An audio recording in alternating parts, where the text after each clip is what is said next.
Ahora, ¿me consigo el correo del profe? Sí, pero hay que. Oye, ¿se pasa a ir inicio desde el correo del Álvaro ya? Sí.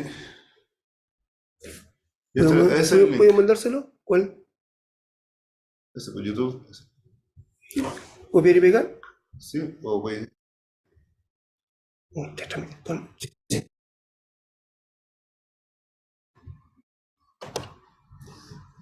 Ese es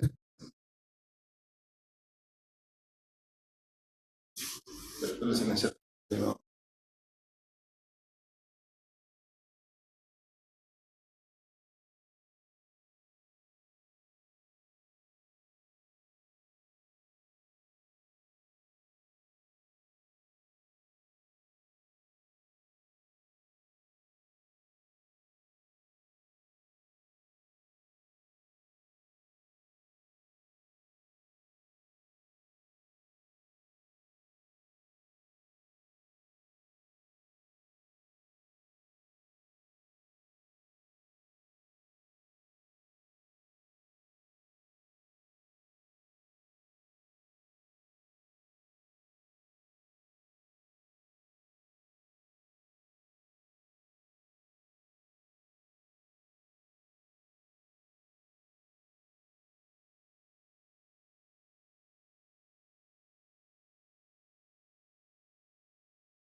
¿Qué sentido la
Excellent. So now, thanks to Joachim, we know that. One below. Joachim, you're our savior today. Yeah. Without you, it would be nothing. You can also make that. So now people should be listening to us on YouTube as well. And we have today with us to kick off the second day for the workshop, Anjan Chakrabarti. Thank you very much, Anjan, for being here with us and for going through, the pain of a flight, overnight flight. It's a pleasure to have you with us here. You know Anjan from the University of Miami, philosopher of science. He has worked extensively on metaphysics and epistemology of science, specifically on physics and biology. And he has recently been working on science education. And Anjan will talk to us about recent challenges to stance voluntarism in connection with scientific knowledge. Please, Anjan. Great. So thank you very much, Christian. My wife always tells me that she thinks I'm cursed when it comes to IT because it's always the case that I get there and I just have a presentation and then it takes like half an hour to figure out why it isn't working. So I'm doing something wrong. I don't know what it is, but one of these days we'll figure it out. Thank you very much. So I think this is my third trip to Santiago, and it's just wonderful to be here, in part because, of course, it's just a fun adventure to come, but also because I met some of the people here last time, and so it's really nice to see you again. And also because there are people here that I knew about beforehand, but I've never had the chance to meet properly. So, Christian, I'm really grateful for the invitation and the hospitality once again. Thank you very much. So I've been interested in a number of debates about scientific knowledge for quite a while now, both from the point of view of metaphysics and epistemology. Some of this is focused on debates about scientific realism and anti-realism. But in my last book, which is called Scientific Ontology, I was actually keen to focus on what I take to be deeper philosophical or perhaps metaphilosophical issues that underlie debates about realism. And since that book came out, there have been a number of responses, including one by Bruno and various other Argentinians. It'll be forthcoming in the European Journal for the Philosophy of Science. So I'm especially delighted to be here in the same session with him. And I've been busy trying to respond to some of these discussions where I can. So one of these discussions is forthcoming in the Philosophy of Science, so it should be out, I think, very soon. And I thought I might use my time here today just to give you a little preview of some of the content of that one, with apologies to Christian and Bruno, because they heard an earlier version of this not so long ago in Belgium. So you guys can just have a nap. I'll wake you up when it's finished. Thank you. So my aim today is to introduce you briefly to some of the ideas in the book that are relevant to some of these criticisms that have emerged, in particular by Christopher Pincock and Stathis Silos, among others. And then I'm going to try to explain to you why I think they don't quite succeed. And with one last apology, my slides don't tend to be very informative, right? So most of the information is going to come from here, not there. So I'm sorry. I hope you can all see me well enough. Christian.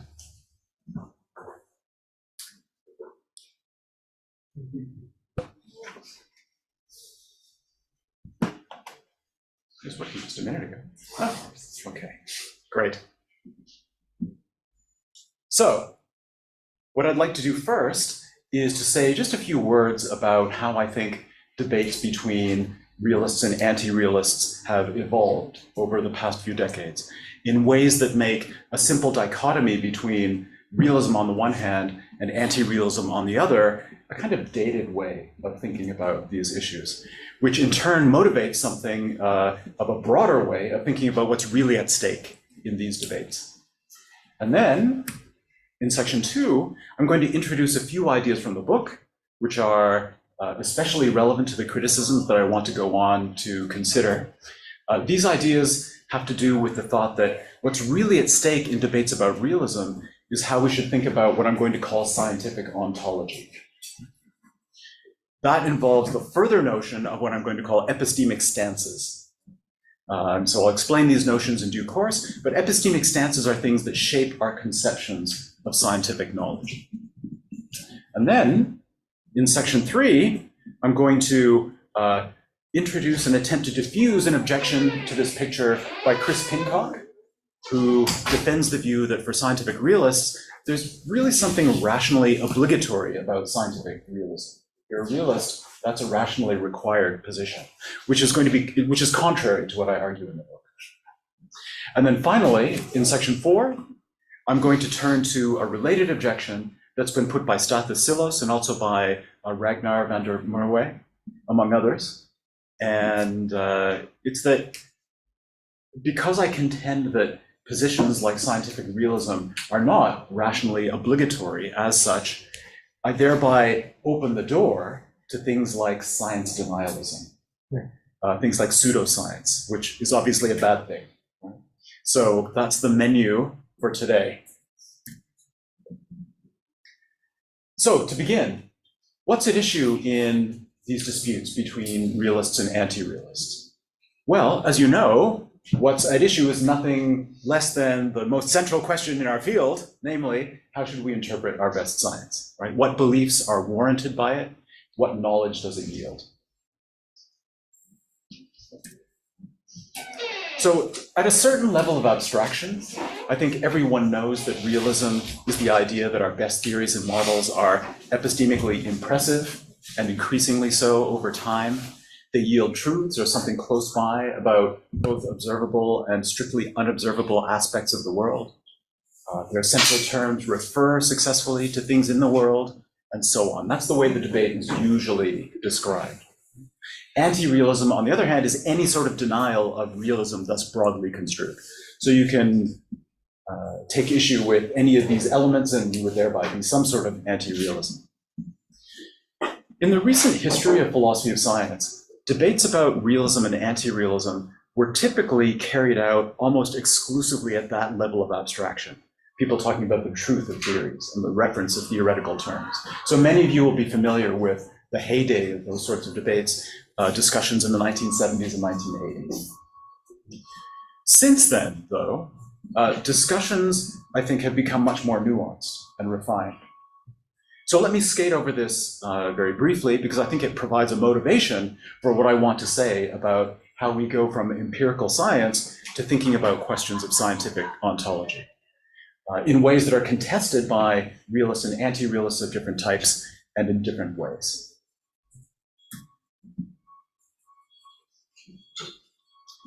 By the way, a moment ago I said that what's at stake in these debates, I described it in terms of both warranted belief and also in terms of knowledge. Those, depending on your views about those things, may be different. I do that just to be inclusive, because people prefer sometimes to talk about one or the other. For the sake of simplicity, I'm just going to talk about beliefs for the rest of today. But if you prefer to translate that into talk of knowledge instead, conceive one way or another, then please feel free to just go ahead and do that in your brains. So here are just a couple of examples of what I'm describing as more refined discussions of the recent evolution of debates about realism. In the relatively recent past, there's been a much greater focus on philosophy of science in practice. So for example, specific techniques of abstraction, idealization, approximation. It's not always clear whether or how particular aspects of theories and models should be regarded as true or approximately true. So instead of talking about a theory as being true, it's really unclear what elements or aspects of theories we should regard that way, if any. So the moral of this, I think, is that the relevant unit of analysis here is generally much smaller than talk of theories and models simpliciter would actually allow. So this is one of the ways in which discussions of realism have become more refined. Secondly, there's been a diversification of more and less selective forms of realism. So instead of talking about realism simpliciter, there are things like entity realism or structural realism. Semi-realism is the view that I argue for. in what seems like the distant past now. There are forms of instrumentalism now that depart from the way instrumentalism was once described. And the relevant unit of analysis here, I think, is also shaped or should be shaped by how we think about these more specific proposals, right? The relevant unit of analysis in these accounts is often determined by thinking about objections to realism like the pessimistic induction.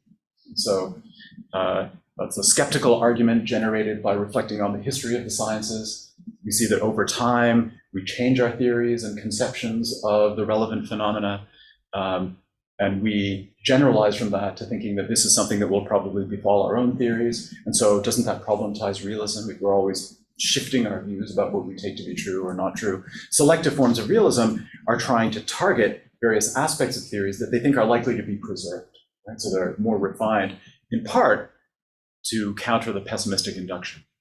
I think another motivation for this is just trying to do justice to idiosyncratic differences between different subject matters and different subdisciplines within the sciences. It's not clear that it makes sense to have one generic epistemic view of the sciences. A lot of subdisciplines of science are quite different from one another. They have different kinds of evidential bases. And so we might want to think about these things in more fine-grained ways.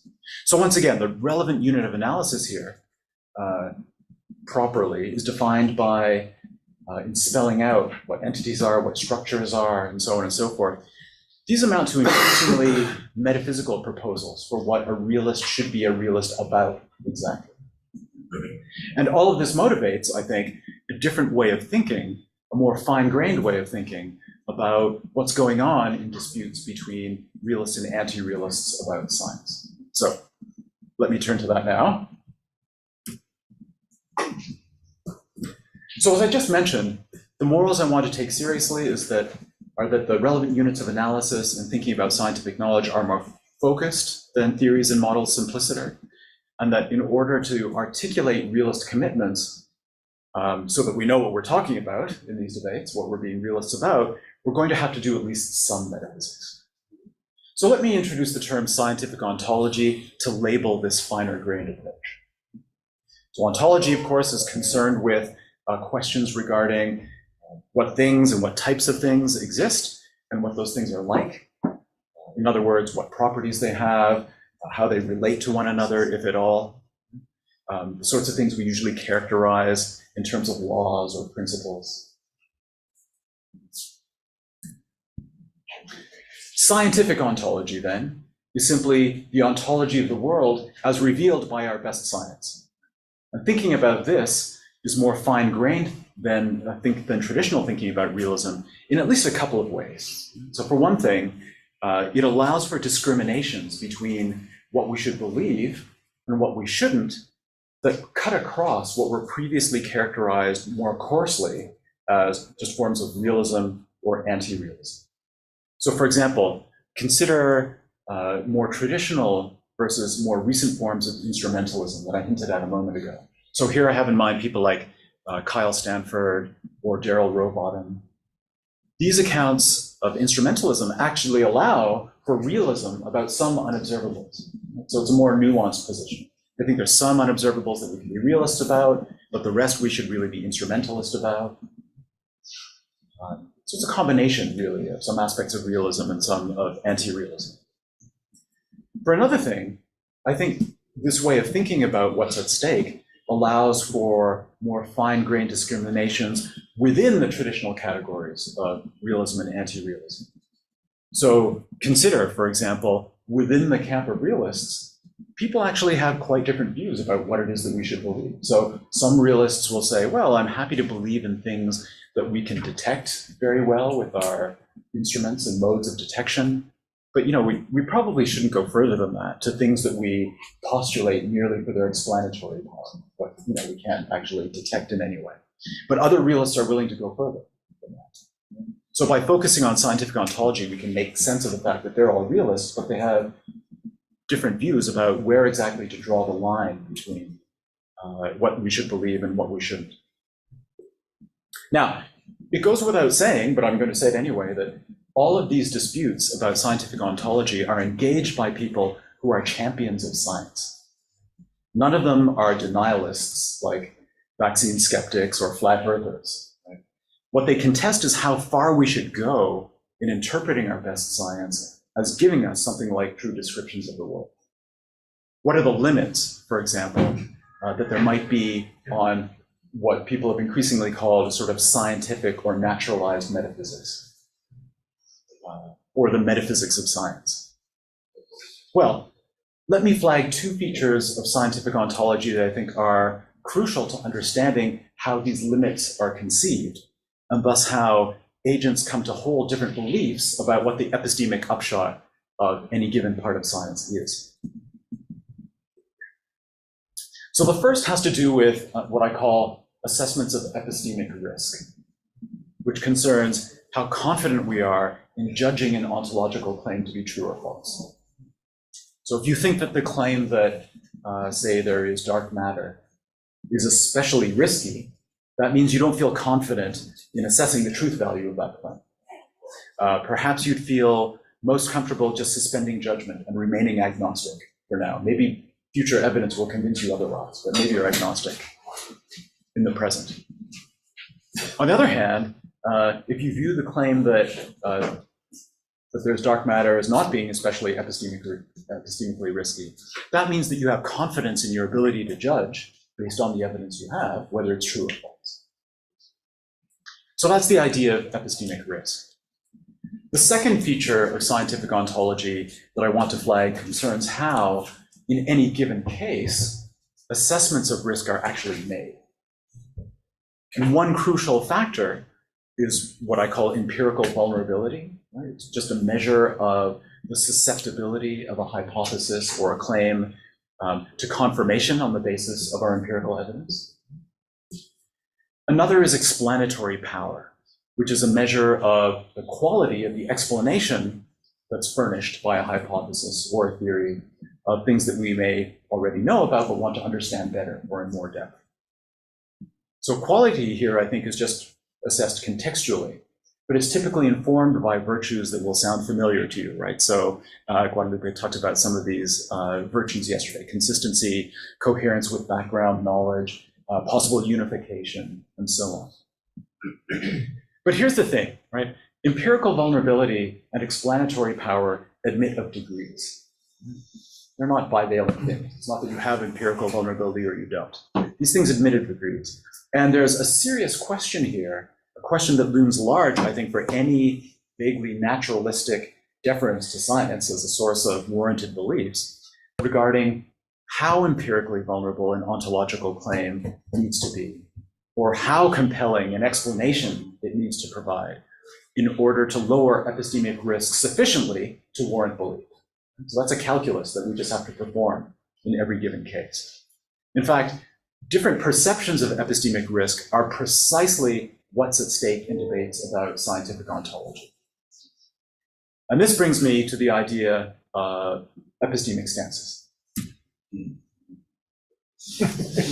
So a stance is something that underwrites our judgments about how far we should go along a spectrum of epistemic risk in making ontological commitments. So it shapes our interpretations of the epistemic upshot of our best science. So perhaps the best way to introduce this idea is to contrast stances with propositions. Propositions are claims about matters of fact. So the Atacama Desert is the driest desert in the world. That's a proposition. The names of Christian's partner and son both start with the letter D. That's right. These are claims about matters of putative fact, right? Whether they're true or false. So a stance, on the other hand, isn't a claim about the world, right? It isn't propositional as such. Rather, it's what I'm calling an orientation, a cluster of values, attitudes, and commitments that incorporate strategies that are relevant to the production of factual beliefs, such as those that are expressed in claims about ontology. So a stance isn't something that's believed as such. Rather, it's something that's adopted and exemplified in attempts to produce knowledge. In shaping the ways that we interpret the outputs of scientific work, stances inform assessments about whether a claim that something exists is supported by empirical information, investigation, or whether the explanatory power that we associate with a hypothesis is something that exists and can support a claim about the existence of that thing.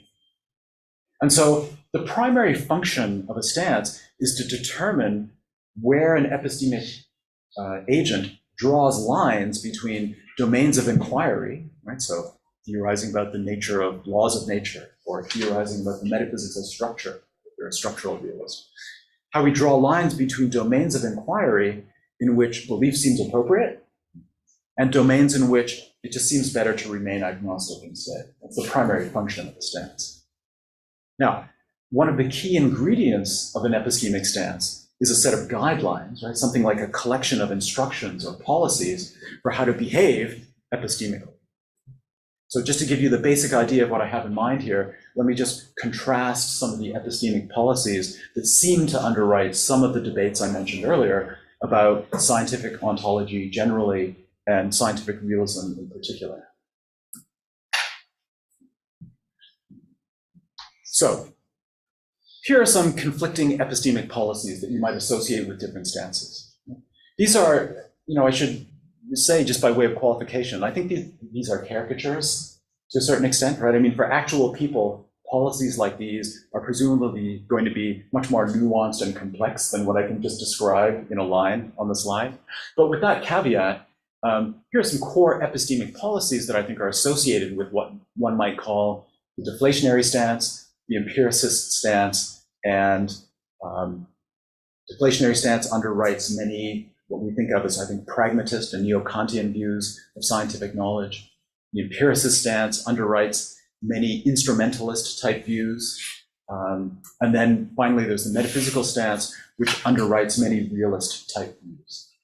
So I'm not going to go through all of these in detail, but in essence, they're the policies I've codified, right? For the deflationary stance, these are people who think that the ways in which we traditionally think about ontology, traditional debates about realism in terms of certain conceptions of truth as involving some sort of correspondence to something mind-independent, or reference relations, determinate reference relations to something mind-independent, that those are just beyond the pale. They're not things that we can reasonably aspire to do. And so they're typically kind of scornful or find those kinds of attempts to describe knowledge in those ways as distasteful in some way. So an example that comes to mind like of this sort is, I think, Arthur Fine. I think his natural ontological attitude incorporates a lot of these thoughts. It's just going too far to pound the table and say that you're a realist, or pound the table in a different place and say that you're an anti-realist. We should reject those kinds of debates. The empiricist stance is often associated with just rejecting demands for explanation for things that are perfectly sensible to us in experience in terms of some underlying realities, like unobservable entities. And so if you take that attitude, then a fortiori, you're going to reject attempts to answer those kinds of demands by theorizing about the unobservable. It doesn't mean you can't do it, right? It might be a useful thing to do. It might help you generate more empirically adequate theories, but you shouldn't believe that theorizing. And then the metaphysical stance is in opposition to what's come before, one that accepts demands for explanation in terms of these underlying things. It attempts to answer those demands in terms of theorizing about the unobservable in ways that realists traditionally have, in terms of some kinds of notions of correspondence and so on. So there's much more to be said about all of this, of course, but with an eye on the clock, let me just spend the rest of my time today talking about a couple of recent and I think interesting objections to this way of thinking about scientific ontology.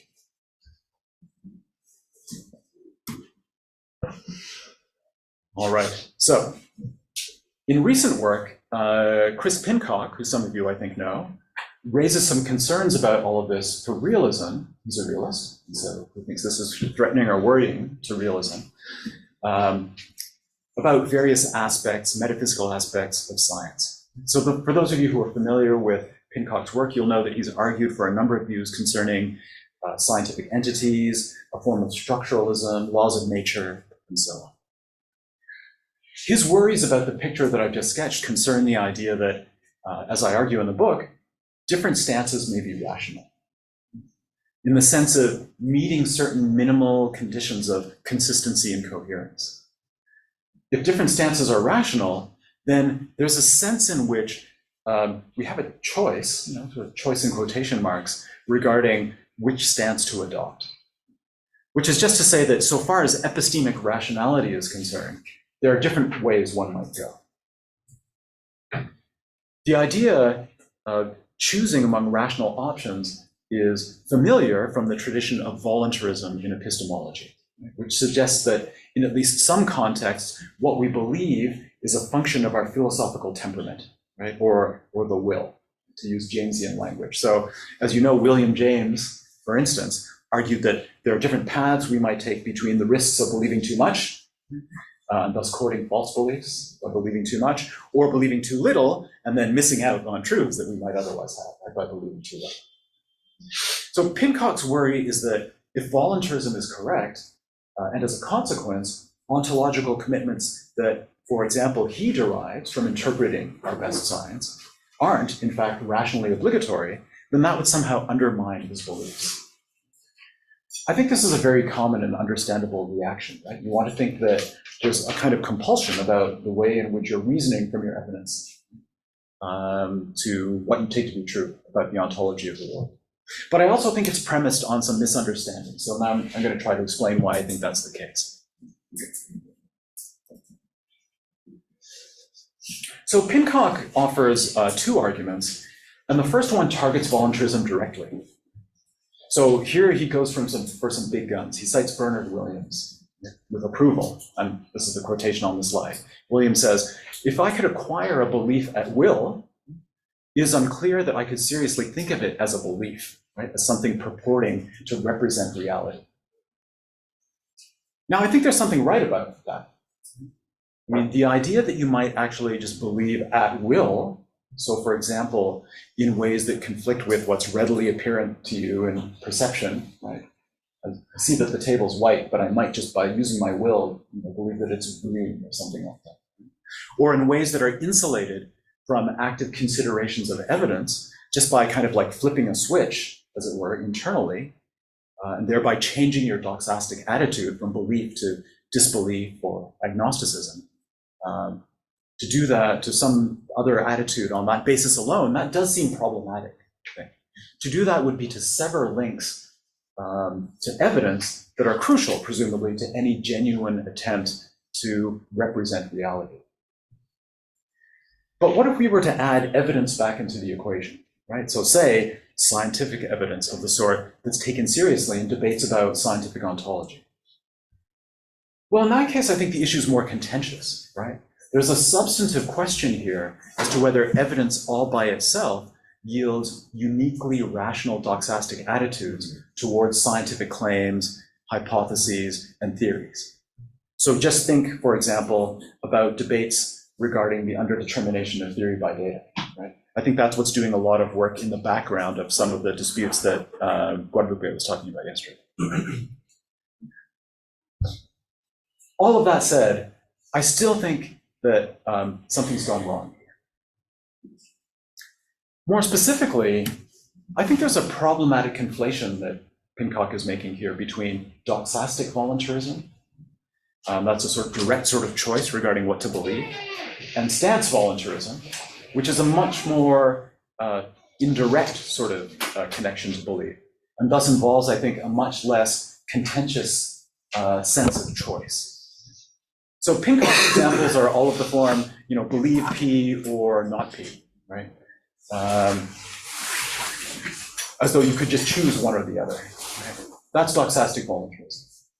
But no, if two people are arguing about P or not P, if they think that the relevant evidence is sufficient for us to determine, say, that there are standard model Higgs bosons or that there aren't standard model Higgs bosons, then these people share a stance. In my sense, the primary function of a stance, remember, is to determine domains of ontology in which an agent thinks the evidence licenses belief. So people arguing for P or not P clearly think that the evidence licenses belief. What a person holding a different stance would say is not P or not P, but I'm agnostic about P and not P, right? I just don't think the evidence supports belief here at all. So here, there's no question of severing connections to evidence and considerations of evidence. A stance is an orientation involving attitudes and policies that are relevant to assessing evidence. So stances are at a remove from, and thereby sort of upstream from the doxastic attitudes that we may form regarding theories and models.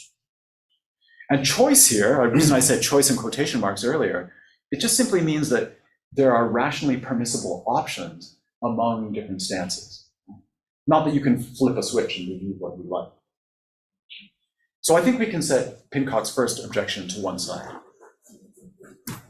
What about his second objection?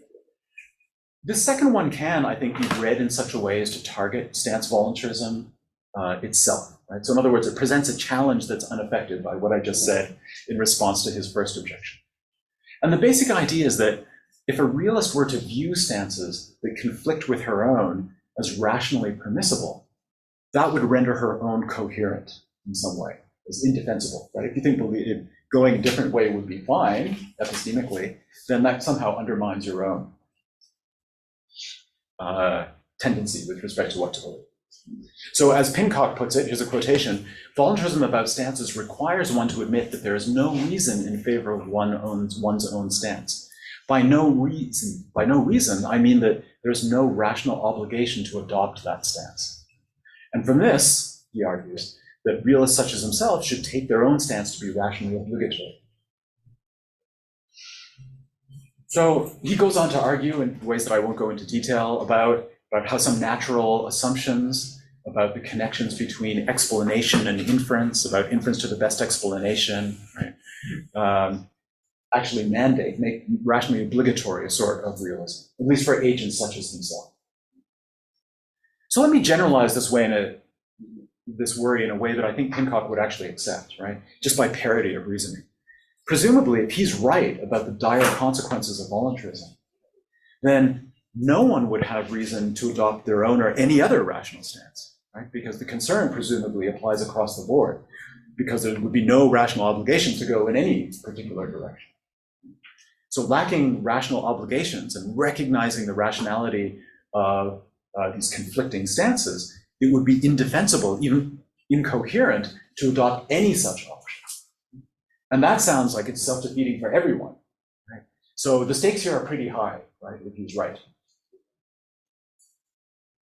But is he right? Well, I think there's a way of understanding his argument that makes it compelling, right? But this requires an illicit conflation, right? It's illicit in the sense that it begs the question against stance voluntarism. The argument runs together the idea of choosing a rational stance with the idea of choosing a stance that's rationally required. But the very idea that a stance must be rationally obligatory in order to be rationally chosen is precisely what stance voluntarism denies.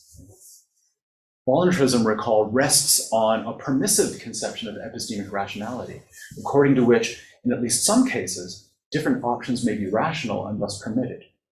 So on this view, rational choice and rational obligation are distinct concepts. You can't run them together. In order to argue in a non-question begging way that only stances underpinning realism are rational and thus obligatory, you would have to show that alternative stances are not, in fact, rational after all. But that would require a compelling argument for a different theory of rationality. You would have to have a theory of rationality that allows you to do that, and Pincock doesn't provide that. And fair enough, actually, because I think that's a very tall order. So, as I mentioned, his basic idea is that given certain attitudes and epistemic policies regarding demands for explanation, the evidential weight of explanations, then realism just seems mandatory. But note the conditional nature of that prescription, right? So the obligation to draw conclusions follows from an adoption of an underlying stance concerning evidence and explanation. And granted, if you adopt a realist-friendly stance, then you ought to believe as realists do. But that has no implications for the rationality of stances generally. So different agents may adopt different but nonetheless rational stances, reflecting the sorts of things they value epistemically. And that yields different combinations of ontological commitments and agnosticism. So let me now just move on to, I think I have time to talk about one last worry about stance voluntarism. So Pincock's strategy for undermining stance voluntarism is direct, in the sense that it attempts to demonstrate that there's something wrong with the idea itself. But even if I'm right that that strategy doesn't work, I think there are indirect strategies for showing that this is problematic. And perhaps the most striking example of attempts to go the indirect route are arguments to the effect that if you're a voluntarist in this arena, it's going to have unacceptable consequences. So earlier, when I was explaining the idea of epistemic stances, I focused on what are commonly viewed as philosophically, historically respectable interpretations of the epistemic output of scientific inquiry. Realism, empiricism, pragmatism, these are all philosophically and historically interesting and bona fide ways of thinking about the outputs of science. But what about so-called practices of inquiry that masquerade as science, like pseudoscience, which often presents itself as a kind of science denialism when it conflicts with or is used to undermine genuine science? Doesn't a permissive conception of rationality open the door to that kind of thing as well? If so, then surely that demonstrates, indirectly, that there's something terribly wrong with a voluntarist conception of epistemic stances. So to put the concern in the form of a reductio, accepting stance voluntarism would entail, ex hypothesis, that pseudoscience is rational. But this is surely just an absurd consequence of what was supposed to be an account of scientific rationality. So surely an account of how we theorize about the ontology of the world based on our best science shouldn't have that sort of epistemic malpractice, right? As something that we license. So to sharpen up the question at issue here, let me just clarify something that I think gets a little confused in some of these words. Right? So pseudoscientific theories, astrology, flat earth theory, homeopathy, etc., those aren't stances. They're bodies of putatively factual claims about the world. So the target of concern here, in the first instance, really has to be something else. It has to be the epistemic stances that underlie beliefs in those theories. So with that clarification in hand, I think the worry must be that what we'll find upon examination of these stances that underlie things like flat earth theory, at least some pseudoscience, is that they pass the test of permissive rationality. In other words, we'll find that they satisfy the constraints of consistency and coherence. So elaborating on those constraints just a little bit, I think we can understand them as having both logical and pragmatic dimensions. So some people will be familiar with this from Pass van Passen. Logical in the sense that a rational stance shouldn't lead inexorably to forming beliefs that violate the probability calculus. And pragmatic in the sense that a rational stance shouldn't lead inexorably to beliefs that are otherwise somehow in tension with the attitudes and values and other commitments that constitute the stance itself. If that happens, then something's gone wrong. I take it that it's this sort of standard conception, this Van Frassian type conception of rationality that Stathopoulos has in mind when he asserts, right, for example, that creationism is not self-defeating. And that Ragnar van der Merwe has in mind when he asserts things like stance voluntarism can't, for example, exclude epistemic stances that license pseudoscientific practices like those found in Scientology.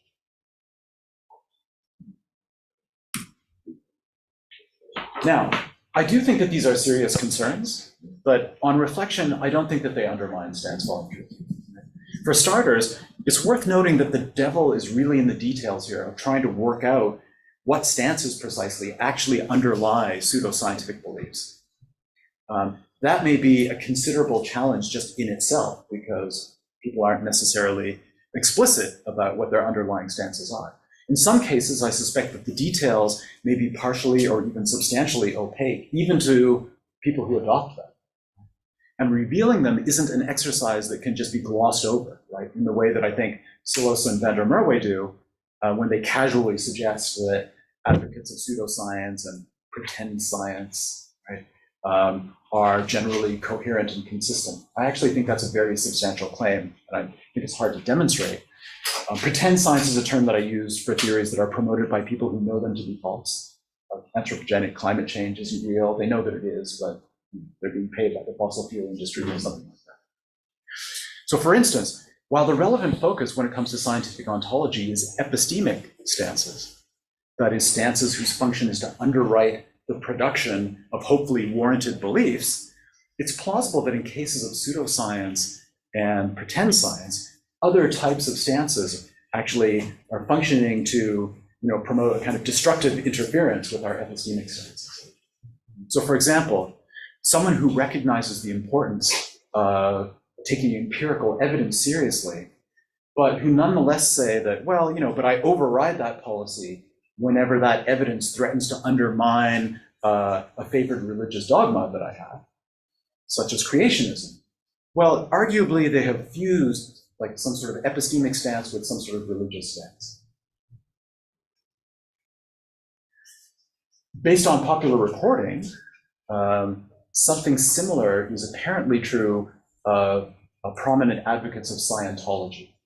I don't know whether this is a peculiarly American phenomenon, the Church of Scientology, right? But I mean, I think these people appear to have fused their epistemic stances with their economic stances. Right? And as such, those sorts of cases seem like strong candidates to me to exemplify failures of epistemic consistency and coherence, and thus failures of purely epistemic rationality. So let me just wrap up. I can just. Sure. Great. So in the absence of more convincing evidence, I'm not inclined to grant here that there are, in fact, plausible cases of pseudoscientific belief that are, one, underwritten by solely epistemic stances, and two, that satisfy voluntristic constraints of rationality. But just in closing, just for the sake of argument, let's grant that those assumptions are in fact true and see what follows. It should be clear, I think, that there's no challenge here for a permissive conception of rationality that isn't also faced, right? It's likewise faced in equal measure by impermissivist conceptions of rationality. Right? In the final analysis, all anyone can do when you're confronted with conflict between different epistemic stances is to engage in a dialogue in which conflicting attitudes, values, aims, policies, etc., that are relevant to assessing evidence can be revealed, they can be compared, they can be considered. In fact, I think that's exactly what happens, ultimately, in debates between scientific realists and anti-realists. It's what happens, I think, ultimately, when experts testify in courts, this has happened in the United States, about what difference there would be between teaching evolution, right, as opposed to teaching creationism in the science classroom. To add to this dialogue that, I, not you, possess a uniquely rational epistemic stance doesn't add anything of rhetorical or persuasive power. In contrast, to elaborate, to explain, to scrutinize, to try to attempt to understand the nature of opposing stances, to engage in what in the book I call a collaborative epistemology, and then, no doubt, to encourage others when it seems to us that our stances are passing the test of consistency and coherence. In that case, to maybe suggest to other people that they might, on reflection, see things our way. Right? That's simply to do our best. I don't think that there's any insight into epistemic rationality that's to be gained by demanding more than that. Thank you very much.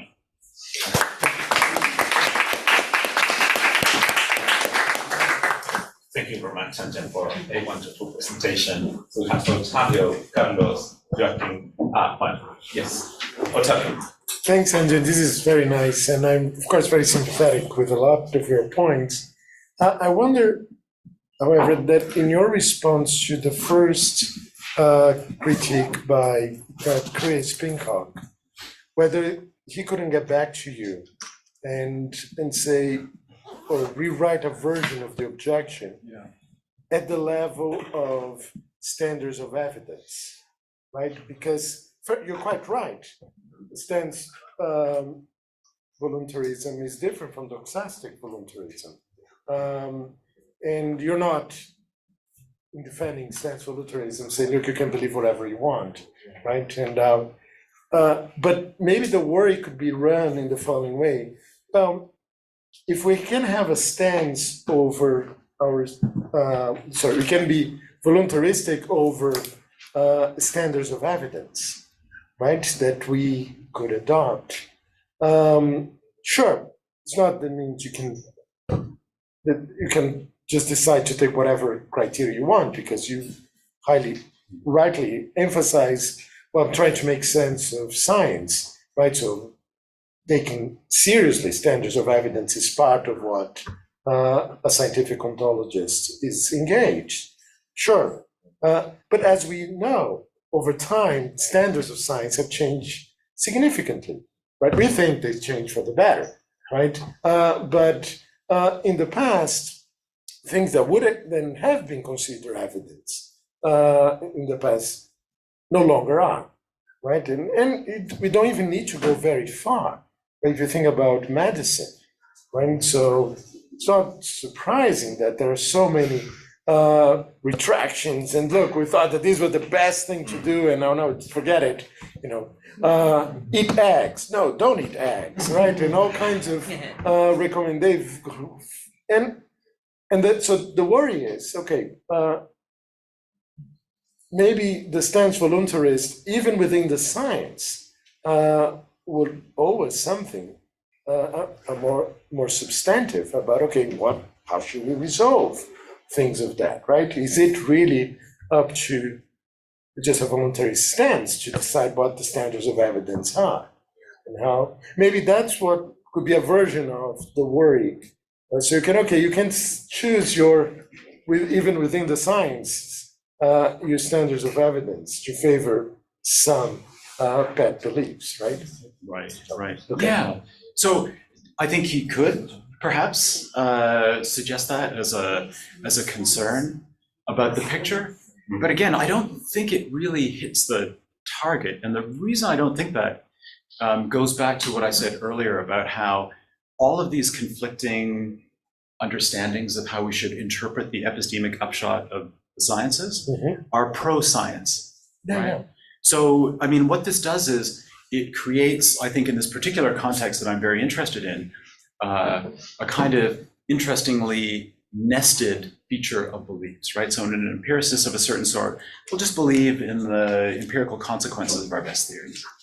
A realist will also believe in those things, but they're going to add some extra things that they believe. And then, you know, a metaphysician of some sort might say, I believe all of those things, and I'm going to add some further beliefs about angels dancing on the head of a pin or something. I don't know what they're going to add, but you know what I mean. But all of these things constitute nested sets of belief. And what's required for the sort of action that you have in mind, right? We need to make a decision about whether we should eat eggs, and if so, how many per week, and you know, should they be like small ones or big ones, and should you only eat the egg whites, and whatever, you know, like all of these questions, right? So that is something that presumably on the basis of our best science, all of these people with conflicting stances will agree upon, because at the level of action and consequence, we're really talking about the empirical consequences of the best theory. Now, and so if the empirical results of our best theory, right, the empirical adequacy of our best theory suggests that, you know, if you eat a lot of eggs, you're going to have various symptoms, observable symptoms, right? And if you don't eat so many eggs, you're going to have fewer of those observable symptoms. You're going to come to the exact same conclusion about whether to eat eggs as a realist who thinks, well, there are these underlying biochemical mechanisms that explain why eating eggs is bad for your cholesterol and so on and so forth. So I do think that evidence changes over time, and that the quality of our evidence changes over time, and that in part explains why what we call our best science now is something that we think is better than what we called our best science in the past. But I still think that two things are important. One is that people with different stances are still going to interpret our best science at any given time in different ways, and that ultimately that's not going to be an issue we're actually acting on our best science, because even anti-realists about science are not science skeptics. Right? So I want to distinguish that sort of case from the sort of case I was talking about at the end. Well, a little bit, but yeah, I'm going for people that has and haven't asked Okay. yet. Yeah. I can formulate my question in a very clear way because this discussion is new for me. But I want to ask if there is a reason that you can input, you can connect, is a better word to put it, epistemic stance with biases if having or sustain an epistemic stance could imply biases, and in what level of analysis you can like say here is a biases. I mean, I don't know if I can be clearer in my question. Can an epistemic stance imply a biases and like a philosophical discourse or something? I don't know where to like locate that biases. I don't know. Yeah, absolutely. So I think the answer might be yes, or it might be no, depending on what we mean by biases exactly. Okay. Right? So if you think, so often we talk about biases as things that are, that confound our epistemic judgment, right? They're things that will lead our epistemic judgment astray. So if you think about biases in that sort of a pejorative sense, right, then ultimately, hopefully, to the extent that people have rational epistemic stances, those things will be minimized and in an ideal world eliminated, right? So that, an anthropocentric bias in scientific inquiry wouldn't be part of a rational epistemic stance because it's not epistemically conducive, right, to producing warranted belief. That said, I think we often can use the term bias more generically, which is to say we might just think of it as something that determines what we end up believing, even if it's epistemically fruitful, right? And I think it's an unusual way to talk about biases. That's why we end up talking about things like values and attitudes and things like that, things that we desire, which is kind of neutral with respect to whether it's good or bad. And so if we talk about epistemic values, then I think there's room for what we might more broadly conceive to think of as biases, because that we're just going one way instead of another, and what accounts for that is an attitude or a value. I still think that leaves open, though, room for a number of things that you were talking about yesterday, in part because of the issue that came up in the discussion of your talk about whether certain kinds of values are epistemic or non-epistemic, or some combination of the two, or otherwise. And I think that's a really substantive question. So I'm kind of neutral with respect to that, just for laying out this framework. But I think there's a really interesting discussion to be had about whether, for example, here's an analogy. This happens in discussions of pragmatic encroachment, right? When we have pragmatic encroachment, are we saying that, well, I can't really draw a conclusion about what's correct, but I'll act this way or that way for pragmatic reasons? Or are we saying, which I think a thoroughgoing pragmatist should say, that when we use pragmatic factors to decide which way to go, we're using them to decide what to believe. So they are epistemic, in fact, in just the same way that someone like Longinot might want to regard the motivation for greater ontological variety as epistemic, even though some others might regard it as purely pragmatic. So I think there's a substantive discussion to be had there about where we should draw lines. Yeah, we got 1 more minute, 3 questions. So if you go straight to points, I think we can have them all. Yeah. Okay, thank you very much, Angel. I like a lot you. I'm sorry I was late. My question is always the practice of modeling, and the relationship with your definition of scientific ontology. And is the practice of modeling yes or no a scientific ontology? I think no, according to your definition, because if scientific ontology is an inquiry on what exists, and as we talked yesterday, we never use models to prove the existence of anything. Models presupposes an ontological stance. I don't know if it's the correct formulation. the practice of modeling never would be a scientific ontology. Yeah, That's the so, question. so I think maybe, and it's quite all right that you were late. I was actually late in a way, getting my computer set up. So don't worry about that. But I do think that something I said at the beginning may be relevant to unraveling the question, which is that the issue here is what conclusions we should draw about the nature of scientific knowledge from the outputs of our best science. So it's not saying that scientific practice, like modeling practice, need assume any particular ontological agenda. But when we step back, which is what the debate between realists and anti-realists is all about ultimately, we step back and we say, how should we interpret this stuff that's coming out of the lab and coming out of the sciences, various models, theoretical claims, and so on and so forth? How should we interpret that as telling us something about the world? Well, then we're faced with a problematic that I want to describe in terms of scientific ontology. And you can do that with models just as well as you can with theories. You can look at a model and you can say, okay, well, I think that this parameter in the model corresponds to a real causal factor, right, in a system in the world. And so you might interpret the model that way. You might say, well, this is just a kind of instrumental, when we use a Monte Carlo simulation, we don't think that the world is actually a Monte Carlo process, but it allows us to generate predictions that we can then take to correspond with the world. So that interpretive process is really what I have in mind when I'm thinking about scientific ontology. Thank you. Carlos, and then Joachim, and we... Okay. Carlos, listen. Yes, I skip you off. Sorry. Yes, please, go ahead.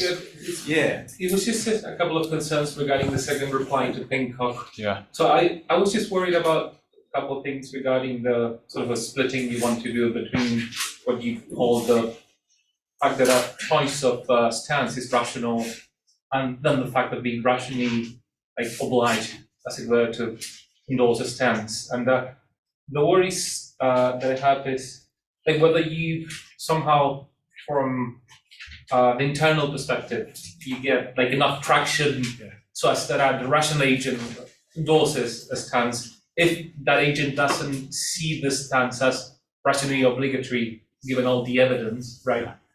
And then the other worry is whether the resultant picture constructs the let's say legitimate disagreement between proponents of different stances in a sufficiently robust manner.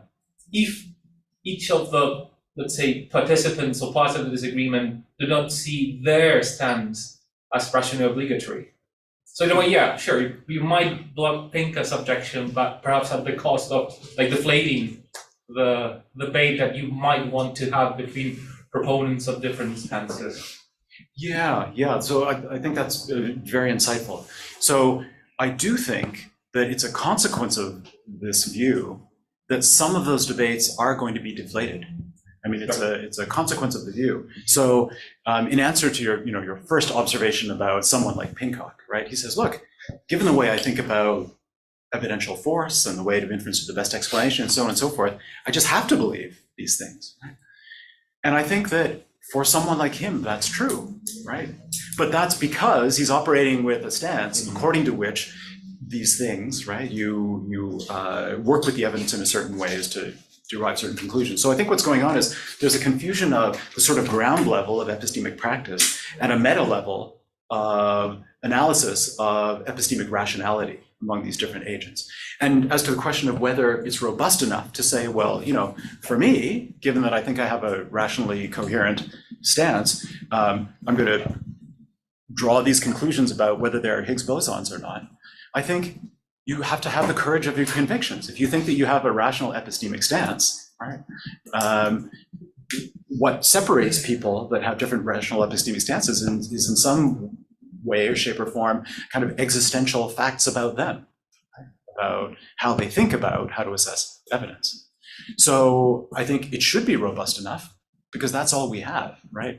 If what I'm saying is true, that from a meta level perspective, we should regard these things as all rationally permissible. Well, that of course is something that can be disputed, and then I think we should, have an argument about that. One of the reasons I think that they are all rationally permissible, so long as they meet the minimal constraints, is that I don't think in the final analysis there are non-question begging arguments that will allow one to assert their superiority over the other at this meta level of analysis. Thank you. I'm so sorry, Carlos and Jackie. We are already running a few minutes late. And then for Q&A, please, sorry, for coffee, give them absolute priority. Please, sorry. Sorry about that. We can talk later on. Okay, thank you very much. Thanks, Anya.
So now the YouTube people can hear me.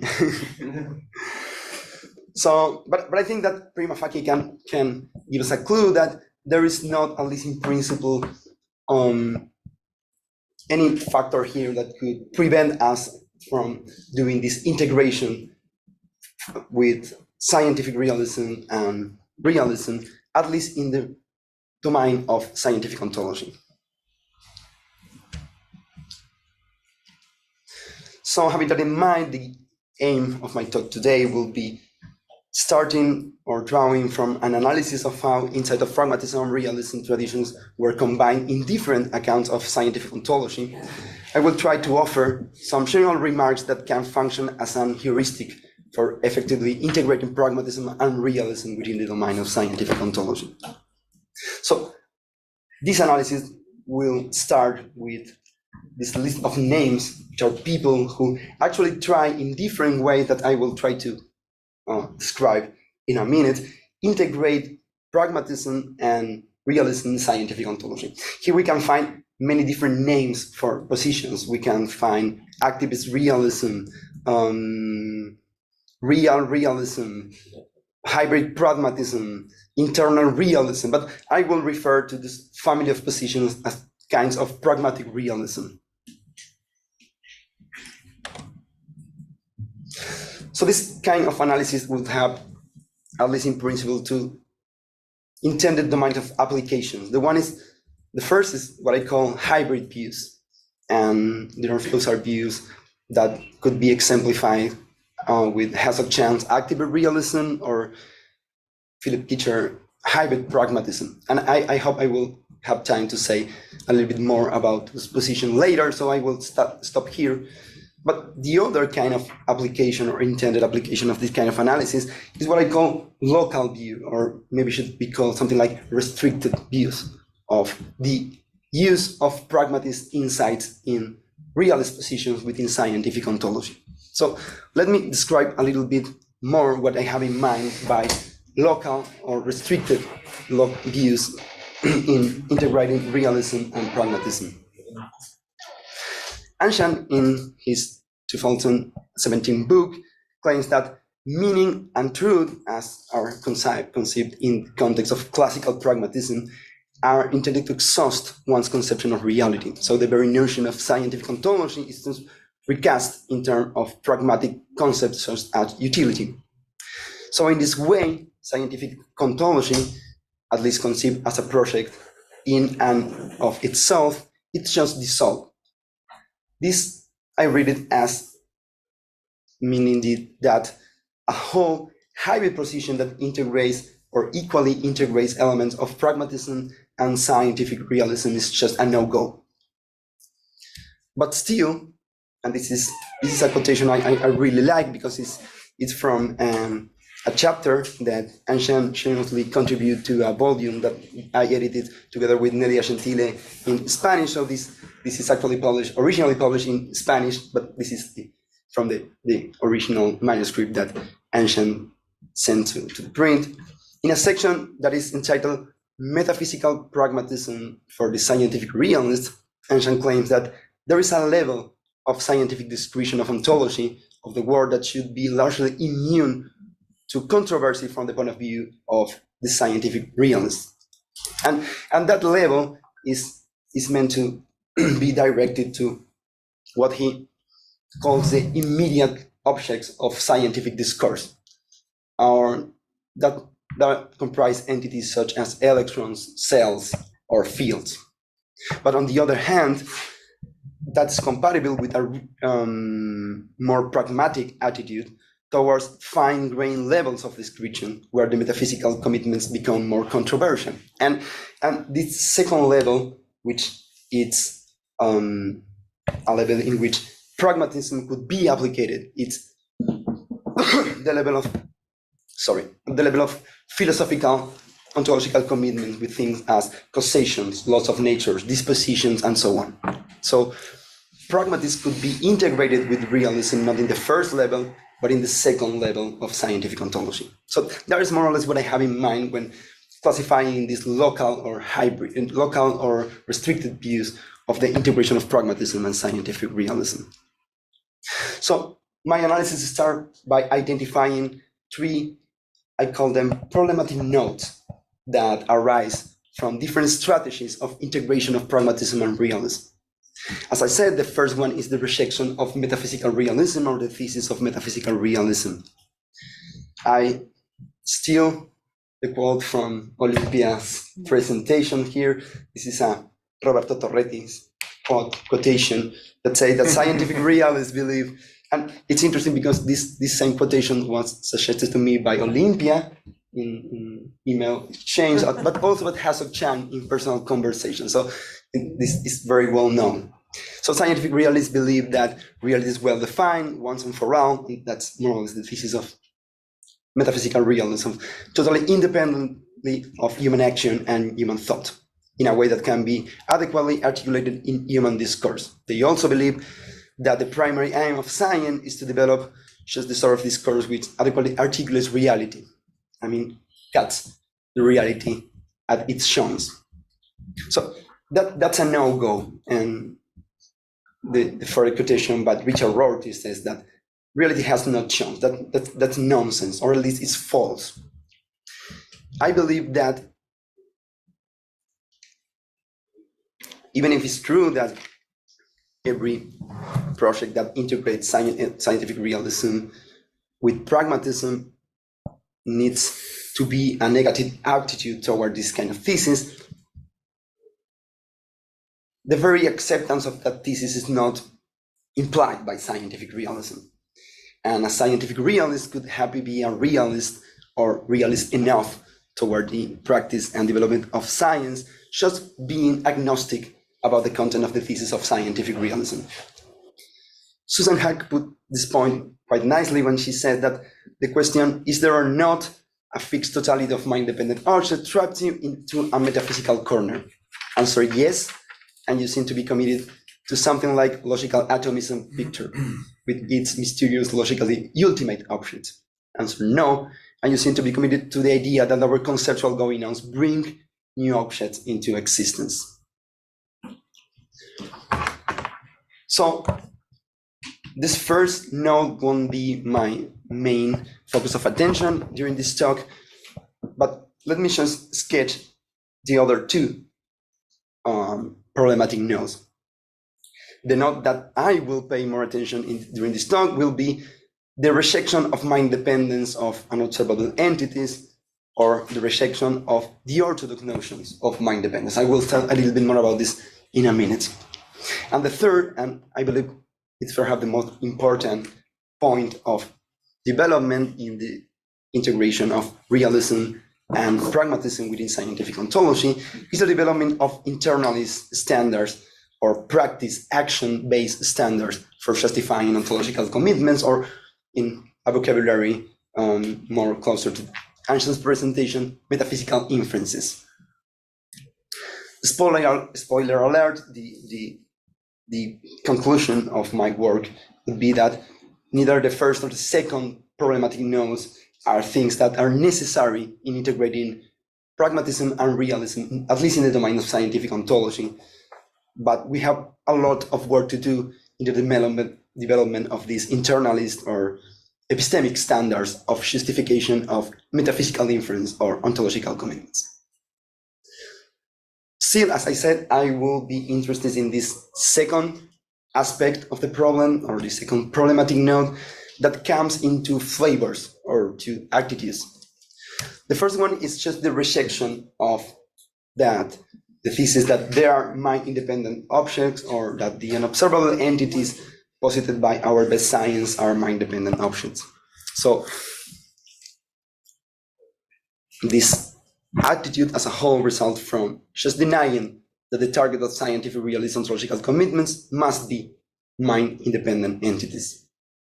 So it's in principle possible to admit that an entity is physically real, but still nonetheless it depends for its existence on human minds.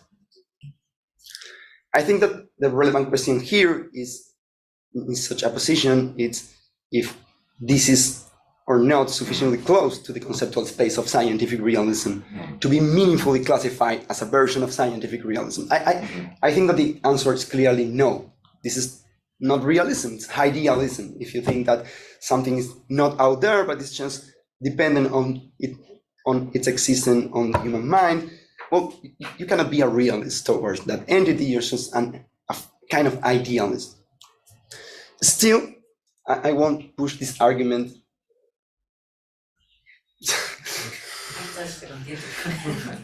This is causal interaction. And I'm not pushing for this argument for many reasons, but mainly because I believe that discussions about the proximity, conceptual proximity, or the standard use of concepts usually lead to deadlocks are not properly contextualized. I really love this quotation by Cherry Fodor. Any number can play the ordinary language game, but nobody ever wins. I think this is kind of a rabbit hole, and I think for my purpose, at least, it's enough to admitting that, or at least supposing that this kind of strategy cannot lead to a fully blooded realist position. But a more interesting strategy is instantiated for those to believe that we have to retain the idea of scientific realists should commit with mind-dependent entities, but the traditional notion of mind dependence is flawed. So we have to change it in a more like action-based or practice-based notion of ontological or dependence and mind dependence. So what's mind independence? The mind part of mind dependence is dependence on mental state, language, conceptual frameworks, conceptual schemes, paradigms, whatsoever. But at the end of the day, all of those notions comes to the ground with mental states. So dependence on mental states. And how about mind dependence? And the independence part of mind dependence, well, that's easy. There's only one option in the plate, and that's ontological dependence. So what's ontological dependence? Analytic metaphysicians have been thinking a lot for many years on the content of the thesis of the notion, of ontological dependence. Thank you.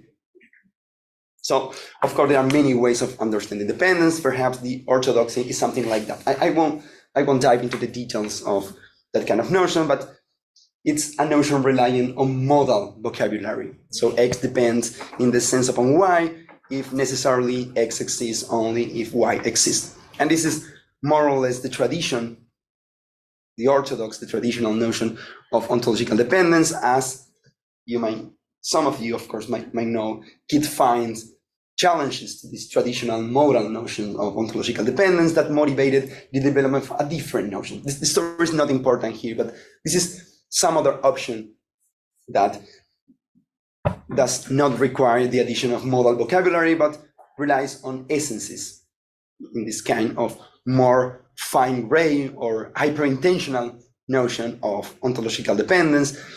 X depends in the specific sense upon Y if it's part of the essence of what it takes to be an X, that X exists only if Y exists. So you have many options in the classical or traditional way of defining ontological dependence, but I just limit myself to considering modal vocabulary and essentialist vocabulary.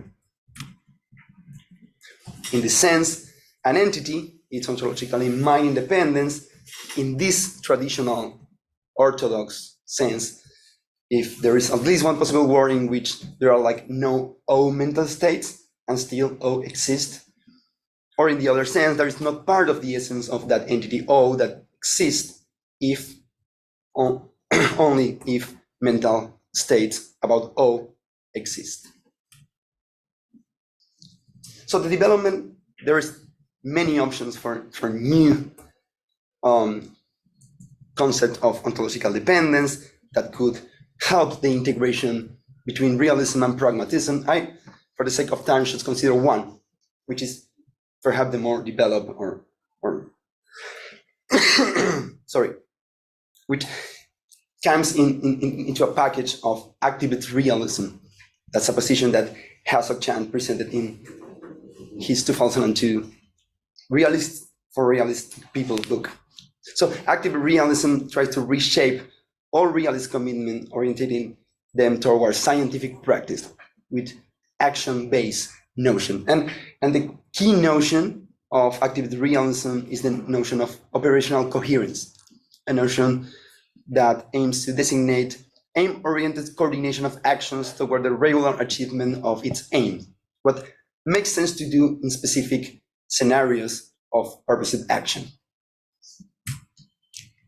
So Herzog starts by identifying or distinguishing two species of mind independence, what he called mind control and mind frame.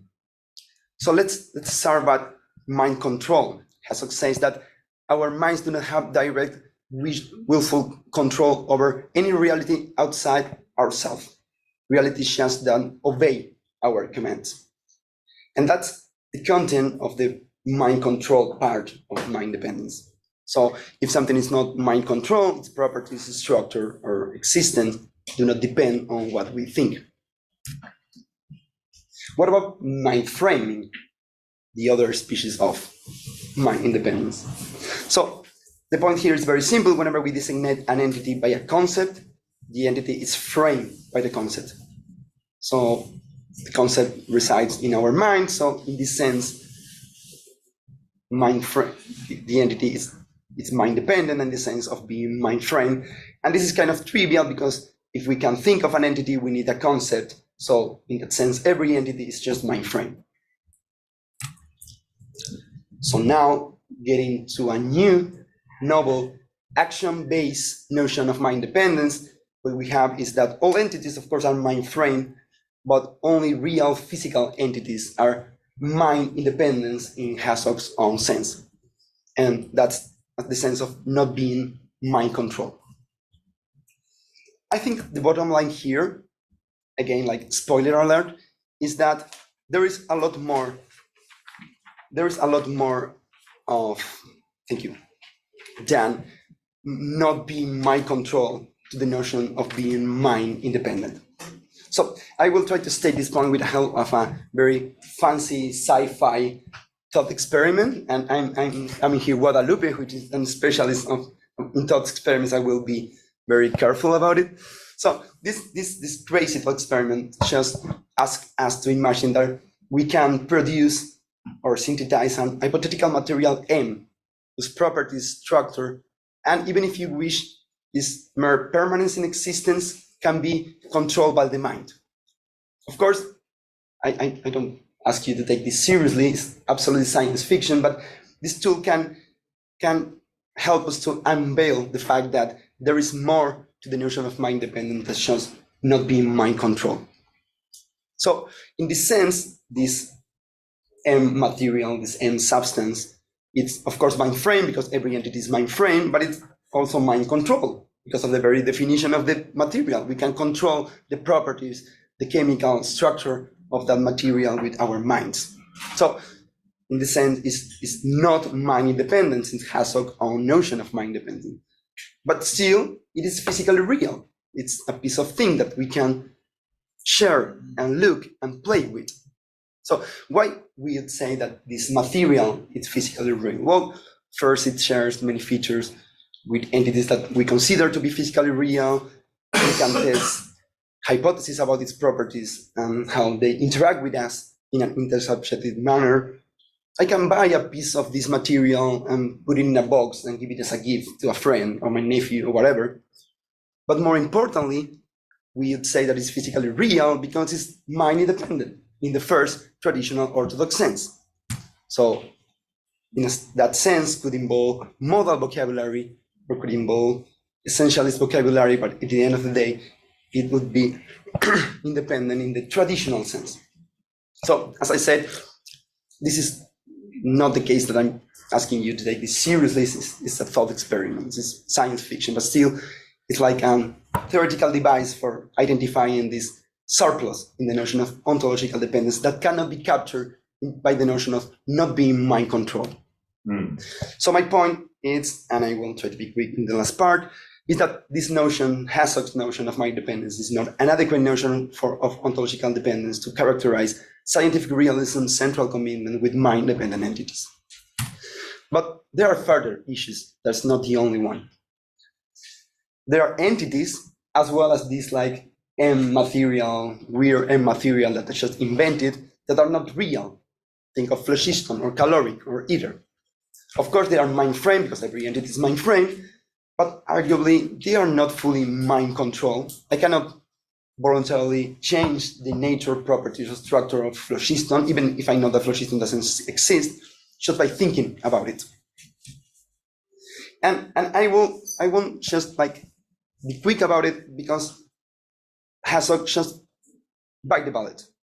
All these examples, phlogiston, caloric, ether, might appear to show that coherent experimental activities provide no guarantee of the reality of the identity that experimenters themselves presume to be manipulating. I think, he says, the way forward is to admit that caloric, phlogiston, and such entities are real in their proper domains. As I said before, I think that it's not worth like playing this conceptual proximity game that nobody ever wins. But still, I think this raises a flag about the proper relationship between activist realism and the family of position within scientific realism. So my conclusion here is, if ain't broke it, don't fix it. Mind dependence one, the traditional notion of mind dependence leave room for a pragmatic approach to scientific ontology. For example, as we can find in Philip Kitcher's hybrid pragmatism. Still, this notion is also compatible with mind frame, as we actually see before. And as I can think about, and there could be a little problem with essences. I have some discussion with Michela Massimi about this point, but say we have modal vocabulary, and I think that this traditional old school notion of mind dependence does not imply or presuppose metaphysical realism. So wrapping up, the final remarks of this heuristic for integrating successfully realism and pragmatism within scientific ontology are those two on the screen. First, the integration of pragmatism and realism in scientific ontology, either in hybrid or local views, does not require the abandonment of the idea that there are mind-dependent entities that form the basis for realist commitments. While one might choose to do so for independent reasons, the result is unlikely to qualify as a form of scientific realism. On the other hand, pragmatic conceptions of mind dependence, such as mind dependence 2 or Hassog's mind dependence, do not contribute to a suitable integration of pragmatism and realism in scientific ontology. Conversely, the use of more conventional or orthodox or old school notions of mind dependence appears to be better suited for aligning with the interest both of realist and pragmatism in achieving a cohesive integration. Well, thank you. How do you feel? Yeah, it's hard, but 30 minutes. Yeah, Perfect. Brian, and then Carlos, Kuminak. Brian, please. Muchas gracias por la presentación. Gracias. This is one of the main topics I'm interested in. I know I say that yesterday as well, but I have one main question. What is your underlying philosophy of mind? I ask you this because it seems to me that you're kind of talking about mind as a non-material thing, and it's hard for me to understand how can the mind or how can material things such as some neural processes be completely independent of mind if we accept that mind is somehow a kind of neural process. So I want to know how you tackle that problem. Yeah. Okay, I would like to remain neutral about that topic. And as I try to suggest, the notion of mind independence, it's often spelled out not as dependence on the mind, but dependence on language or conceptual schemes or paradigms or even theory. So I would be happy admitting that at the end of the day, mind processes or mental states are reducible to physical things. But still, if they are physical things, and I claim or try to be a realist about those physical processes or electrochemical processes in the brain, I should have a notion of mind independence that could characterize my realist commitment to those physical entities. So at the end of the day, I think that it's not only a position that I like to take in this for starting this talk, but also it's helpful from the point of view of philosophical methodology to remain neutral about that topic. So my answer would be either if you believe that physical mental states are reducible to physical processes or not, you should construct your notion of mind dependence in such a way that it guarantees that it's suitable for a realist commitment with that entity. Yeah. I don't know if it's Yeah. okay. We might make my A little observation. Yeah. I just think that if we accept this prima facie, we should accept that neurons that are not involved in mental processes, but are controlled by mental processes, are not real. By your own definition of mind. Let's go again. I lost track of the argument. If I accept what? If I accept, You were talking about commands. yeah, And the mind cannot command extramental reality. no, that's Hassel. That's not me. Okay. Okay. So the whole point of that part of the talk is trying to argue that an action or purely pragmatist definition of mind dependence is a no-go. Okay. So that could apply to Hassok's view, but not mine. Okay. Okay, so straight to the point. Carlos, Kuminak, Otavio, Anjan, you got a finger or? Okay. So very minor. Who?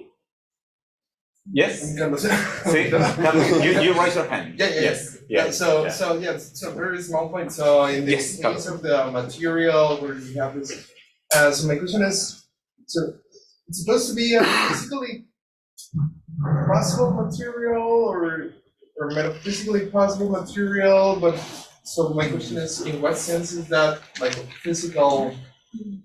So the case is supposed to be a physical thing, which is mind dependent. But then the question would be, what kind of laws would have to exist there so as to be possible that such material exists? And it really doesn't seem like those laws are like the laws that we have in this world. And then the question arises whether that's really physically possible. And then if it's not physically possible because that's not compatible with our laws, in what sense is it physically existent? So I'm assuming you have like a more general notion of physical existence in mind in this example. So that's, yeah. Okay. The upshot of the whole idea of that thought experiment is just pointing out that there seems to be a little bit more about ontological dependence than just the possibility of controlling or not controlling the properties, structure, or even the existence of an entity, which is the object or the target of a realist commitment. But of course, I wouldn't argue in any possible talk, not in any possible word, that that kind of material and material could really exist, or even it's not philosophically interesting. Yeah. But my only point is to try to suggest that even if we admit that in this weird sci-fi scenario, we could like change the properties of this thing and the structure, physical structure of things just by thinking on it, or even we can like erase it from existence. The very fact that we can ask me for a candy and I can pass this through you, and we can live here and be confident that this will be here tomorrow if we just don't want it to get out of existence. Well, the very fact that this is a physical object, even if we can control some of the properties of structure, of these objects, it gives you a clue that there is more to ontological dependence that shows the possibility of mind control in the entity. But of course, I wouldn't argue that that's physically possible or obey any of the laws of nature that we happen to know. I really like your talk. Thank you. It was really interesting, this idea that you have about using these two ways of thought about scientific practice and on Torretti, but I wanted to know what was your reasons behind wanting to do that combination? Like, what maybe are the value that you see in pragmatism and the value that you see on realism to wanting in the first place to do that? Well, I will first thank you for the question because it's a very interesting question and you take me a lot of time to spell out this interest. But I will start by recalling the discussion that Ancient and Olympia had yesterday about this quotation, Roberto Torretti's quotation. Roberto saying that scientific realism believes that there is a fixed, given natural structure of the world, and that scientific realists also believe that there is just one true theory of the world. Well, that's a species of scientific realism, a very strong species of scientific realism that could be comprised under the thesis of metaphysical realism. And I have for a long time the intuition that at the end of the day, the attitude that is behind scientific realism or the adoption of scientific realism, it could be very far from that old picture of metaphysical realism, but closer to other philosophical traditions such as empiricism and pragmatism. So I think that paying attention to the little details in yesterday's Ottavio talk, we can have a good, interesting empiricist notion of modality, for example. And on the same vein, we can have a very interesting and developed form of realism that could incorporate or integrate insights, good, helpful insights from pragmatism. Those things are not incompatible. But still, the integration of pragmatism and realism has many phases. So the nature of this huge project is to try to develop a kind of heuristic for how to properly integrate those insights in a full-blooded realist position within scientific ontology. But thank you for the question. What if we go stretch our legs, have a coffee, and continue? Sorry, Ottavio. Sorry, Anjan. I feel so bad. I'm doing the dirty job. Somebody else should be sharing. Yeah. Sorry. Thank you. Thank you very much. Well done. Excellent. Thank you. Coffee's ready. May I mute this, I think, right? Yep, sorry.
So then, yeah.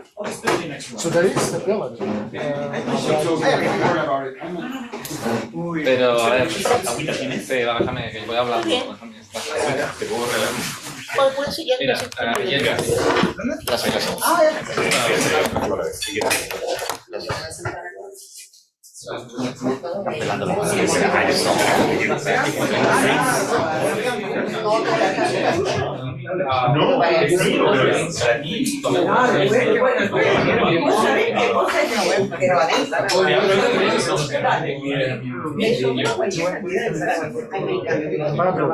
How many phones?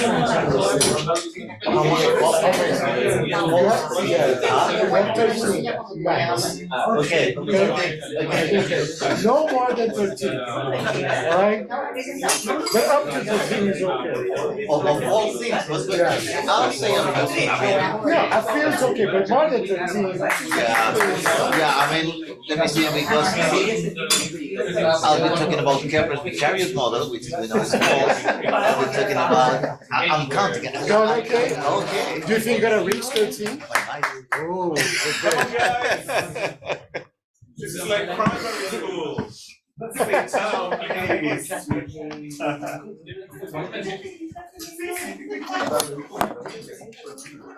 No, it's like, see, thank you very much for being back here to the second part morning for the workshop. We now have the pleasure to introduce Paula Cunha. Paula Cunha is perhaps one of the two or three philosophers of physics in Chile. He does a great work, and today he will be talking about scientific understanding in astronomical models from Eudoxus to Kepler, which is actually one of the contributions to the Torretti volume. Paula, Okay. Thank you so much, Christian, for the organization, for inviting me to speak here. As you said, Christian, I'm mostly a philosopher of physics, but my contribution to this book is a bit, it's not quite philosophy of physics. It has a focus on a notion which is relevant in general philosophy of science, which is the notion of scientific understanding. And I will use as a case study the evolution of astronomical models from Eudoxus to Kepler. So that's not modern physics properly. So it's been a lot of fun to do this. It's nice to once in a while to get to go out of your comfort zone, of course. And another thing I would like to say is that it's very special for me to have the chance to present this work here, because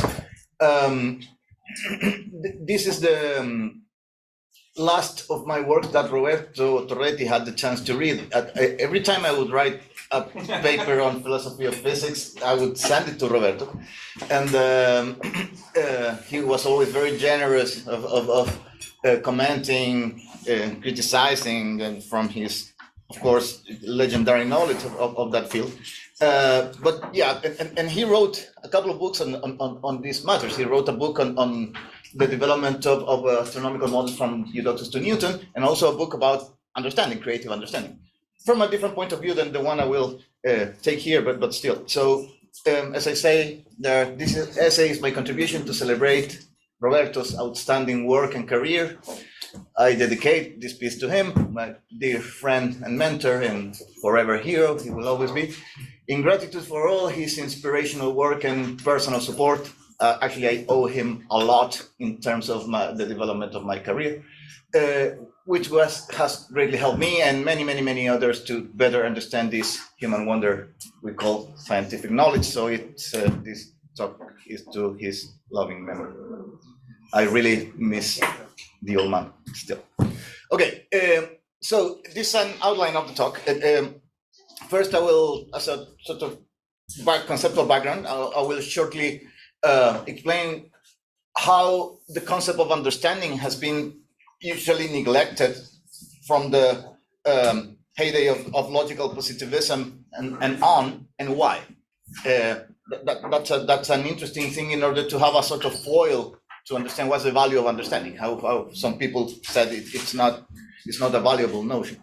And then I will describe the current state of affairs about understanding. There's been a recent revival of this notion, especially by the work of Henk de Recht, this Dutch philosopher of science. And I will explain in particular his approach to this notion, highlighting the fact that is an essentially pragmatic approach to this notion. And finally, I will present the case study in a very simplified way. My contribution to the volume is a very long 50 pages essay in which I deal in geometric and mathematical detail with all these models. That would be, of course, too long to present here. That's a fascinating topic because and apart. So I will just pick some of those of the many case studies of the models. I will focus on, I will say a few things about the Eudoxus model, about Ptolemy's model, and about Kepler's so-called vicarious hypothesis, vicarious model. So first, scientific explanation and why from discussions about explanation, understanding has been a, I would say, neglected concept in the tradition.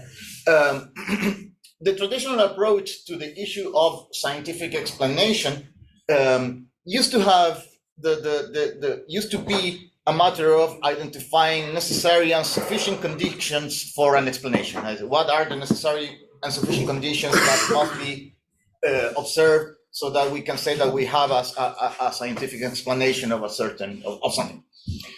In the classic nomological deductive model of Hempel,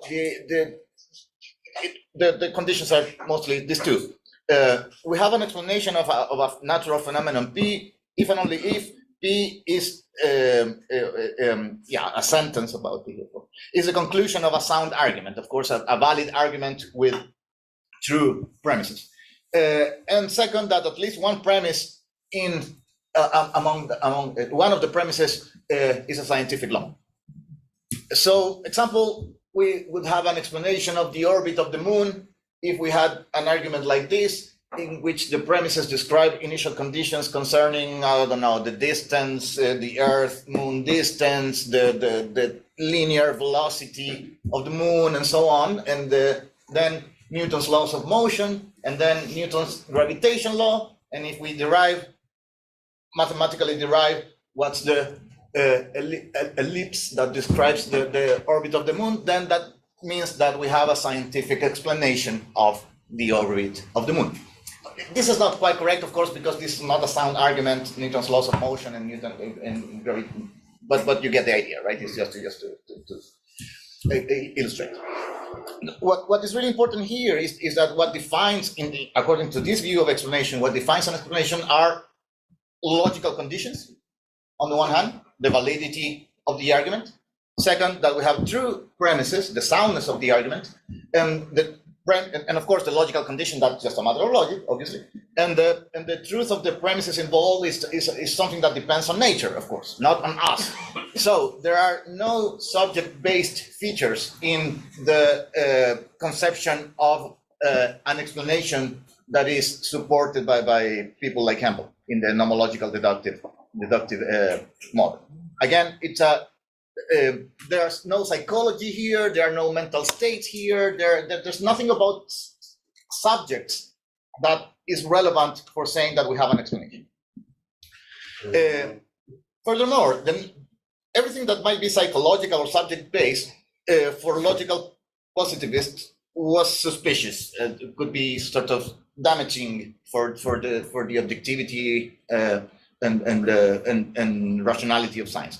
So they said, okay, then if we are going to talk about understanding in the context of the practice of science, what we can say about it, logical positivists said, is that that's only a psychological aha experience, which is, of course, essentially subject-based.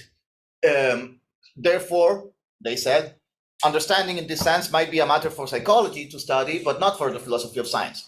And the epistemic value that we could assign to understanding actually relies on explanation, but not on the mental experience of this aha experience. For example, I understand the orbit on the moon, and I get this aha feeling, right? when I think an explanation of the moon orbit, that is something that I do, a subject, and something that I think, a psychological process. That's what I mean when I understand the orbit of the moon. But the epistemic value that this understanding has, logical positivists said, resides in the explanation, not in this aha experience. Okay, so they say, okay, understanding is not something to philosophy of science to worry about, to deal with. But things have changed for the better. Of course, logical positivism is dead, and things have changed quite a lot, of course. And there's a lot of background for this, but as a matter of time, I'll just go to the current state of first. Henderrecht is not the only guy talking about explanation. You have Karim Khalifa, you have and other people's names that I'm forgetting at this moment. But it's an approach that I particularly like, and that is presented in this book from a few years ago, Understanding Scientific Understanding, which is a delightful book to read. And the idea here is that it's of course, a view completely opposite to the logical positivism opinion. Now, understanding is considered something with an essential intrinsic epistemic value, and of course, therefore, a matter for philosophy of science to think about. But what Torretti is saying on this respect? He starts out by saying that we can differentiate between three senses of understanding, of the notion of understanding. First, the notion of understanding a phenomenon, a natural phenomenon, which means that we have an explanation or explanatory model of a phenomenon P, understanding P. Okay? Then, connected to that, the phenomenology or the psychology of understanding, the aha experience we were talking about. So these two senses were already identified by logical positivists and so on and so on. But then he says there is a crucial notion of understanding that targets not a phenomenon directly, but first a theory. That is, there is a sense in which we can say that we can understand or not understand a theory. And he elaborates on this, of course. Notice that, anyway, these three senses are of course, closely interrelated, and now we will see how. First, how do I build explanations from a theory? How do scientists build explanatory models from theory? That's a really complicated issue, and there's a lot of fascinating literature about it. But to highlight some features related to this whole thing, there's no instructions manual coming with scientific theories about how to create explanations and explanatory models from them. Actually, there's this whole tradition in the literature saying that models are kind of autonomous with respect to theory. There is a gap to be filled by means of pragmatic abilities that allow us to create and explanatory models out of theory. So there are pragmatic abilities, the capacity to do things with a theory that are crucial for us to be able to construct explanations out of theories. And another important issue here is that this is, of course, a rather clear thing in the practice of science. Desiderata for satisfactory explanations are also very important. We want our explanations to be, for example, I'm not saying that I'm supporting this, that this is something that happens, right? People value things in explanations, things such as simplicity, causality, coherence with background knowledge, some type of metaphysics, etc., etc., etc. Actually, after Guadalupe's talk yesterday, right, the notion of epistemic and non-epistemic values, all those things are here, and stuff like that, right? And after we say all of this, we can now see what Torretti means by understanding a theory. Understanding a theory means to have the abilities to build satisfactory explanations for T. It's a name for having the ability of building explanations, considering all these aspects that I just mentioned. But now we can elaborate on this notion. And and we can see clearly what's the connection between understanding a theory, understanding a phenomenon, and another concept that he introduces, intelligibility. We say that a scientist, a subject, understands a phenomenon P, UP, only if there is an intelligible for S theory of P. That is, there has to be a theory of P that is intelligible for S in a sense that we will describe now. So understanding a theory, remember, means that if I understand a theory, that means that I'm able to build explanations out of it. Then, therefore, it is obviously a condition for understanding a phenomenon. There won't be understanding a phenomenon unless I have a theory that I understand. Okay, and this has the consequence that, as we will see, that explanation is always an explanation for a subject, and this is I think a really nice result of the Rex work. This doesn't mean, of course, that explanations are subjective or some in the line of doxastic voluntarism or anything like that. There are, of course, objective and aspects that define what's an explanation, but it's also the case that explanations are always explanations for a subject. But now, what does it mean that a theory of P is intelligible for S? That will depend on certain properties of T, which are, of course, clearly objective. Properties of the formalism in which the theory is written, for example, that's quite common, right? But that's an example of a property of T which is relevant for T being intelligible or not for S. But also there are many other subject-based pragmatic factors, such as familiarity with that formalism. How do we value that kind of formalism? What are my conceptual preferences? What are my metaphysical principles? And so on and so on and so on. And all of those features, which are clearly S-based, subject-based, are relevant for T being intelligible or not for S. But then, if this is so, it's really natural that we have that criteria for the intelligibility of theory vary, both diachronically and synchronically. That's along the history of science, and also at a certain moment of science, and that defines different communities. And there are plenty of examples. Aristotle physics, for example, is not only false, but also unintelligible for us. It's not only that we know that what Aristotle said about motion is wrong, but it's also true that we would never go into teleological explanations in the same sense that Aristotle did it. We wouldn't do what Aristotle did anymore. That's an unintelligible, how you say, way to go, right? And that's an example of diachronical variation.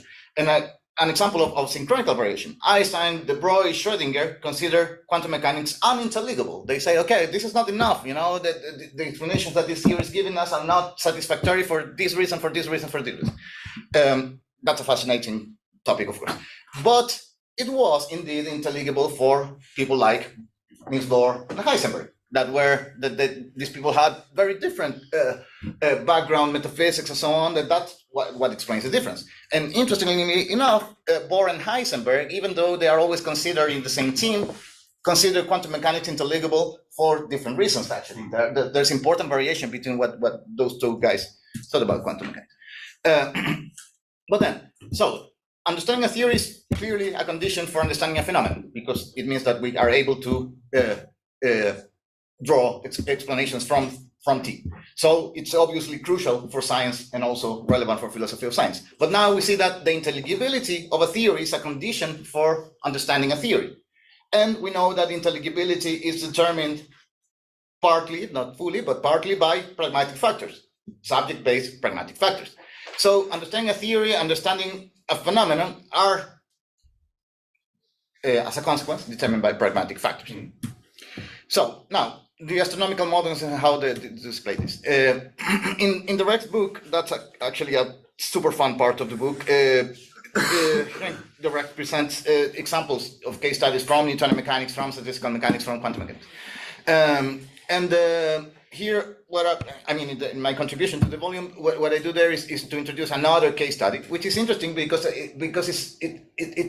it's a case study about things that happened before the scientific revolution, or at the very beginning of it. So, context for this: there is this statement by Simplicius in a commentary to Aristotle's Decalogue, right? That he gave this kind of homework to people in the academy for natural philosophers and astronomers. Simplicius says, Plato, having created this problem for those who had concerned themselves with these things, on what hypothesis of uniform and ordered motions could the phenomena concerning the motions of the planets be preserved? So guys come up with a geometric model of the planets, he said to his colleagues and students in the academy.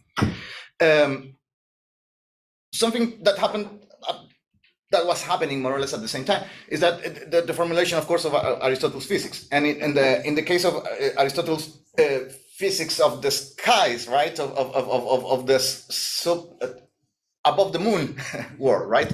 What Aristotle says there is that, in a nutshell, is that everything above the moon is made of ether, this fifth element, whose essence is such that circular, uniform, eternal motion is what corresponds to this element as its target, as its telos, right? There's a teleological explanation of the motion of planets.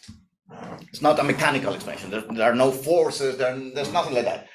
Planets behave the way they do because of the element they are made of, and that element is such that its telos is to move in that way. Okay. So, and there were important things that these models had to explain. One of them was the phenomenon that got to be called as retrograde motion. There you have a representation. Actually, this is a sort of geocentric figure. Okay, the center of the sphere is the Earth there, and the sphere is the universe. Okay, and but then we chart the observed trajectory of a planet that against the background stars. Okay, we see the planet sort of orbit the Earth in a geocentric. From a geocentric point of view, but there's a part in the trajectory that they do these loops that are called retrograde motion.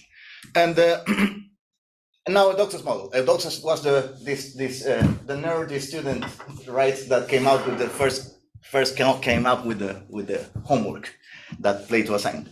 The idea in this model is that we assign 4 spheres, all concentric on the Earth, that have different axes of rotation, different directions of rotation, and different periods of rotation, but their combined motion is such that it can reproduce the observed trajectory of each planet. And the important thing here is that all these spheres move with circular uniform motion, okay? So this model is quite coherent with Aristotelian physics. The Earth is at the center of the universe, is at the center of all these spheres, everything moves circularly and uniformly, and so we can interpret Eudoxus models, therefore, as ether spheres, which is something that Aristotle did. And this is the way that for example, the loops are represented. That's the motion of the sphere with that axis, and now the sphere with this axis started to move. If we put the planet there, then we can get these loops that represent retrograde motion, and by varying the angle between the axis of rotation and by varying periods and so on, we can draw the loops we need. Okay, that's the idea. But then that very early on, it was clear that model has some important shortcomings, empirical, and then Ptolemy, following other people, came up with this idea. We can represent retrograde motion now by introducing the system of deferent. We have a center here of the deferent that in a geocentric model, it will be not quite here, but the Earth will be somewhere there. And this big circle that we call the deferent, and then we have this little epicycle. The idea here is that this point here, which is the center of the epicycle, rotates in this direction along the deferent, and then this point here rotates along the epicycle along this direction.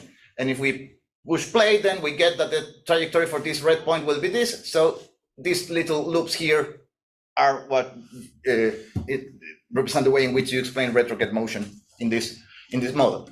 An important thing in this model is that they include an equant, which is a point which is not at the center of the deferent, but from which defining these 2 angles, that defines these 2 arcs here. The idea is that a planet goes along the arc CD in the same time as it goes in the along the arc AB. Okay, that's a geometric feature of the model. But if we introduce that, this implies that this point here doesn't move uniformly here. Okay, and besides, as I mentioned, the center of the difference is not the Earth. The Earth is the center of the universe, but it's not the center of all difference. So those two things, that the difference are eccentric with respect to the Earth, plus the equant are frictions with Aristotle's physics. Okay, that was clear for people at the time.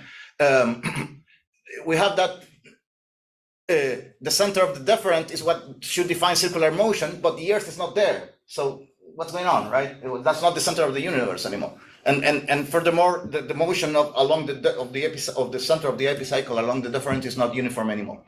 So, but it turns out that Ptolemy's model defeats by far Eudoxus' model in terms of empirical adequacy. So mainstream astronomical communities say, okay, Ptolemy is the way to go. So that created a sort of standard of intelligibility for those communities.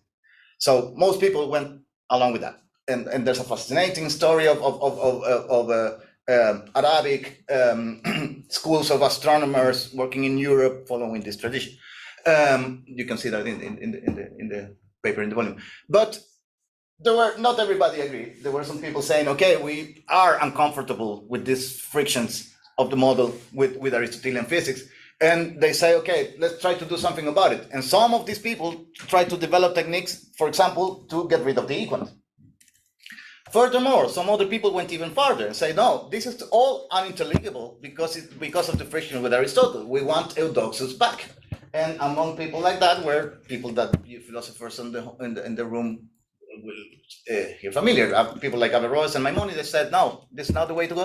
And even by the end of even by the Renaissance, actually, there were people trying to sort of revive some Eudoxian models. It didn't work, of course. It was never going to work.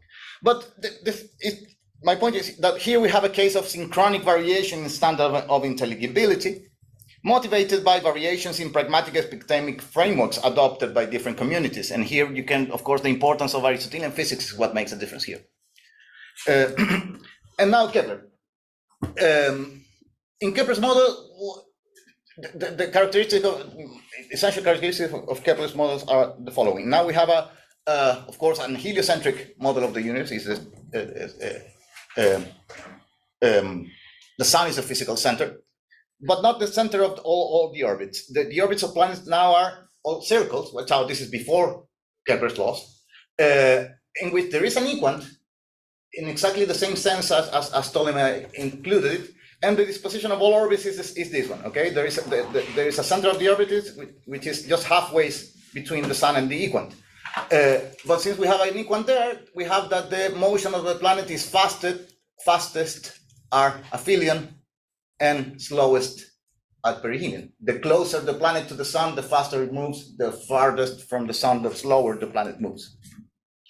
This already suggested Kepler, and among other reasons which have to do with the technical details of the model, that things are very different than what Aristotle thought. The sun is to blame here. The sun is the choreographer of the dance of the planets, but by means of a force, not by means of a teleological principle. And so this was really important because Kepler showed that this sort of amended Copernican model is better than everything before, but he immediately shows that it's false anyway, because it doesn't reproduce Mars' orbit accurately enough. But the interesting thing here is the complete disregard of Kepler's work for Aristotelian physics, and in that he was kind of a maverick at the moment. He was pretty much alone on it, and people started to getting convinced about it gradually. Of course, until Newton, when given the success of the thing. But then, as I mentioned, this model suggests a mechanistic conception of the universe, of the solar system for us, so that orbits, as I said, are governed by a force exerted by the sun. And this was crucial for him. He knew it was false. That's why he called it a vicarious model. But he said, okay, I don't care. There's value here. There is epistemic value here. I will continue working on this. And it's out of this model, analyzing this model, the technical things, the development that is fascinating, actually. And that's how he arrives to his first two laws, that orbits are ellipses and that planets sweep equal areas in equal times. So what Kepler did is he introduced a new standard of intelligibility.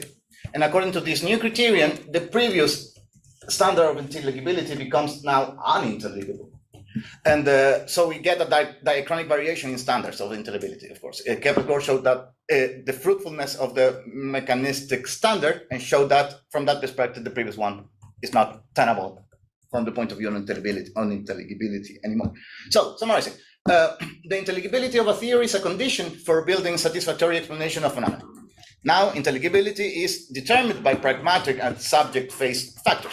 So for theory, understanding a theory and understanding a phenomenon are also determined by those same pragmatic subject-based factors. So, and the interesting thing about this case study, I think, is that we can see that as early as in ancient astronomy, that is before the scientific revolution, this happens. And also that it's a key factor in the scientific revolution. So this kind of subjectivity and pragmatic notions are actually crucial for scientific progress. Without that revolution and those divergences about standards of intelligibility, Kepler wouldn't have done what he did. So unlike what logical positivists thought, that all these subjective pragmatic notions might be a threat to scientific rationality and to scientific objectivity, is actually quite the opposite. These pragmatic subjective factors are an engine for scientific progress. So, which is, I think, I find so valuable in the direct approach. So that's it. Thank you.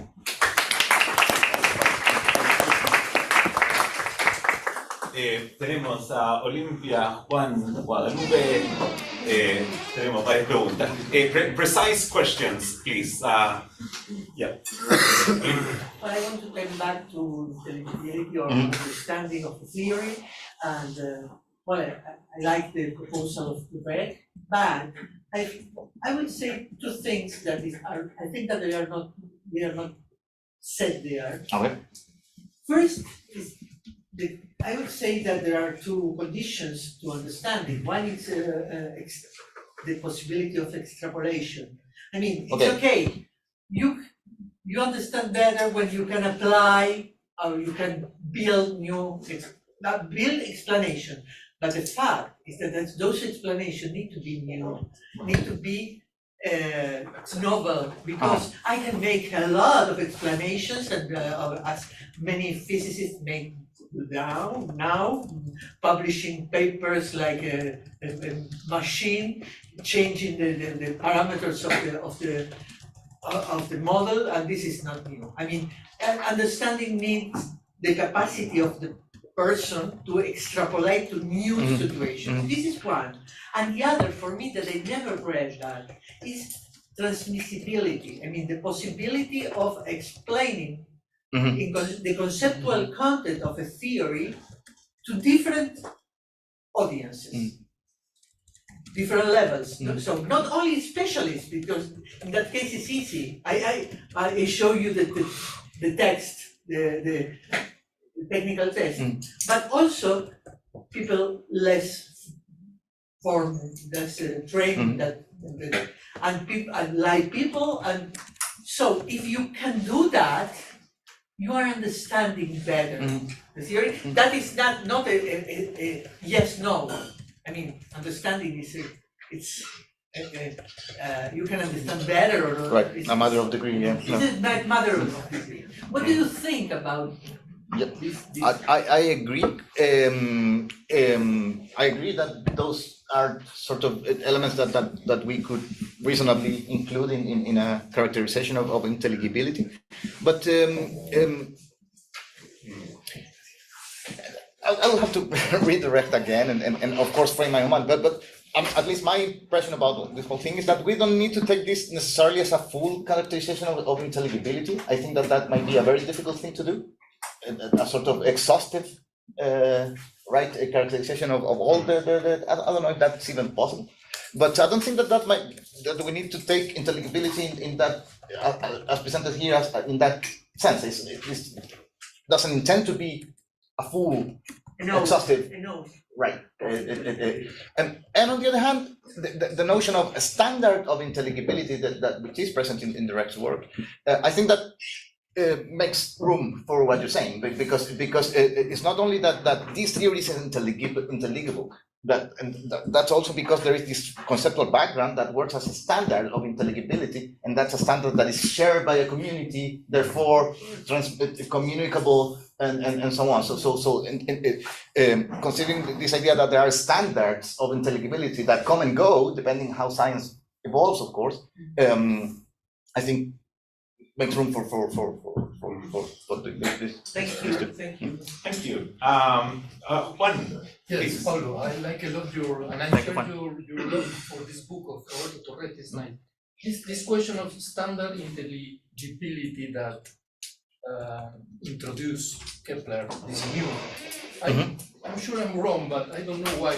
That was Copernicus' idea. I mean, the big deal here is heliocentrism of Copernicus. Kepler was a complement.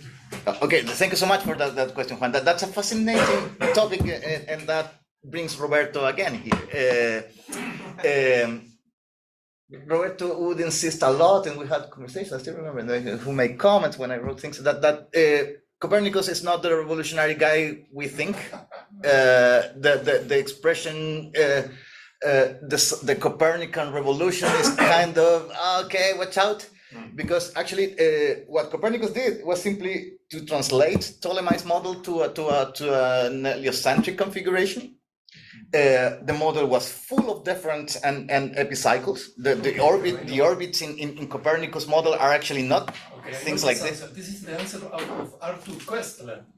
That means that part already knew the book of Arthur. Yeah. I mean, of course. What I'm saying that again, Roberto was super insistent in the fact that watch out, Copernicus was not a revolutionary guy. Actually, he was a kind of conservative guy in some sense. He wanted to get rid of the equant in order to reinstall uniform motion. Actually, his motivations were actually conservative. Yeah. I may have missed people, especially from this side. Sorry, Guadalupe, then Octavio. I will try to be very brief. Excellent. Thank you so much for your talk. I just have a suggestion to think about this. I think that the subject is deeply related with thought experiments in physics, especially. With thought experiments, okay. Many cases of thought experiments are explanatory models, and especially in astronomy, we can think in the Newton thought experiment, the cannonball thought experiment, where he shoot a cannonball from a very high mountain and with different initial velocities. Finally, you get different parables, right? Became a satellite. So I think that example could be interpreted as an exploratory model that integrates different physical principles. For example, physical principles about the movement of projectiles, about the centrifugal motion. He explains how that the moon became I'm sorry. No problem. Yeah. I'm sorry. I have. Maybe Copernicus. Copernicus. Because I think he's revolutionary. What are you saying? I'm the Che Guevara of the. Yeah. Okay. I'm sorry. Yeah. I'm sorry. Well. Yeah. I think that case could be interpreted as an explanatory model, and I think that the way that you relate intelligibility of a theory like as a condition to understanding, I think that could be rethinking, because in some cases I think that scientific models help us to make to understand the theory and make it intelligible in some sense. So that could like okay. change the Okay, okay. functions. I don't know how to Yeah, call cool, this interesting. property. Yeah. I think all there is a lot of paper of flow experiments as explanatory models, but not a lot, but are some. Stuart has one that is a good one. But the heuristic of flow experiment, how they explain using images and make us believe that it's like a system, how it develops in the time and works in certain ways. It is like a good way to explain how you can understand a theory with the help of these devices that are heuristic devices in many sense. So, thank you for your talk. Yeah, thank you, Roberto. That's great.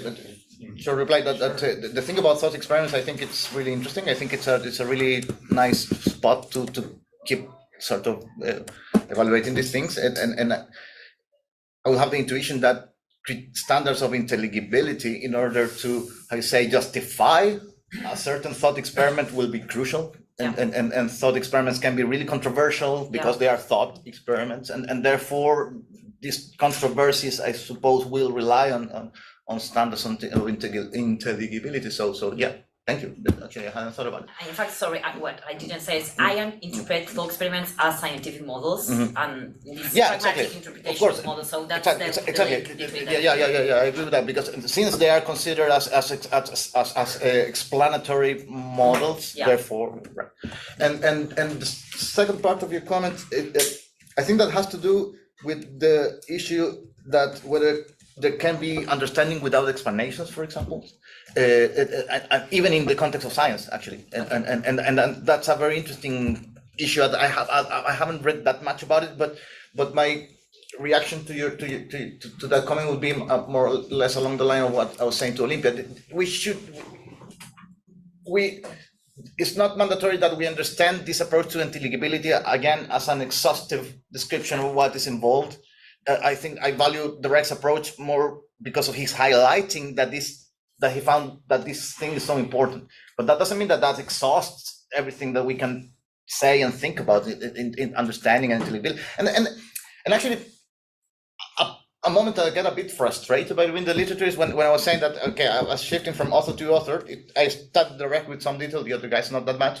But then when other guys are talking about understanding in a significantly different sense, they say, okay, are we really divergent here, or so and that's cool, of course, but we should be careful about it, that this doesn't intend to be a exhaustive definition of what understanding could be in the context of science, but only highlighting that one aspect that is especially relevant. I would take it like that, I think. Thank you so much. Octavio. Yeah, so in fact, my question will follow up from that, because it seems to me that understanding and explanation are separate things, and it's important to distinguish them. To the extent that the account that you rely on actually identifies them, it requires an explanation for there to be an understanding. It seems that makes the account unworkable for a number of cases. Okay. Right? So think about the use of the Locke-Volterra equation, right? No, I'm not familiar with it. I heard about it. Okay, but it's an equation that works, in things as different as prediction of economic models and processes, predator and prey models in biology. Okay. Right. So those things, and I think the use of the equation provides some understanding of the phenomenon, right? I'm not sure that it does offer an explanation, right? What you can say is, look, there actually you can map all these models one into the other. You can see similarities of structure, and in that way you do understand. Do they explain? It's not clear that they do. Okay, cool. Right. So I'm sympathetic to that kind of objection here, but again, the point would be that it's not that.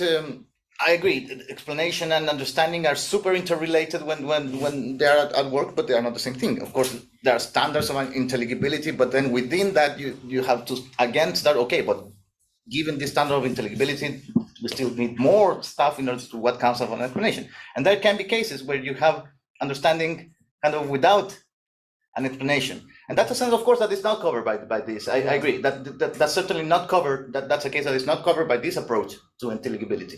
I'm not sure about what the Recht would say about it. That if you would agree that but I would be more or less on what you have been Yeah. suggesting here, that's a possible Yeah. scenario, and rather than saying that okay, no, this is my theory of understanding it, rather this, I'm more describing and making an exercise in conceptual analysis of something that is relevant in the context of scientific practice. I'm not entirely sure about what he would say, but So Peter Lipton has a very interesting paper where he separates this two. Right. He doesn't use this example, he uses other things, but I think he's right.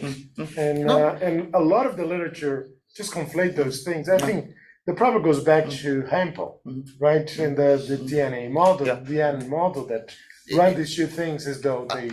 Actually, isn't it in the Lipton paper that it says, for example, if you are a primary school kid, okay, and you are first presented to a sort of, the teacher wants you to understand the solar system or something like that, right? And presents you a sort of like a model, but a physical model. There's no scientific explanation working on there, I think, but still you have a scientific sort of understanding of and I think that's more or less an example that Lipton. And I would agree with something like that. So can we close with Kuminak? So sorry. I think he was first. No. So polite.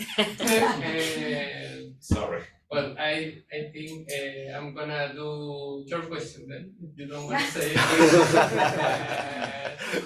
We have, when you first said unintelligible, I thought you meant like comprehension, the ability to comprehend something, and when you don't comprehend something, you just don't understand it at all. Okay, no, it's not that strong. Yeah. But I then when you continue your talk, I thought you meant something like that something can make sense to you. It's more like that, right? That would be a better expression, I think, of natural. I wanted to. It's weaker than that, certainly. That because it's not that we cannot even understand in any sense what Aristotle did in Aristotelian physics. We know that, and we teach it, and we study it, and we read it, and so on, of course. But the sense in which is scientifically unintelligible is that we wouldn't be willing to use an approach like that because there's number of reasons that have to do with it. Yeah, and after clarifying that, I thought very interesting the fact that you separated at the end. Intelligibility is determined by pragmatic and subject-based factors, like two different things. Not necessarily. Okay. I think that they are connected, but basically I asked because I understand very well because of your presentation the pragmatic factors, but I didn't understand what subject-based factors you consider, like what factors change from person to person, and this that you are another. No, I don't mean that I don't mean them as two separate things. There, it's just that as two ways of looking at interrelated things. Pragmatic issues are usually subject-based in some sense. Isn't there a difference between those? I mean, I would say that would have to be how you say. Investigated in a piecemeal fashion, I think, case by case, and what's this, and besides subject based doesn't have to mean individual subject, of course, because subject based things can hold for a community of scientists, more or less what Olympia was suggesting with her question. And the point is that since pragmatic has a very wide meaning, right? It means context dependent. It means useful in a certain practical way and things like that, right? And since it is context dependent, of course, things are context dependent for subjects, because subjects are always subjects in a context. Yeah, let's thank Pablo for Thank you.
Bueno, no, hay que poner pantalla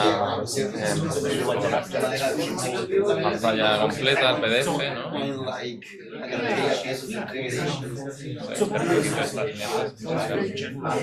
Fuera, esto fuera, y ahora. Ah, sí, sí, sí. Entonces, hay un simbolito.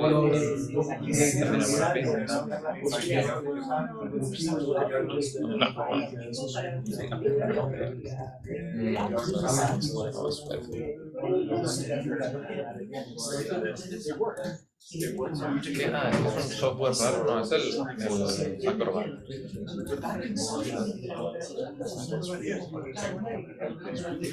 Thank you very much. So we will continue now with Alto Filomenos talk. Thank you.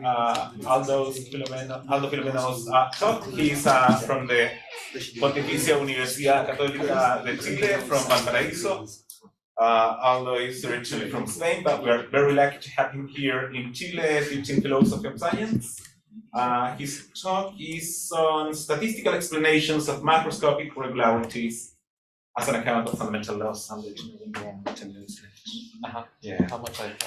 No, it's around 2 p.m. So 42. Okay. This is works for slides? Not for no. Not for the I have to touch. Yes, okay. You need to touch. Okay.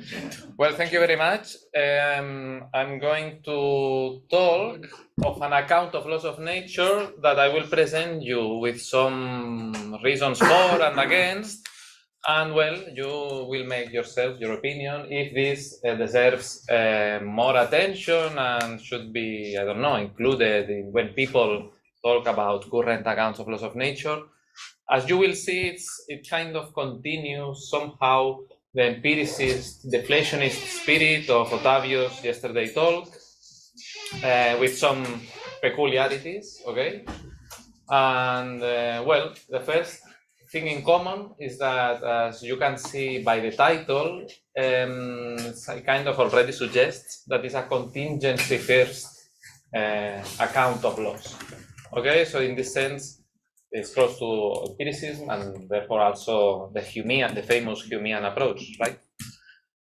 So the first thing I will do is to tell you everything in a very summarized way. And after that, I will make very general and brief comments, okay? I'm not gonna enter into any detail, and well, details are crucial, but just we will reason conditionally, supposing that this works, then this might be an objection or a reason for, okay?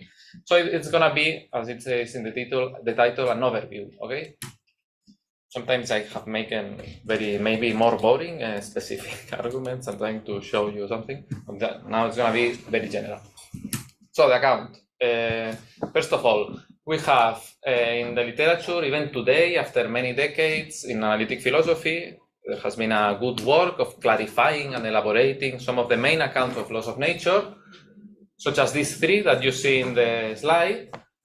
And I would like to make you, very briefly, an important diagnosis, which is, you might disagree, but it will help if you agree with the following, with what will come later, which is that all these accounts, okay, they have been elaborated and studied in detail, but they all face clear major flaws, okay? Why I say that this diagnosis helps? Well, because obviously then it becomes more pertinent, no? To look for alternatives. Even if you disagree, well, to look for alternatives in science and in philosophy is always very valuable. Remember these things that happen with unconceived alternatives in these debates on scientific realism, so it's always fine. So, well, let's just cross it in the sense that we won't talk about that today. And let me try to present you this idea of spontaneous emergence of laws, which also can be stated in this also very clear sentence of that has been said often, of order from chaos. Okay, so I would like to cite now very briefly a few authors very different from each other that have been elaborating in the history of philosophy similar accounts. This begins with the ancient Greeks, with Leucippus, but I won't talk about it more. In the 19th century, Charles Sanders Peirce wrote, elaborated in a certain level of detail, what he called an evolutionary cosmology. He and all the rest are, all of them, quite inspired by Darwin's and Wallace's evolution by natural selection, okay? By the role that randomness plays in natural selection and how, nevertheless, complexity arises, no? The physicist, very prestigious physicist, Wheeler, inspired also by quantum mechanics, has these articles that elaborates more or less a similar idea.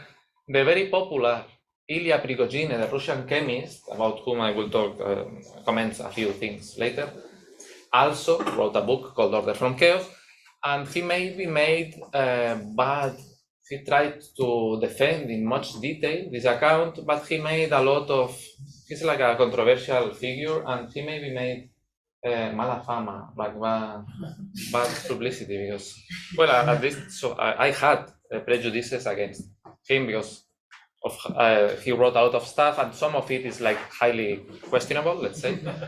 But he has also very serious, not only the scientific part, but also philosophical reflection in philosophy of physics about his own discoveries. Then the famous chemist Peter Atkins recently written a book which is exactly the same idea, also giving his own different, not very elaborated, it's a brief book in which he's not having the rigor of analytic philosophy, and similarly, with a very original proposal, the cosmologist Liz Molling is also inspired by these ideas. No? So I have been exploring this in certain detail from my doctoral dissertation, and I came there. I'm basically focused on the results that one can find in statistical mechanics, which I won't enter into the details here. But I came from the literature mainly from Robert Butterman and Michael Strevens, who were not having this, extending these interesting philosophical results to this debate. Okay, so a first methodological observation that I think is worth remarking. I don't know if Otavi or someone else said something similar yesterday, which is the fact that I listened, Closer to Truth, this podcast or thing that the other day they were interviewing Jenan Ismail, who was also elaborating the same idea, which is that she felt that what has to be explained is in the world is the existence of regularity, not the existence of chance. No? And similarly, the famous prestigious physicist Steven Weinberg said basically the same. There are two attitudes, no? To explain the symmetries or else to explain the absence. So, a question for my students here, which is the standard methodology today in current physics in the last centuries until today? Well, the answer, because I know students never reply, is the second, okay? Which means what is usually done in theoretical physics today is to assume a large degree of symmetry, and when you read symmetry, you can think of laws, and explain its breaking in lower energy regimes. It is what is always assumed in all the grand unified theories or theories of everything, and in the Stanford Encyclopedia entry on symmetry, it is the only thing that is considered. Okay, I checked that when I did that long ago. Okay.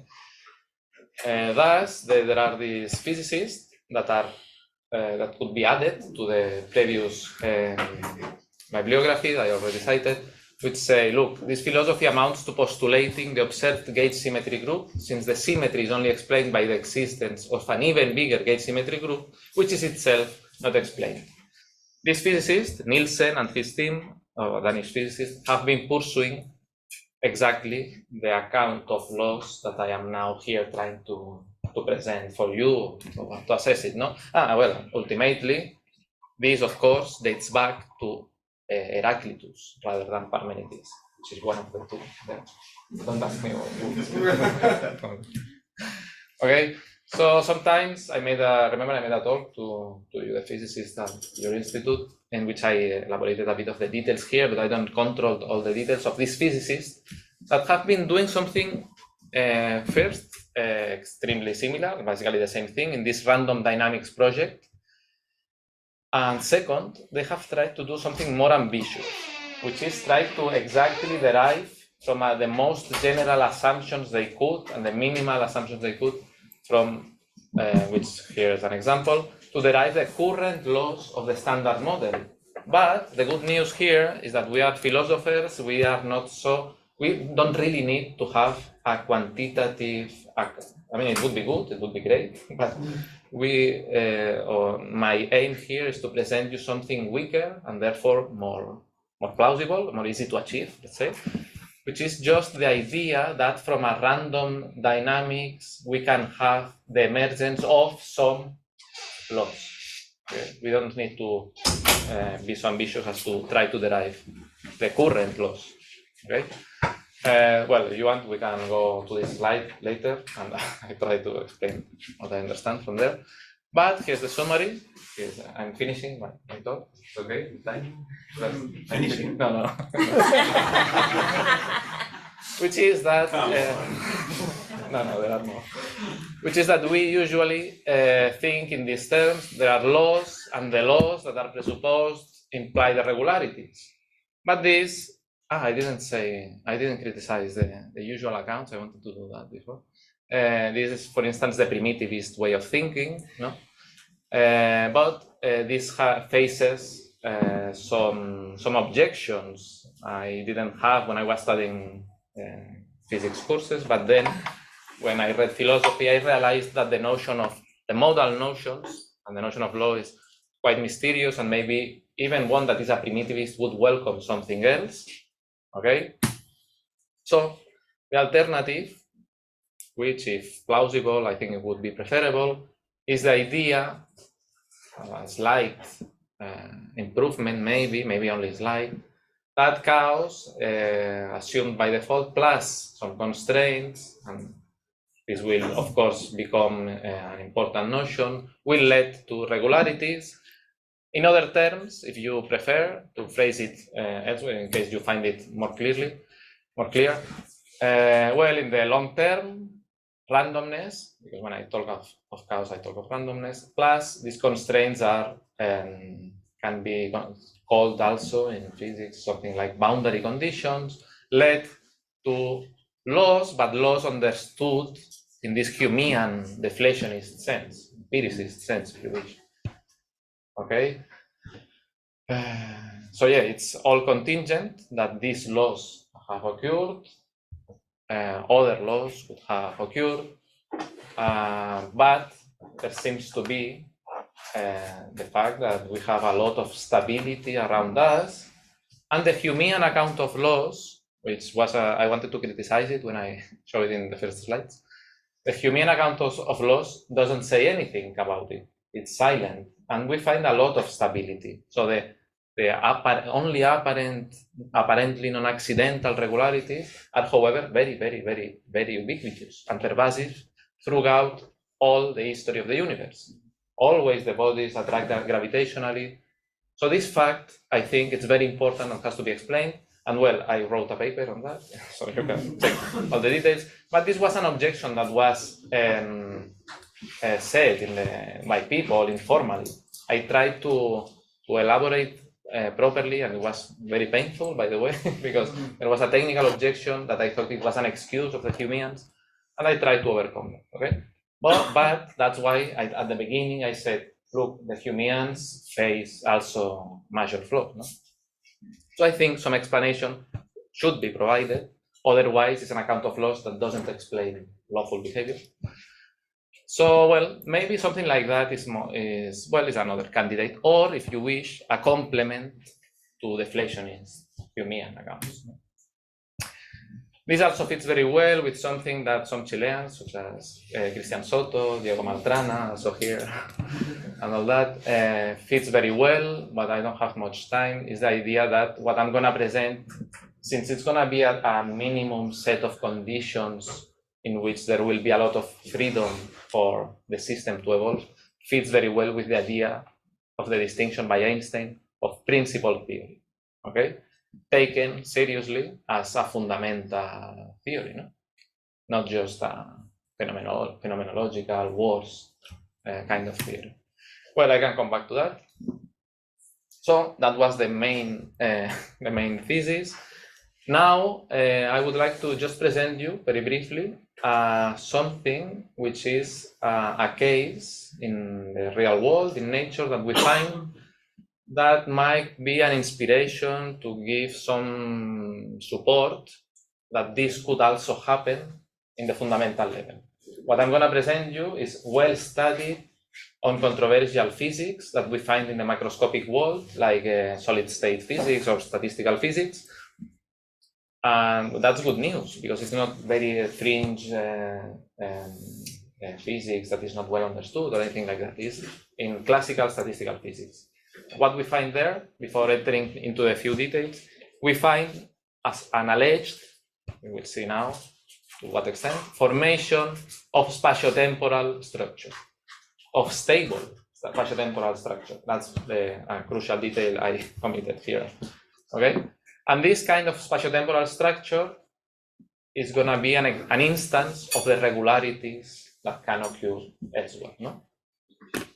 So, to be clear, this instance that we find in very mundane physics could be we can make speculate that this could also happen in the fundamental level, and this is the reason or the explanation why then in higher levels we have all the explanations always reduced, no, to lower levels. Well, ultimately maybe this is what happened at the fundamental level. And it's not especially impressive, okay? It's but also just because it's very simple, it has been studied in much detail in all textbooks on the topic. I forgot to translate that. You can find this in a soup, in this video, in experiments, in simulations, and well, slightly more impressive in the planet Pluto.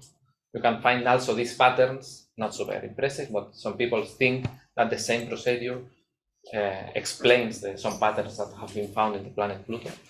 And the patterns that you find is these that you can see from above, or these that you can see from the side when you hit a fluid, okay?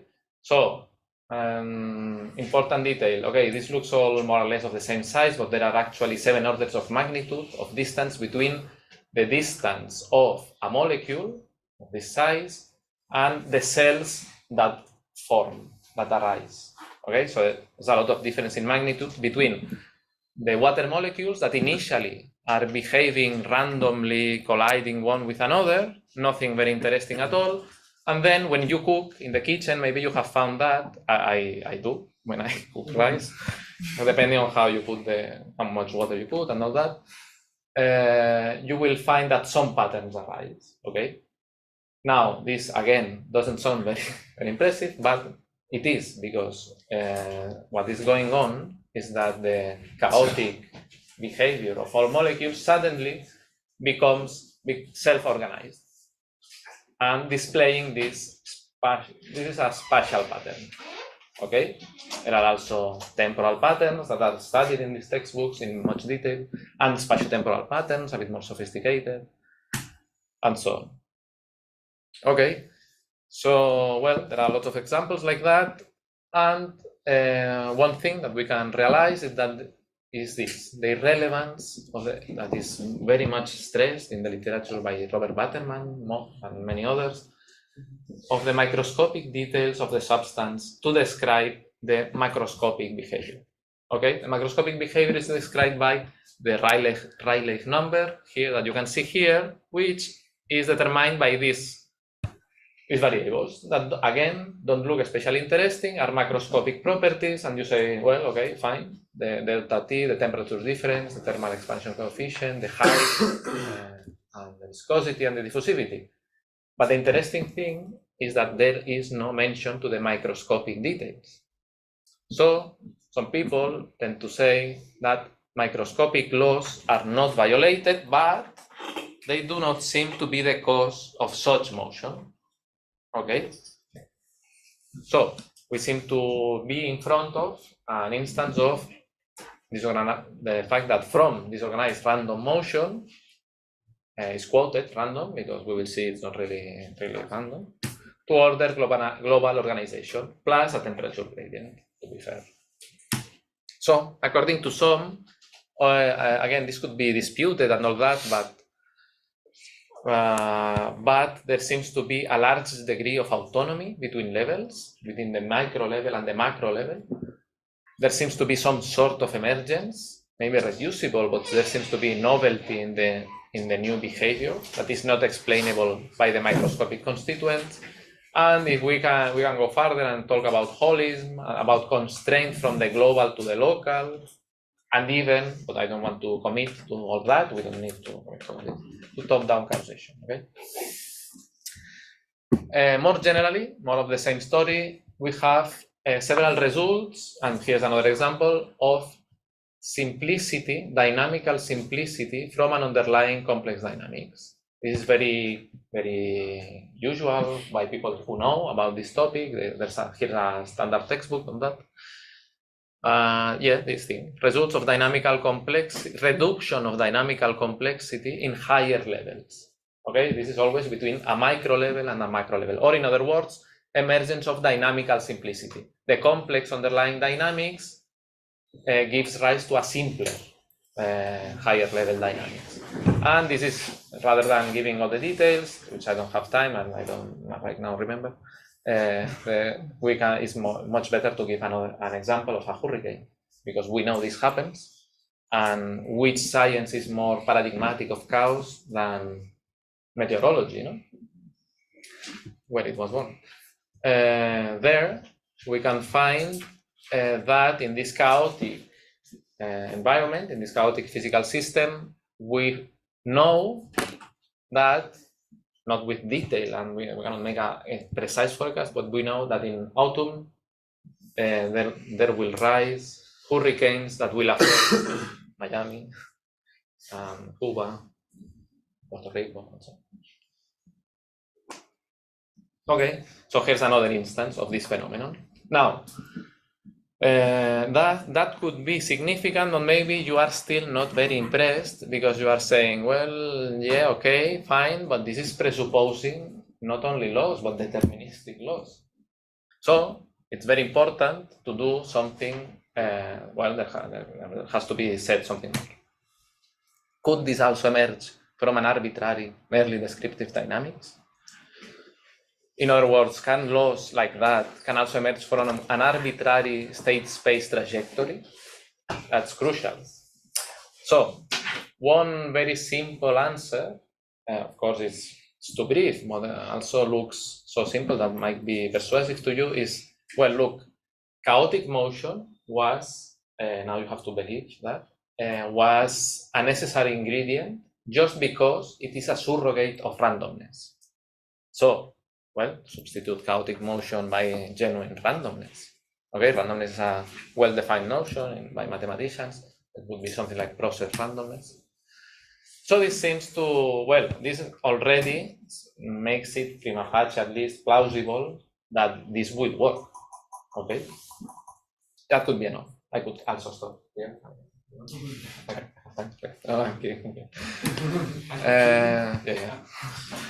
Another way of seeing things, which I elaborated in these papers I was citing, is, well, there is in the literature this emphasis on the relevance of the underlying dynamics, which leads to the idea, more common in physicists than in philosophers, of exploring the dynamics space. And this quote by Michael Strevens, I think that illustrates basically the idea, which is, look, there is an event which is not the hurricane, but in this case, a probability of a coin toss being 50-50. And he says, may come out the same on many different competing stories about fundamental physics. Okay? let's believe this is the case. So he elaborates here. The probability of heads on a tossed coin, for example, is 1/2 in Newtonian physics, quantum physics, and the physics of medieval impetus theory.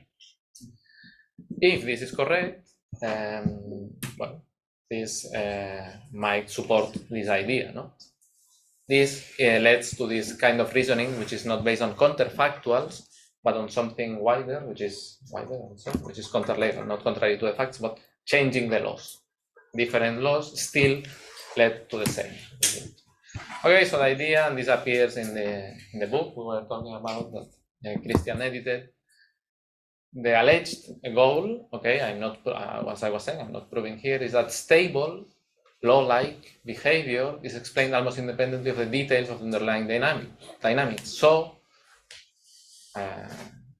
free evolution of a point in a given state space will display in the long run coarse-grained stable patterns. Okay, that's the goal that one would like to have. I try to study if it's plausible or not in this paper. If something like that can be achieved, this account of laws seems plausible. Now, an objection that this has, well, the state space seems to be presupposed, okay? So we will have to invoke that these constraints or boundary conditions have a modal role of determining what, okay, there is a lot of things are possible, but some won't. And then the things become mysterious there. Okay, so well, we might not have laws as refined laws or postulating them as primitive, but we will have to deal with something which maybe is more intelligible, which is the modal constraints. No? Okay. Well, as I was saying, I don't know, I have a lot of things, I have been researching this for long and a lot of things to mention here.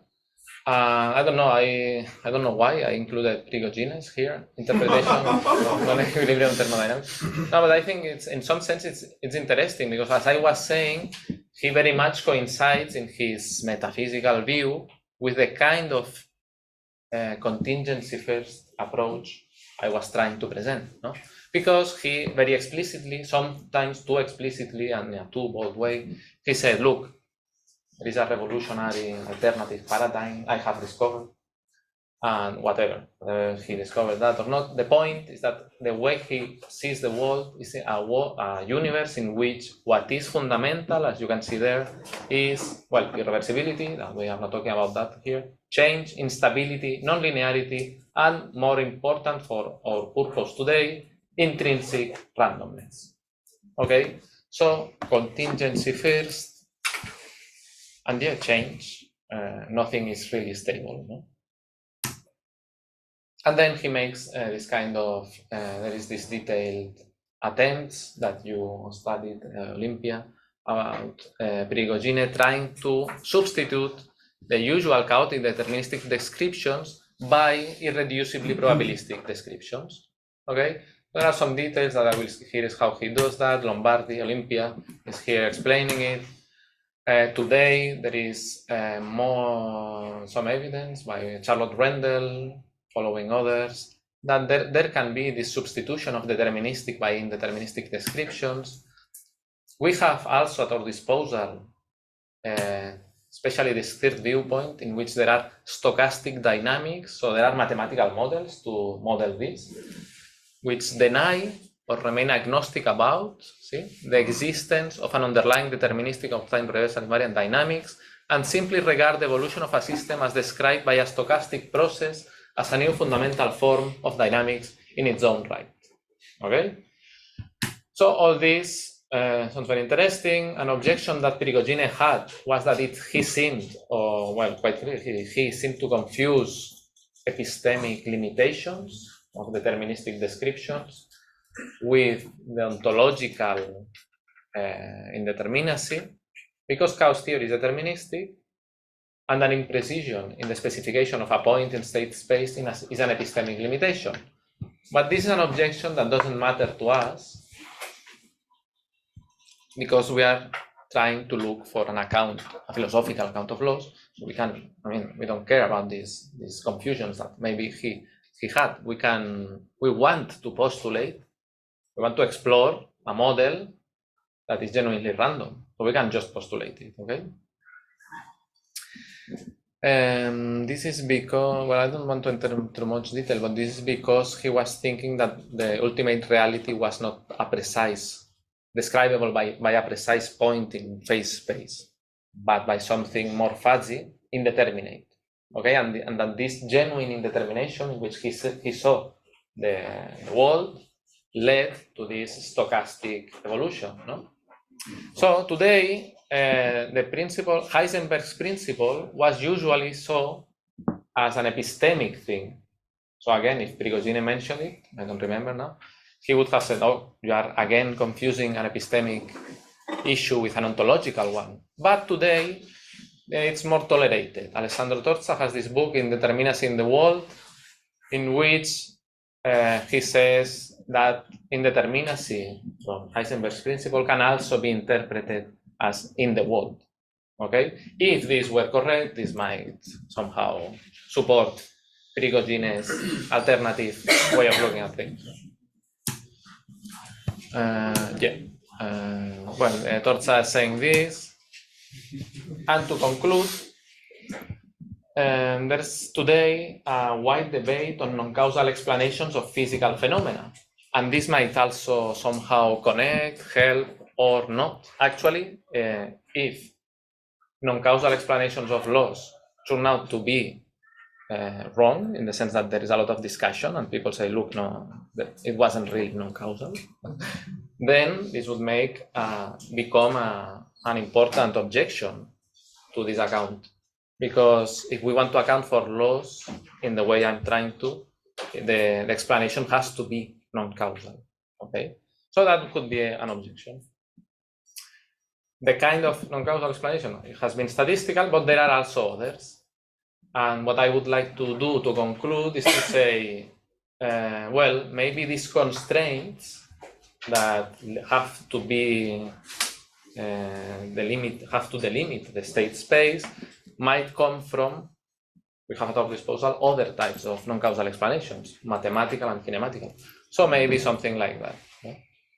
Well, there are many details here, maybe you know, of the non-causal explanations, counterlegals, so something like that.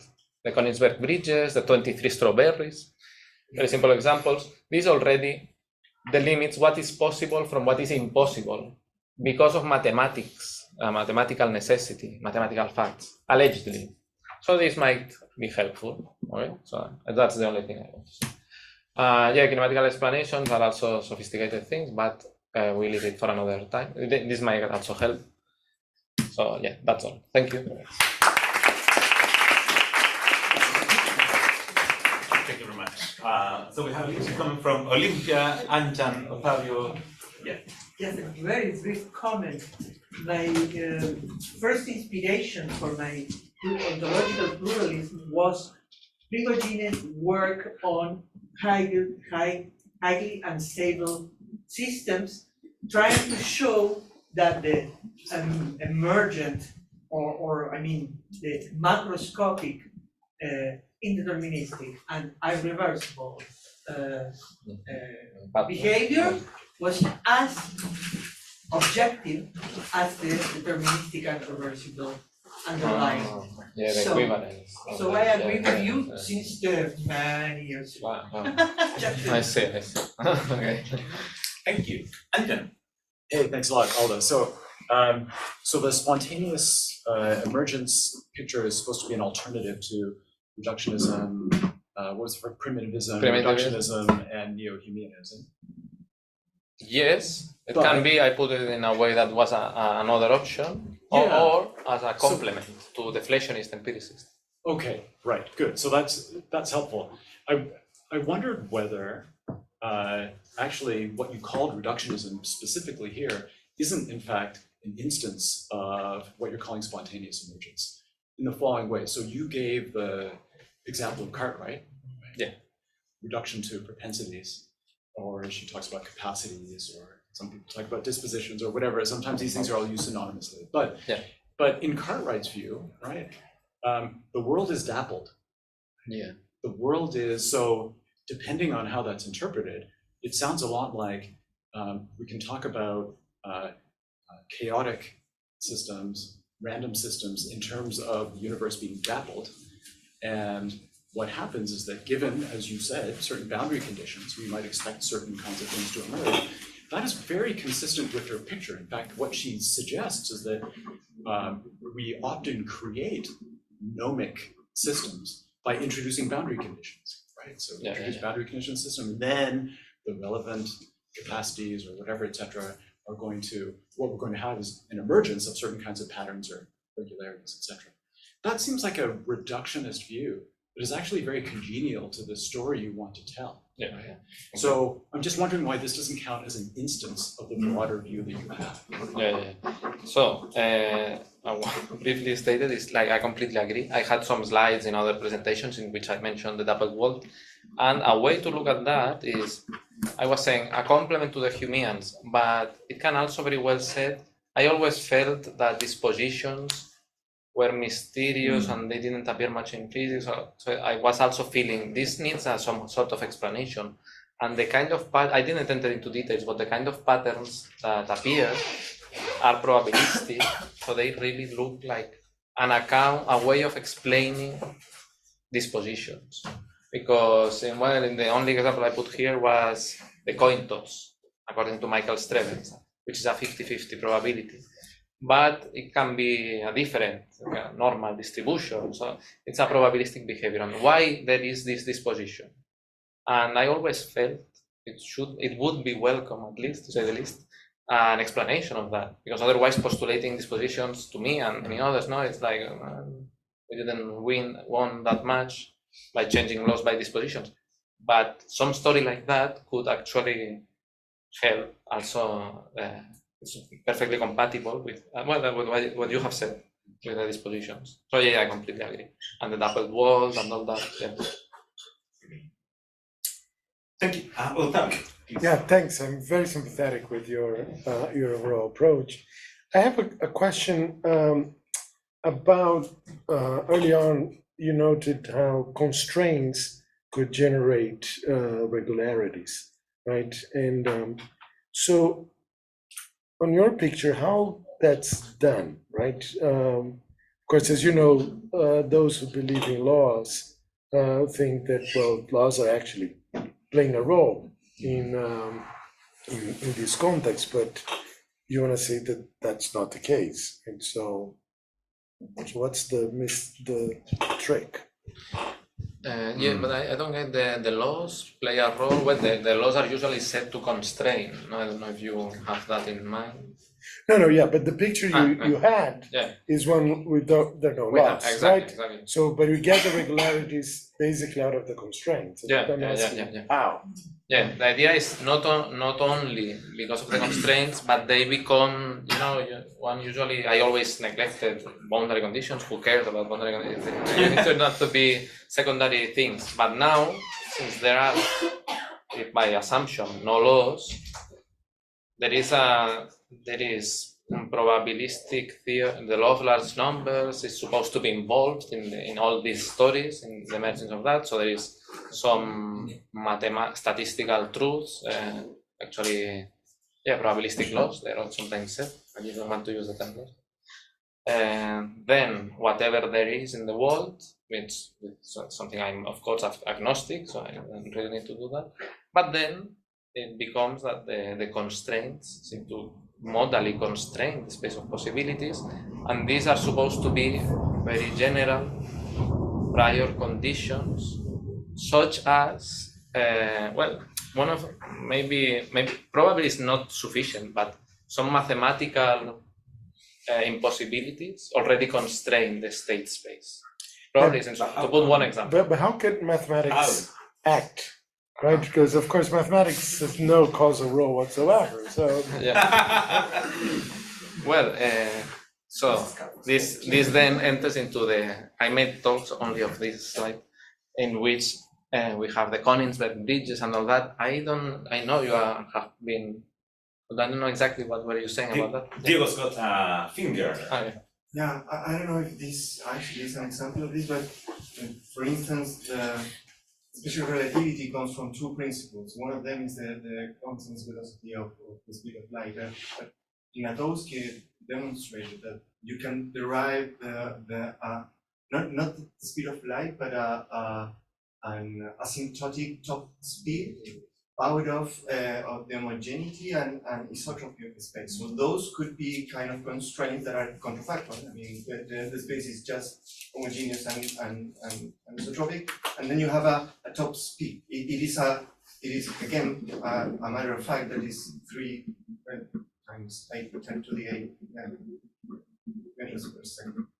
I don't know, and from this you get special relativity. I mean, the other principle is that physics should be the same for every observer, and the negation of that kind of needs an explanation, not the principle itself. So perhaps I don't know if that fulfills what your well, those, for example of yeah, but those properties of space that you are recording, they're not boundary conditions. Right, so that again, you're invoking more resources than I thought the view was supposed to have. I told it wrong, sorry. Yeah. No, but I completely agree. So then I agree with him, so I would have to change. I said boundary conditions to, which can be one kind of way of phrasing this. On the general term, to put the problem of general terms is that there can be a lot of stuff, is constraint. And then constraints, I actually in the paper in 2019, I mentioned exactly this as a usual candidate in which of the less implausible or more self-evident, which is they are not, but assumptions is, well, look, we have as a given space-time homogeneity and isotropy. Sorry, yeah, we need to. Vivaldo Paulo Lange. So maybe I'm a little bit off with this conclusion, but at some point you mentioned that an example of this emergence of low-lightness from randomness. You mentioned space and structure for statistical physics or something. At some point you mentioned space and structure as something that could emerge in that way, or am I wrong? Well, now we did. Yeah, but there was a slide on that. But Estructura espacio-temporal estable. Estructura espacio-temporal estable. okay, yeah, but maybe I'm a bit off. But in any case, maybe also getting Here, I'm citing the paper, you know. Yeah, of course, I'm thinking in that discussion. Exactly. And what about the conventionality of geometric / geometric structure there? Because something we might learn from Poincaré is that by the same, I say, empirical or ontological basis, you could, in principle, by choosing the appropriate different dynamics, you can describe them with different geometric structures. So would you phrase it as a matter of different constraints or something like that? And it's also similar. You also posted something yesterday on your own account. Another similar problem is which even arithmetics is not, even mathematics. But geometry is even clearer. No? It's very famous that alternative geometries. So I would tend to say that it is as a given that there is some geometry. It's a tentative answer to that. That's a threat. And if the geometry turns out to change, so this, how Cartwright talks about the world, there are these stable subsystems, which they are stable because they verify some stable conditions such as homogeneity and isotropy, for instance, or but well, actually this is related to a particular structure of space-time. So, but this is, I don't know, this is, we put it as an assumption because it is a brute fact given, because it is like that here in the observable universe, but that's where it's not, and if it is whatever, But I can't, I mean, better than that, I don't think. I'm not able. I know, it's already a bit off of what you were saying. No. So the wonderful lady from yesterday's cafe has got everything ready for us. We should go there, and thanks, Aldo. Thank you very much.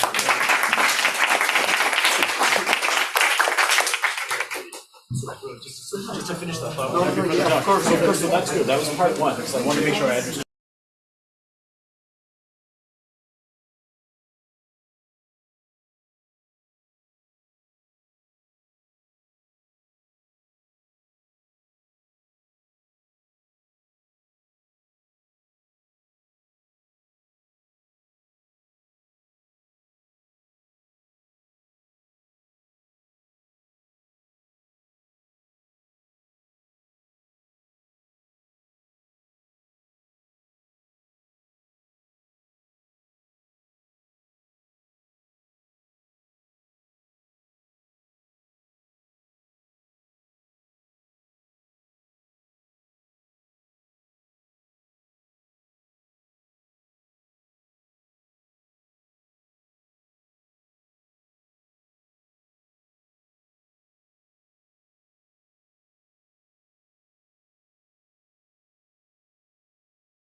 Hola, hola, hola, hola.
Now second here. And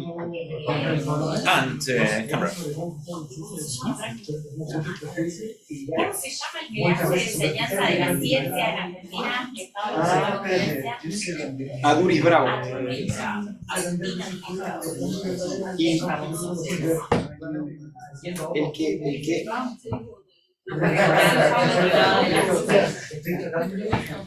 encantaría.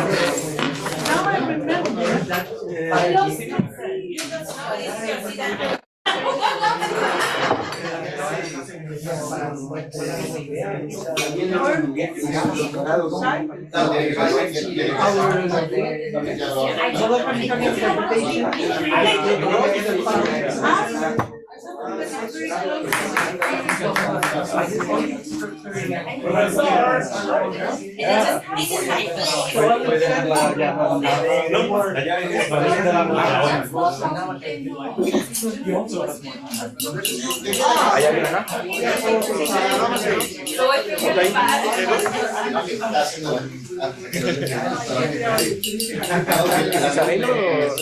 Yeah, I was there, but I can be here. It doesn't make any difference. I don't think anyone was here because this one was already when I left. So I'm assuming it's okay. And it's not as though.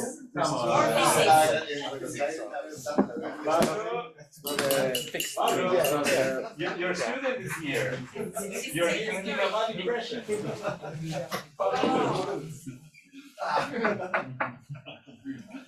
Okay.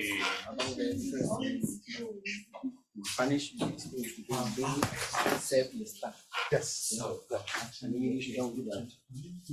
Though you think you're perfectly capable of distinguishing. Some people think that this difference in grammar reminds them of the thing about being. And I was explaining why here is wrong. Right. Yeah. That's very popular. Very popular. Yeah. Well, Excellent. So thank you very much for joining us in German or Greek. session. We will begin the afternoon session with Joachim Gianotti. Joachim got his PhD in Glasgow. Previously he was working at Birmingham in the UK with Al Wilson in a project called Frame Physics, like discover frameworks of physics. Yeah. Now we have the fortune to having him with us at the philosophy department as a researcher, and he will be talking today about powers, best systems, and laws. Thank you.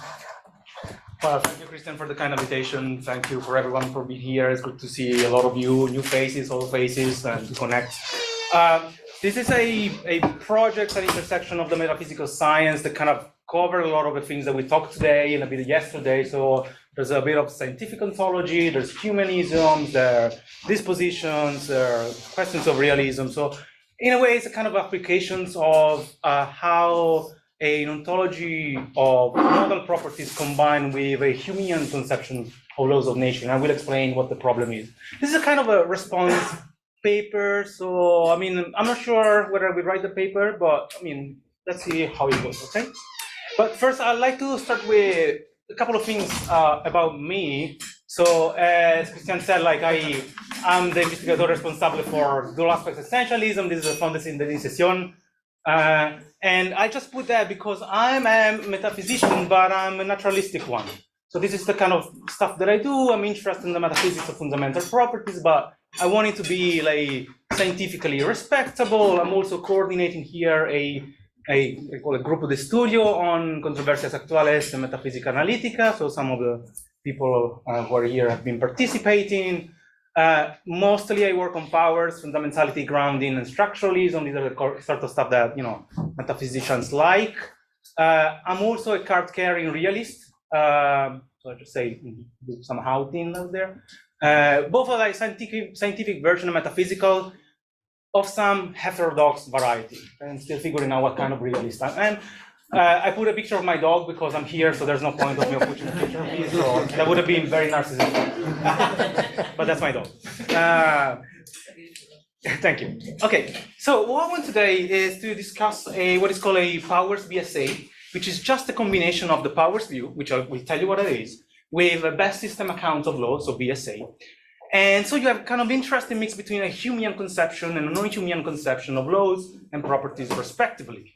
Toby Friend has recently argued that powers BSA is internally unworkable and completely undermotivated. And I think he's wrong. So what I want to, I mean, he has this paper, so what I want to do is, there are many objections in that paper. I just want to focus on one that is called an objection from competing explanatory resources. And as I will explain, someone else has already prepared the response to Toby. And I think the response is quite successful, but I think that the way that I would address this objection is preferable, and I will explain why. So that was just an introduction. So now I will tell you something about powers. I will tell you something about BSA, what the power BSA view is. I will present the Toby's friend's competing explanatoriness objections, and then I will present briefly a better response, which is my response to Toby's objection. So I will skip a few slides for the sake of time. We can talk during the coffee break, dinner, whenever, okay? Okay, so power, so minimally, a power is an irreducible modal property, okay? So here you have a bunch of non-exhaustive list of like people who endorse this view. Anjan is one of them, but there's also more recent literature. And what it means for a property to be modal, it means that it has some kind of connections with other property that has a matter of necessity. So typically, if you like the powers view, you would say that the power has some kind of like directness towards a certain manifestation, which is another property. So power is for some effects, or it's a disposition to some manifestation of things like that. Depending on your favorite powers view, there are different ways to specify the kind of like connection that a property has to other properties. It could be dispositional, causal, nomic, if it has to do with laws of nature. That kind of depends on your view. But you can think of a power as a property whose nature is constituted by this relation. So let me give you an example. So if you think that charge is a power, you would say that what it is for a property to be charged is to have certain necessary connection with a property, for example, of producing an electromagnetic force. This is what charge is about, okay? Why should you be power theorist? Well, today Anjan talked and also Bruno, they talked about scientific ontology. One of the reasons why you would like the powers view is because it provides you an ontology that is motivated by a scientific practice that is metaphysically informed, but like in a good way. Okay, so it kind of captures the way in which like scientists interact with properties in the natural world by checking their effects, and so if you want to provide an ontological ground for that properties, adopt the Powers view. And that this is a tradition that goes really back in time, but I mean, even Plato, like for example, has this sort of view. Another reason for adopting the Powers view is more metaphysical, is because it evades some problematic consequence of categoricalism, which is a view where properties, they do not bear necessary connection to their properties. And what happened on this view is that you may have charge, you may have the effect of producing electromagnetic force, but there's no necessary connection there. So what might happen is that there's a possible world where you have charge, but instead of being connected, or instead of disposing things or empowering things to produce an electromagnetic force, it does something else. Okay? And many people, like myself, think that that is a mistake to think of properties in this way. So you would block this possibility because you would say, no, there's a necessary connection between charge and the effects that it brings about when it is instantiated by objects. Okay, so you don't have these weird possibilities. But again, we can talk more about this stuff. What about the BSA? Well, the BSA account, I think more people are familiar with this in the context of a philosophy of science workshop. So this is the view that laws of nature are nothing but elite generalizations about the what is called the mosaic. So this is just the distribution of natural properties across space-time. So the idea is that you make observations about the world, you see a bit of charge here, a bit of force there, a bit of charge over there, a bit of force there, and then you see, there's some regularities there, and you just like systematize them, and that is the laws of nature, like capturing like the description of the patterns that you encounter. Okay. The idea is that, of course, not any systematization will do. So the kind of like laws are this sort of like statements that optimally balance like informativeness, simplicity, and other virtues. There's a lot of literature on like the kind of Humean virtues that your system, that your laws must satisfy. For example, if laws are probabilistic, they should have some kind of fit. Maybe you want laws to be Markovian, for example. You might want them to be applicable to big system and subsystem. You might want them to be sensitive or to some initial condition. That kind of depends on your favorite BSA view. But that's the general idea. Why endorsing a BSA view? Well, one claim advantage is that it gives you an unmysterious account of laws, which is claimed to be continuous with scientific practice. You look at what scientists are doing, they generalize from particular cases, and they just describe the regularities in a kind of informative and powerful way. So this is an account of laws of nature that is not metaphysically heavy like the other ones that Aldo, for example, mentioned in the previous talk. Another interesting feature of this account that kind of combines again with some things that we talked during the workshop, again particularly with Bruno's presentation and Angel's and Guadalupe's point, is that this is a conception of laws of nature which is suitable for situated explanation seekers, because it tells you that the kind of laws that you are designing are laws for the agents that you are, so they are sensitive for your cognitive features, or if you have some epistemic or non-epistemic commitment. So it allows to accommodate into the laws of nature some pragmatic characters of scientists. And so it's claimed to be a good advantage. Former colleague Mike Hicks has an interesting edited volume on the variety of like pragmatist views about Humean laws of nature. And there's a lot of interesting discussion too. What about powers BSA? Well, simply, this is the view that combines an ontology of powers with a conception of BSA or laws of nature. So what it says is that laws of nature are just elite systematization of possible or actual distribution of powers. And again, this systematization needs to satisfy some virtues. They must be simple, they must be informative, they may have other virtues. And here you have like some advocates of this view. So it's kind of like recent view, there's kind of interested in this approach, because I mean, you have the advantages of the powers view, you have the advantages of the BSA views, although why not combine them together and claim the best of both worlds? That's the idea. So, and people like this view, and I like it too. Sometimes when I believe in laws of nature, I like this view. When I don't, I think it's interesting. So. but again, we can talk about my views in a separate context.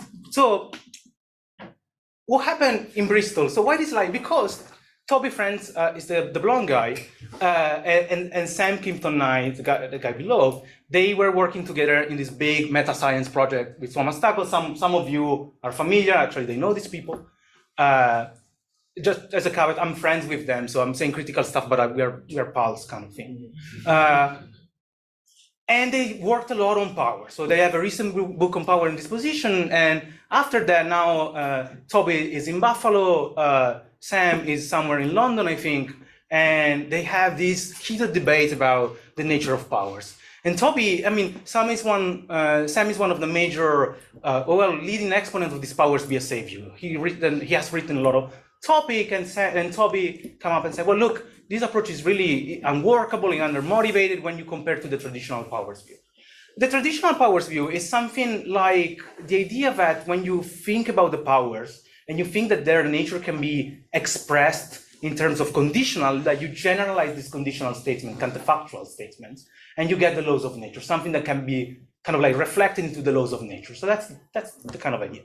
That view has some issues. So traditionally there are problems of how you derive the general character laws from specific powers. How can you account for constants, for example? How can you account for geometrical and symmetry structure? There's a lot of like issues. So that's why people like Sam have been interested in giving an alternative account. Toby Friend has this objection that is specific that says, look, one problem with this powers BSA view is that you have redundant and competing explanatory resources, and it's a bad bag of the view. So Sam has a paper under review. I think I'm kind of confident that it will be published, but where he basically addressed all the objection that Toby raised against the powers BSA view. I believe with Kimpton-Knight, with Sam, that the objection can be resisted, but I want to persuade you, that's the rhetorical goal in the last 10 minutes, that basically my way to handle this specific objection, which I will present in a moment, is preferable for a reason that will become clear in due course. Okay, so what is the objection? So the objection concerns this specific case. Suppose that you have an event which involves a particular distribution of natural properties, and suppose that this event is covered by a powers BSA law, and we can talk about what covers means.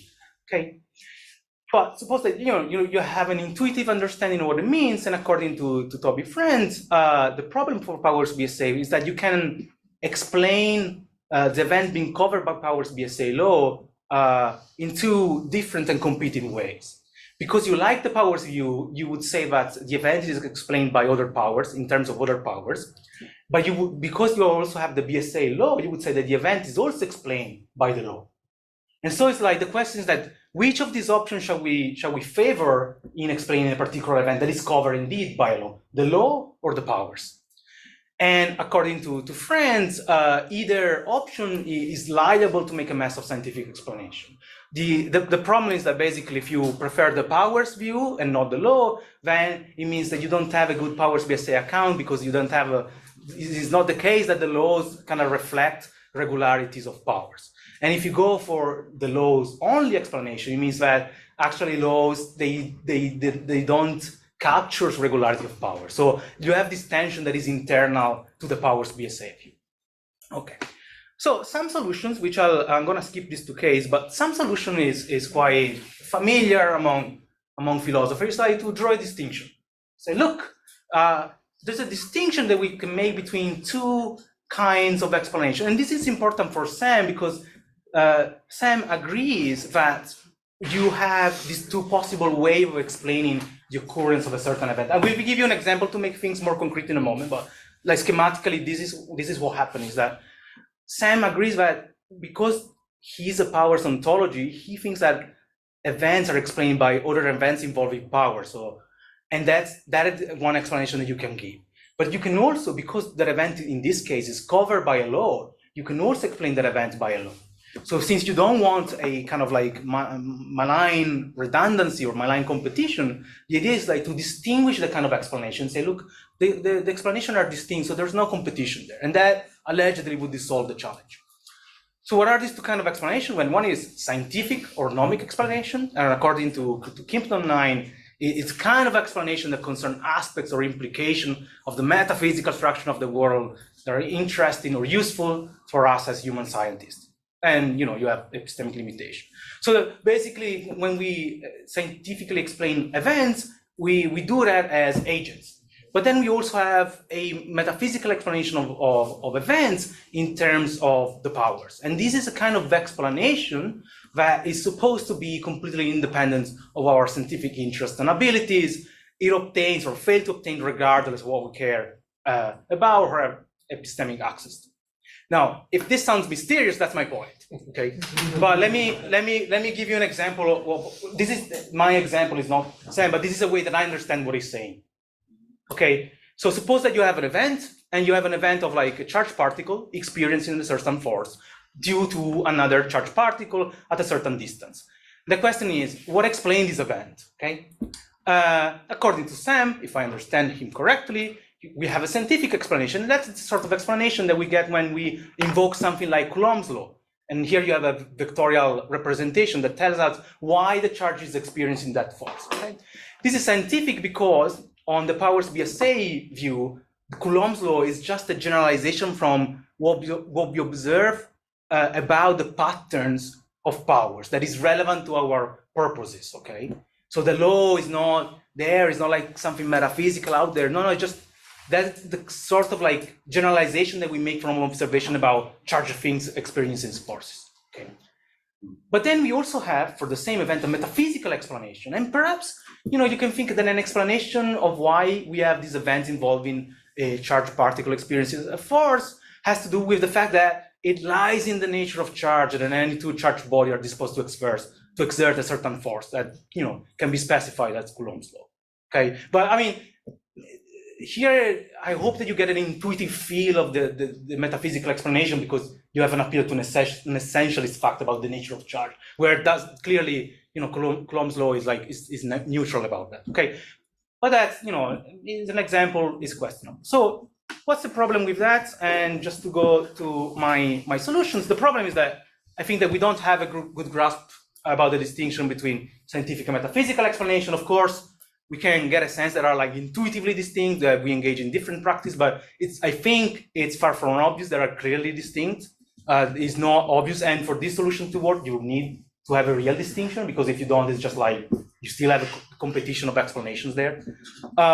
Second, there's a more metaphysical worries that I think that in general is neglected in the literature, but the worry is a worry of ontological variety, which means that basically it's totally fine to say that we have an event explained by another event, but it's very weird to say that a law, which is a statement expressed in a fact or a proposition, explain an event, which is something spatio-temporally located.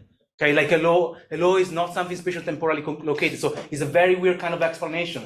And people who have metaphysical sensitivities like me, like, oh, wait a second. Okay, so if you are sensitive to this word, then you might want to explore a different explanation, and this is where I come in. So the kind of explanation that I have in mind is a sort of like diffusing or streamlining strategy, and the idea is to say, look, this problem of like competing explanatory resources arises because there's something odd about the explanatory demand that Toby Friend is making, and once we clean up the request, then we can also we can diffuse the challenge and avoid Kimpton's 9's worries. Okay, so that's the idea. The strategy, I mean, again, this is like metaphysical science, so here's a piece of metaphysics. The strategy that I like invokes the notion of grounding, and particularly the distinction between full and partial grounding. You don't need to make any strong or substantial commitment about grounding. You can have a very deflated notion, so what matters is you believe in that distinction. Namely, that there's a distinction between full and partial grounding. The full grounding is something like a complete cause or a complete explanation of a certain event. A partial grounding is something like a contributory cause or like a partial explanation of something. More specifically, you can think of grounding as sort of like non-causal dependencies with explanatory character between facts. Like it kind of captures the idea that some facts obtains in virtue of others. Okay, classic example, which is a bit misleading, but I think it kind of like Palm's intuition is that the fact that singleton Socrates exists is grounded in the fact that Socrates exists. What it means is the fact that Socrates exists, it kind of like determines in the kind of like goofy and yet like non-causal way the fact that singleton Socrates exists. Okay. But again, I mean, you can have doubts about grounding, but I think that the distinction is understandable. Okay, so you have a full partial grounding distinction. Why does it matter? Because basically what I'm suggesting is that the objection that we have here has to do with a request concerning two different facts. So remember, Toby's friend's objection is that we have an event covered by Powers BSA law, and we have two competing explanatory resources, powers and laws. I'm saying no. Here, what we have are two distinct facts that are calling for an explanation. One is the fact that event occurs, and the other is the fact that that event is covered by a law. And my suggestion is that these two distinct facts, they have two different full grounds. So they get two different complete explanations, and therefore there's no competition. Okay. So how does it work? So take again, like we are in the context of the Powers BSA view, and take the fact that a certain event occurs. So like the event that there is a charge particle experiences a force. Now, this fact on the Powers BSA view is fully explained by some facts about powers, okay? There are many ways in which you can understand like relationship between events. Again, like Anjan, for example, has some paper on like how that can be done. A lot of literature, like recent literature, like some is also more scientifically informed, like Hingerson, for example. But what matters is that when you have a full explanation of an event, the full ground do not contain facts about the laws. Okay, I haven't explained what lawless powers are, but that doesn't matter. So, for example, it doesn't matter whether whether you have Coulomb's law, for example. It just matters that you have some powers interacting, bringing about the other events, and that's the full explanation that you have. And so that's one why you have a certain facts about an event being explained by facts about powers. What about the fact that the event is covered by law? Well, the full ground of this fact, they must include facts about the Humean virtues of the law. So take again the case of the charged particle experiencing a certain force, explained by Coulomb's law. So the full ground of these facts, they contain facts about that Coulomb's law is simple, for example, is informative, is strong, has like captures our interest about the patterns, cognitive wiring, and facts like that. There are fancy ways to make this notion of like being relevant to a full ground in a ground theoretic setting that I'm not going to go through that. The point is that the full grounds of the fact that an event is covered by law, they include facts about the virtues of the law. They're not included in the full grounds of the fact that a certain events occur. So you have different full grounds, okay? So I'm out of time, so I'm just gonna go quickly through the example and then conclude. So here's an example of what I'm trying to say. Suppose that we have these two facts, a fact and event, that you have a particle experiences a certain force due to another particle, and a fact that Coulomb's law cover the event that a charged particle experiences a force, and so on and so forth. These two are distinct facts, and I hope that you agree with that. And the kind of strategy that I suggested, that the full ground of the facts about the event does not include facts, for example, about the strength and simplicity of Coulomb's law, which instead are included in the facts that I called L on the slide. So you have distinct facts, distinct full grounds, and no competition. So I just want to conclude here. Basically, so if I'm right, then once we tidy the explanatory demands for distinct facts, there's no need to defend the real distinction between scientific and metaphysical explanation. And this is a good thing if you're like me that thinks there's no, like the metaphysics and science, they stand on a continuum, but there's no, you cannot carve a real distinction. And there are hybrid cases that are really interesting in between. You also escape the concern of ontological polarity. Why? Because it's a strategy that deals with facts explaining other facts. That's what we are doing. And of course, that doesn't mean that the advocates of the powers view is kind of like excused from providing the details. So obviously, what I did was very schematic. So you may have questions about the specifics, and we can talk about it. And there are like difficult questions lying ahead. For example, what grounds the fact that a powers BSA law explain a certain event? If you believe that stuff, like I think you shouldn't believe that, but if you do believe that, then that's an open question. And yeah, that's all. I stop here. Thanks. Excellent.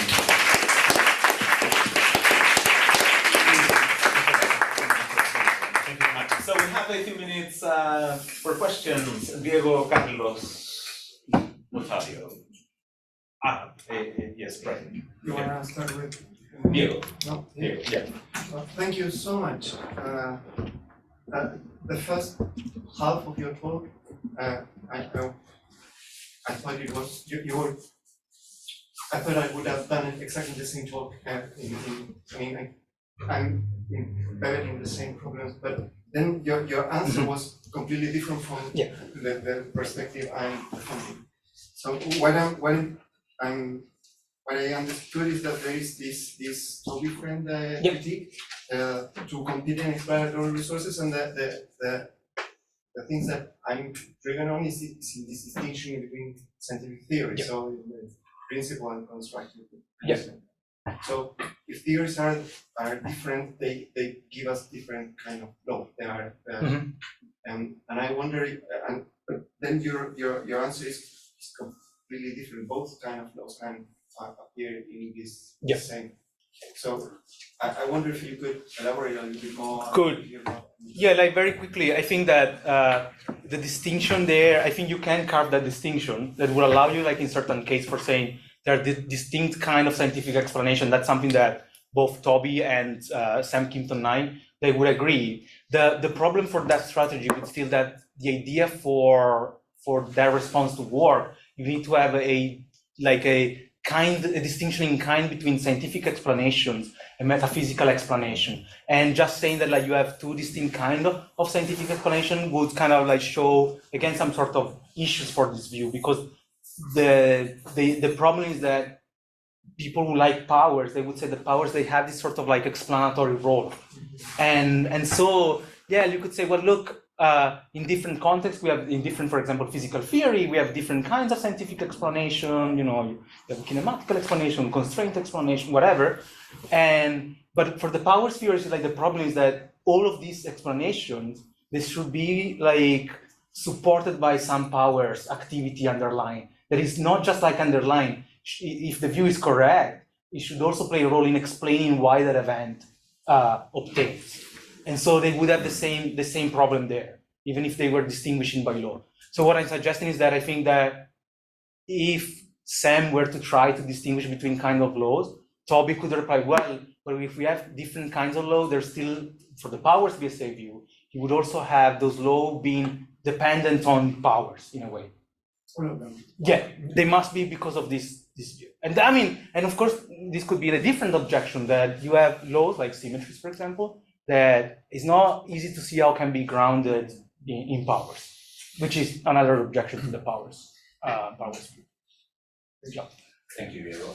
Carlos. Sure, thank you. Yeah, I think this is more clarificatory. So in the end, we have, what's the role of loss? So we have the grounds for the physical event of the attraction of the particles or manifestations of powers, and then we have the grounds for the law are I guess the happenings in the mosaic and the facts about simplicity and mineralogy, and then that's what grounds the obtaining of the law, and then what is the function or the role of the law in this approach? Like, does it explain like the physical happenings in steel, or what does it do? Good. So that's why I think it's a good question, and that's I think that Toby is sensitive to that. That's why he talks about an event covered by. Because if you go for the explanation way, which is very standard in the Humean literature, you have some circularities worries, because now you have the powers explaining the law explaining events about powers, but those are also explained by other powers, and you have it's very kind of familiar Humean circularity worries apply to the powers case now.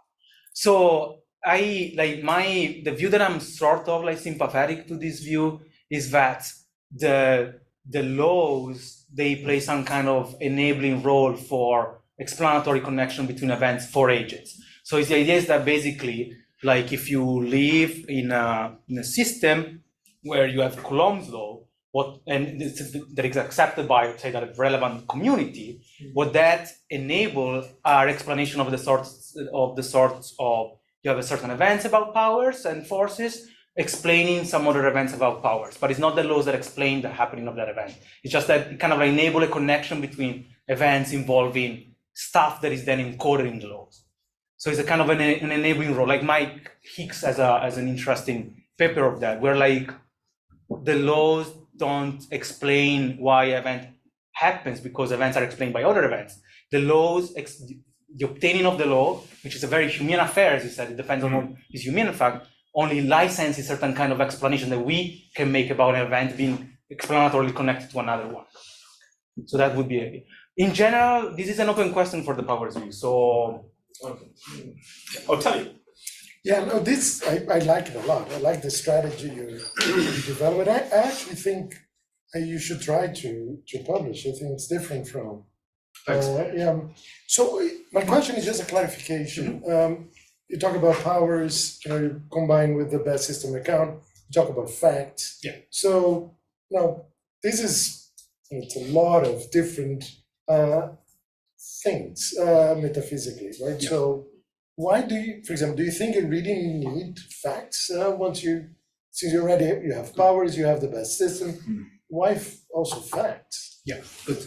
Because that's a good question. I think that you can run the same strategy without doing facts. For example, the same grounding strategy, if you have a very liberal notion of grounding that can relate, any entities whatsoever. For example, Jonathan Schaffer view. And so if you're already committed to powers and laws, do the grounding stuff. I think that this sort of liberalism, as in other cases, is problematic. Like excessive liberalism is problematic. So I preserve a more regimented notions about facts because it makes everything tidier. Because when you have this sort of grounding, then you might ask about what the relations between if it applies in one case between like a power and a law that you have a grounding relationship, then you may have it like a problematic abundance of grounding relation that is not like when you think about the detail, it's really hard to avoid. And talk of facts is a slightly more. It can be read like in a metaphysically heavy weight fashion, but I think that here for the strategy you can be kind of neutral about the ontology, like the metaphysics of fact. It's just like let's just suppose that we have sentences and an operator that map that to facts, and we're just neutral. And for example, like if you like a sententialist conception of grounding that relates sentences, I believe you can do the same. So it's supposed to be neutral, though. For personal reason, as I said at the beginning, I would go full Tractarian, so I like facts first ontology. I don't know, but I know that you would disagree. Fair enough. Thank you. Excellent. Brian. Yeah. What's your view on other kinds of explanations? Yeah. By instance, mechanistic explanations that tend to correlate facts with facts, as you said. How is that compatible with this view of scientific explanation? Good. It kind of understands laws as explaining facts as you say previously. Is it compatible with mechanistic explanation? I think that's an interesting question. So it should be this sort of approach. The powers we have used should be kind of like sufficiently general to cover a whole bunch of explanation that might involve like some sort of law-like generalization. So maybe like there are borderline cases between like scientific fields where it's not clear whether there are like some laws or there matter, but you do have like in higher level sciences like you do have generalization like principle that plays the role of laws about like systematizing like specific observations. So the same strategy would apply there. I find those cases very interesting. That's something that came up in Aldo's talk in the non-causal explanation that one of the complaints that I made about ontological variety has to do with the fact that events cause other events, but you may think that in some kind of like mechanistic explanation, like topological explanation that was mentioned in one of the earlier talks, we don't have causal relationship between events because they're more like synchronic dependencies of some sort where maybe causation is not the right thing like the right relationship, but the model should be the philosophical account should be in principle be able to be extended to cover these cases, like for example grounding. So I mean, in those cases it should work. You can have like causal scientific explanation and non-causal one. I think it doesn't require strong amendments of the policy. Thanks. Bruno, strike the point. I have like a kind of follow up in the same spirit of Octavio's question about this how simple could be your argument, and I was wondering if you have any position in this debate between unionist and separatist about metaphysical explanation and grounding. Because I maybe for different reasons you happen to be like a separatist, but if you happen to be a unionist, your argument can run with just one relationship, which is grounding, which is also metaphysical explanation by definition and something like that. So for the sake of simplicity. Yeah, I think that good. So you're right. I'm a separatist for independent reasons, and I think that here like unionism would kind of simplify things, and that I mean Sam Kimpton and I responses when he talk about metaphysical explanation, it's just that he doesn't like talk about grounding because he thinks that the notion is unnecessarily like inflated. But if you're a unionist, you're like, well, you already have grounding. So in a way, like I would still say that is the partial full grounding, partial full metaphysical explanation distinction that plays a role. And again, it wouldn't, to me, what matters is that it doesn't require you to separate between scientific and metaphysical explanation. That naturalistic metaphysician, I don't like. I'm heavily influenced by Al Wilson on that, thinking that there are many hybrid cases where it's really unclear how you separate like scientific and metaphysical explanation, even not for practice. That's just, but that's just like a way of we do explain why thinking that it's really distinct and it must be for this sort of explanation. So yeah. Thanks and congratulations. Thank you very much. Thanks.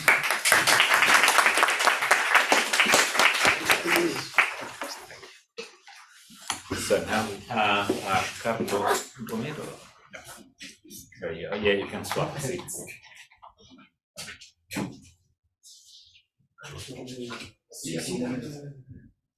Usamos como inmediatamente. Sí, ¿no? Sí. Bueno. Sí.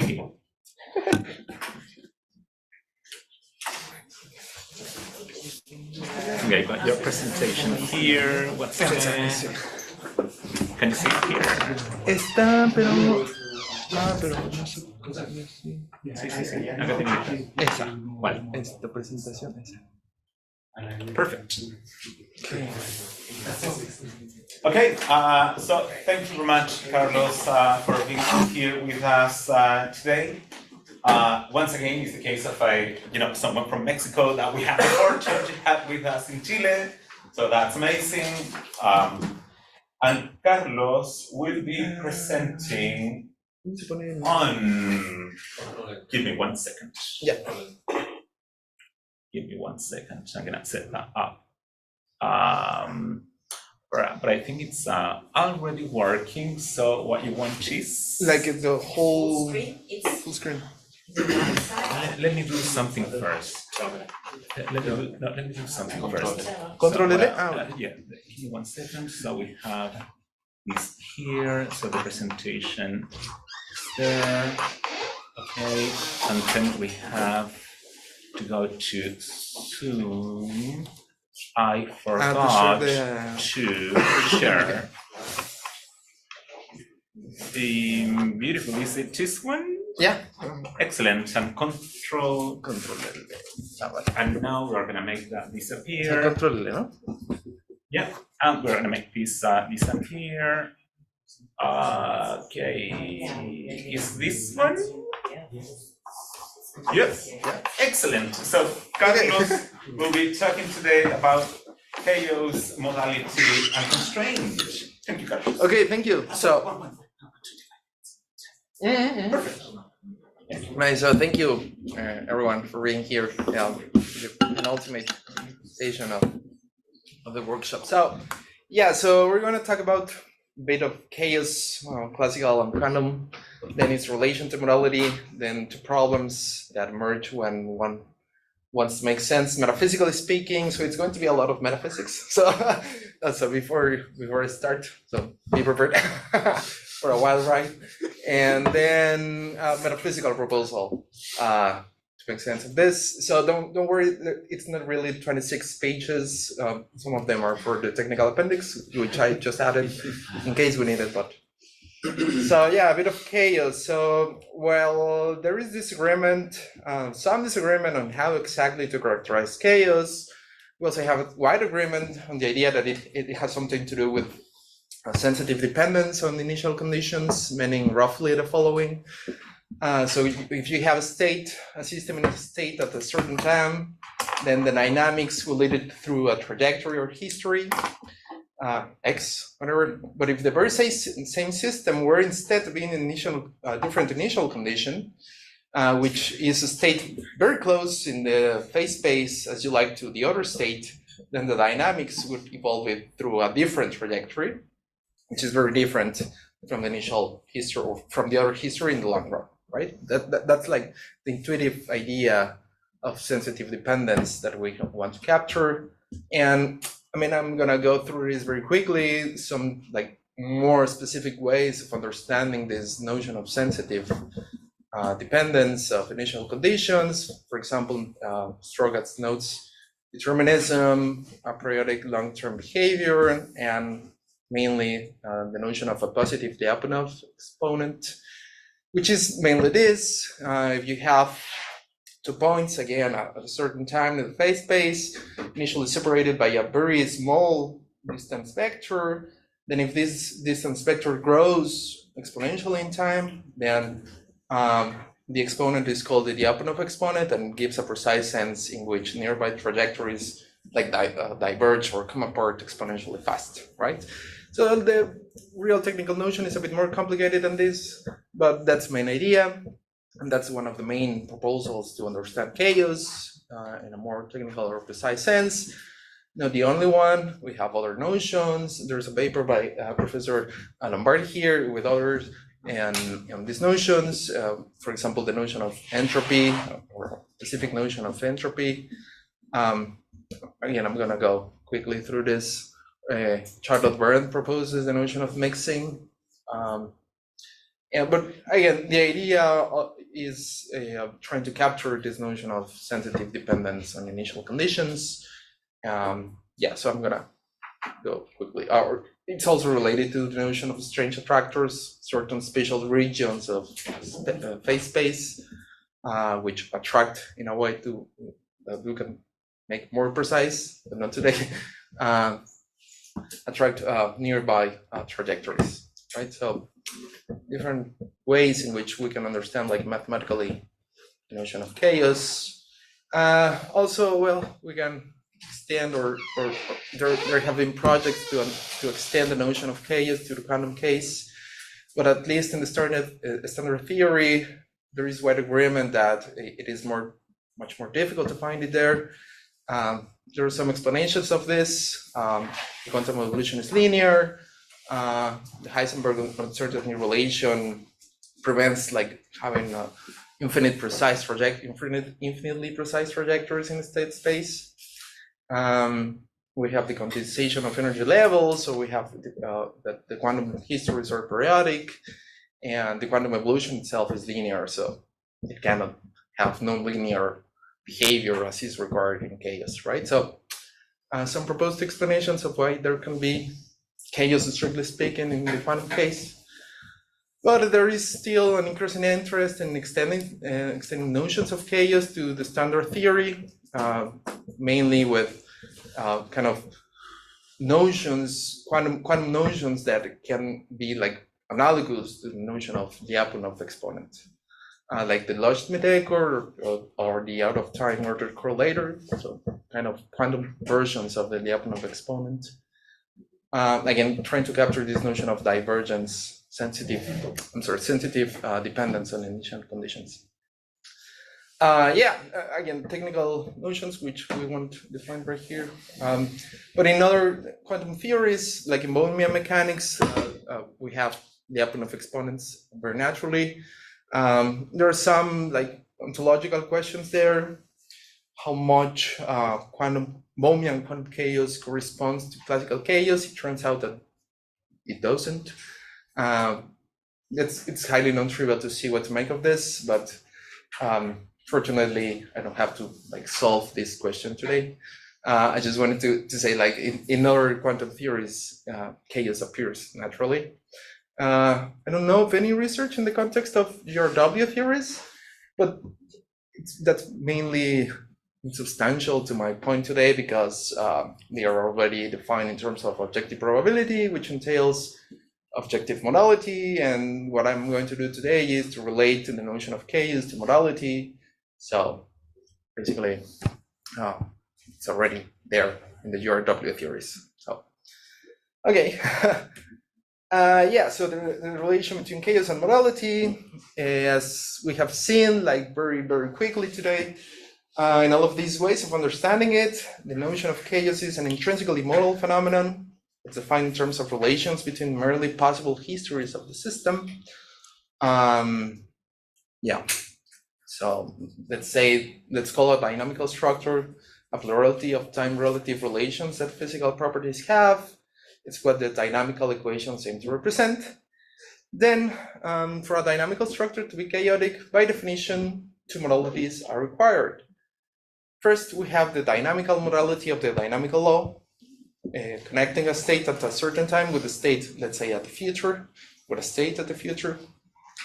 The law is modal in the sense that given the state at the initial time, the only possible state at the future is the one that satisfies the law compatibly with the state at the previous time, right? And equally to the past, as we are assuming determinism, because we're talking about chaos and Schrödinger's law, which is deterministic also. So this modality is well known as causal necessity, connecting events across time, right? So the law connects events from the past to the present to the future in a necessary way.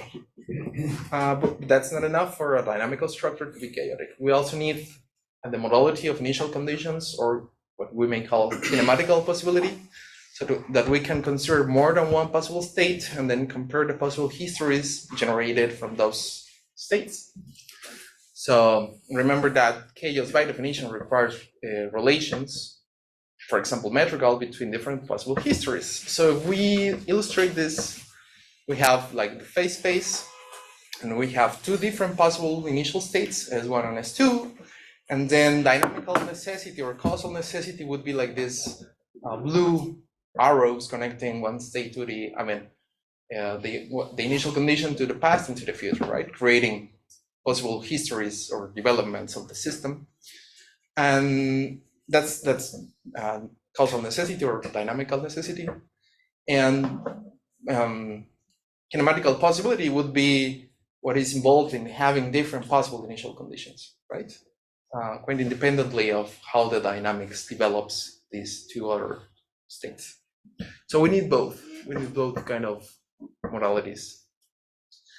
So let's keep that in mind, but now talking about objectivity, if a given phenomenon is objective and it is defined in terms of another phenomenon B, then B must also be objective, right? So if a dynamical structure being chaotic is something objective, and it is, and as that's defined in terms of the two mentioned modalities, then the objectivity of chaos requires the objectivity of modality, right? And that's what we want to make sense of. So in a companion paper, which originally was what I was going to present today, but it overlapped some things that already were already touched on by Aldo and Ottavio. So here we are. So I argued in a companion paper that this spells trouble for different philosophical views that aim to be realist about physics while rejecting objective modality, or even for Van Frassen's empiricism, for example. So yeah, we need objective morality. Well, let's go to problems. So first one, as we saw, the notion of chaos is defined in terms of possible relations between merely possible states. So in theories, these states are represented by mathematical formalisms. But what do these represent in the real world? What do these merely possible states correspond to? So we have these spaces in mathematics, and the points in those spaces are interpreted as possible states of the system. But what do those points represent, right? Those states are merely possible, right? Do not exist. So the theory does not say really. Physics keeps silent. If ontologically, not just in the formalism, those possible states are merely possible entities, then we have commitment with possibilia. But this is not coherent with the actualist doctrine. Only what is actually is real, or in the words of Van Wagen, things that do not actually exist are just things that do not exist, full stop. Or put it this way, it is an easy logical step from X might exist and X does not exist to X does not exist, right? So I'm a full-blown believer of the actualist dogma. And we want to make sense of this notion of chaos within the confines of the actualist doctrine. So that's the coherence thing.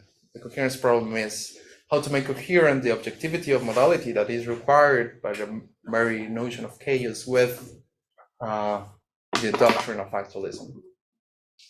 So women try to understand the modality in question through other currently fashionable metaphysical postulates, like what's been mentioned today and yesterday, like essences and powers. I have argued in other papers that those posites either ultimately require possibility or have some other defects. It's not that I don't believe in them. I mean, we can have some place in our ontology for them, just not for the explanation of monology, I think. So in some work in progress, I reject the idea that modality always has an entitative source, in the sense that I think some modal facts may simply obtain without being part of the nature of any particular object or property or plurality thereof. So like this notion of the source of necessity, I think shouldn't apply always. Like some modal facts simply have no source. But I mean, that's a different point. But this is the kind of like space I'm moving on, like the kind of desiderata that I want to satisfy with my view, right? So my proposal is to begin with a primitivism. So there's a basic modal status, and that's where we go metaphysical. Now, primitivism about laws and primitivism about necessity are both well known. So according to the first, the laws of evolution are irreducible entities. And according to the second, some truths are primitively necessary. So some truths obtain necessarily without any further explanation for that. But I reject both kind of primitivisms. So the problem with primitivism about dynamical laws is that there are many nomological principles that are not laws of evolution. So temporal constraints like kinematrical principles, or principles of impossibility of execution, like the impossibility of building a perpetual motion machine, or incompatibility, or constraints on initial conditions like the past hypothesis, or constraints in spatial and social sciences like ecological constraints. So not every constraint or not every modally loaded state is temporal, right? So primitivism about the laws of evolution cannot explain this. So in their place, people like Adam and in their joint paper, Chen and Goldstein, have explored the notion of constraint as a more general notion. And this notion has also been very important for recent debates on scientific explanation. But I think their proposals face the second major problem. This is the arbitrariness problem. So in the literature, constraints are sometimes characterized as impossibility makers. The idea is that a constraint is something that explains why something is impossible. They are also sometimes characterized as necessity makers. A constraint would be something that explains why something is necessary. Sometimes also are characterized as limitations of possibilities, which can be understood as either of the above, like explains why something is impossible or necessary. So what are they?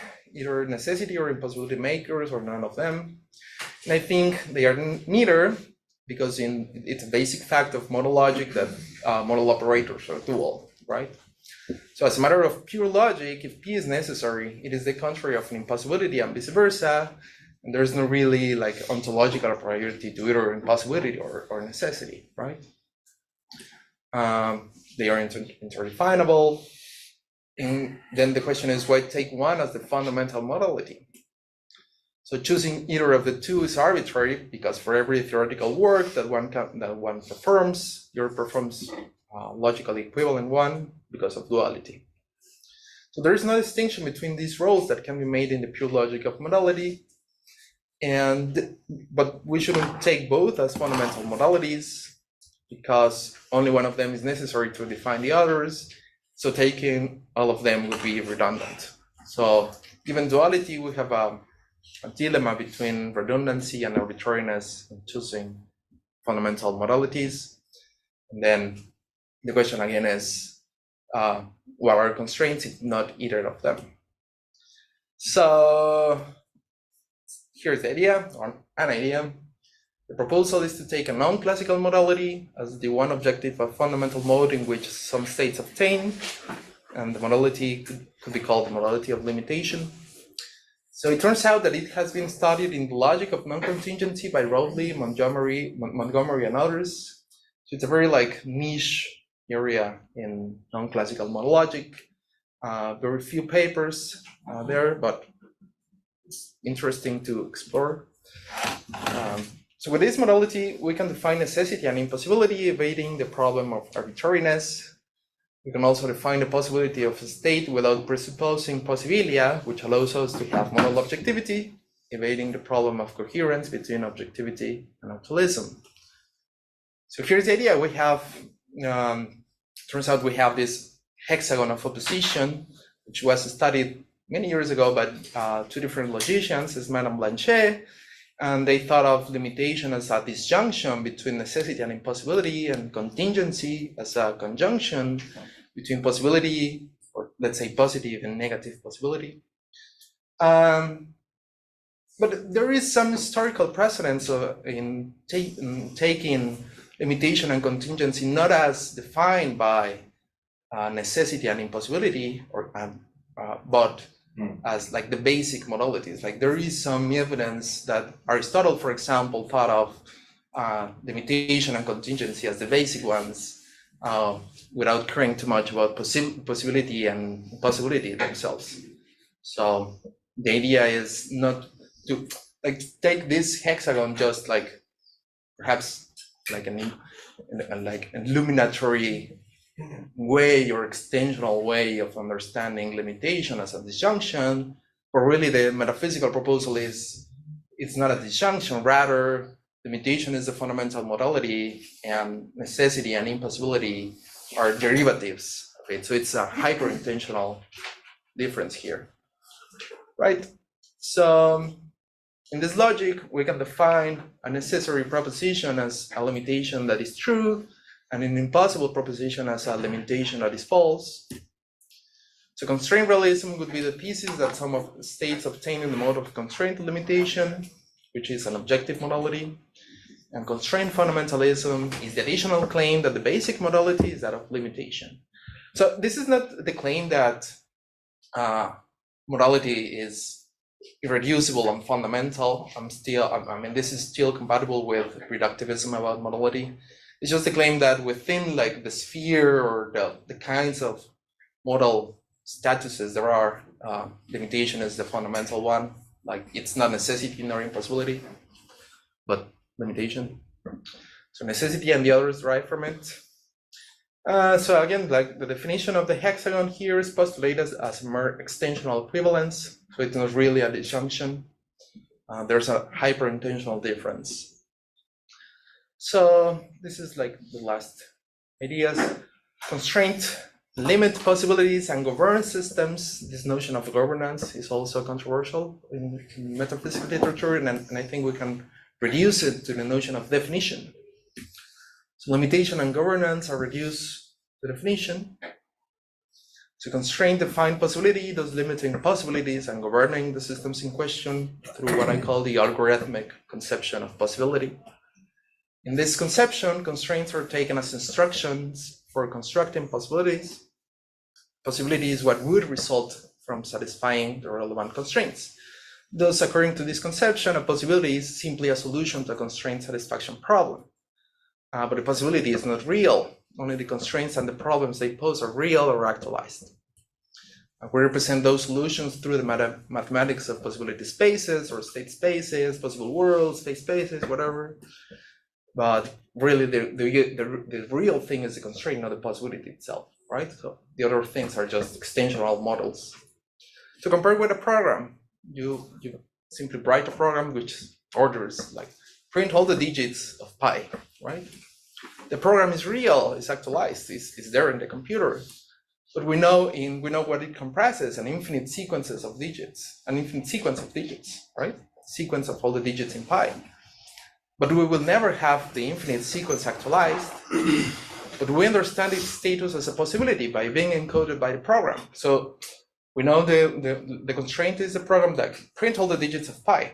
We never have all the complete actualized sequence, but we know its status. It's possible because we're like compressing it in the program itself, right? So that's a model in which I'm thinking of possibility here, which is again actualistically acceptable because the possibility is not real. It's objective an objective mode, but the possibility itself is not like this phantasmagorical possible world or whatever, right?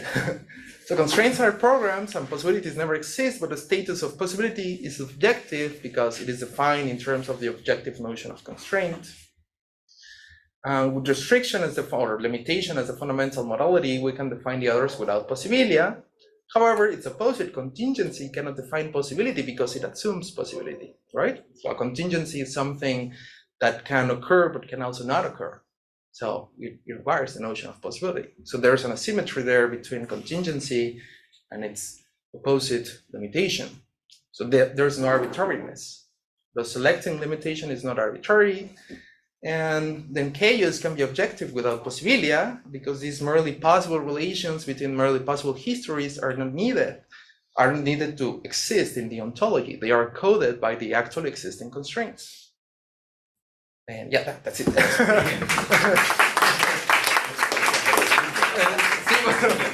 Bueno, espero que no haya sido demasiado rápido. Olimpia, Joaquim, Ottavio, Brian. ¿Puedo usar tu Olimpia, por favor. Well, first, I have to confess that I have a deep difficulty to find the relationship between the first part about chaos and the second part about modality alone. So yeah. I will focus the first part about chaos. In that part, I couldn't understand either how you argue for the existence of quantum chaos. I mean, I think that it's something that, so just for this, I will focus only on classical chaos. Okay. Let us suppose that we are, so in that point, Bryce's point, you say chaos is defined in terms of relations of merely possible states. Yeah, of course. And non-chaos also.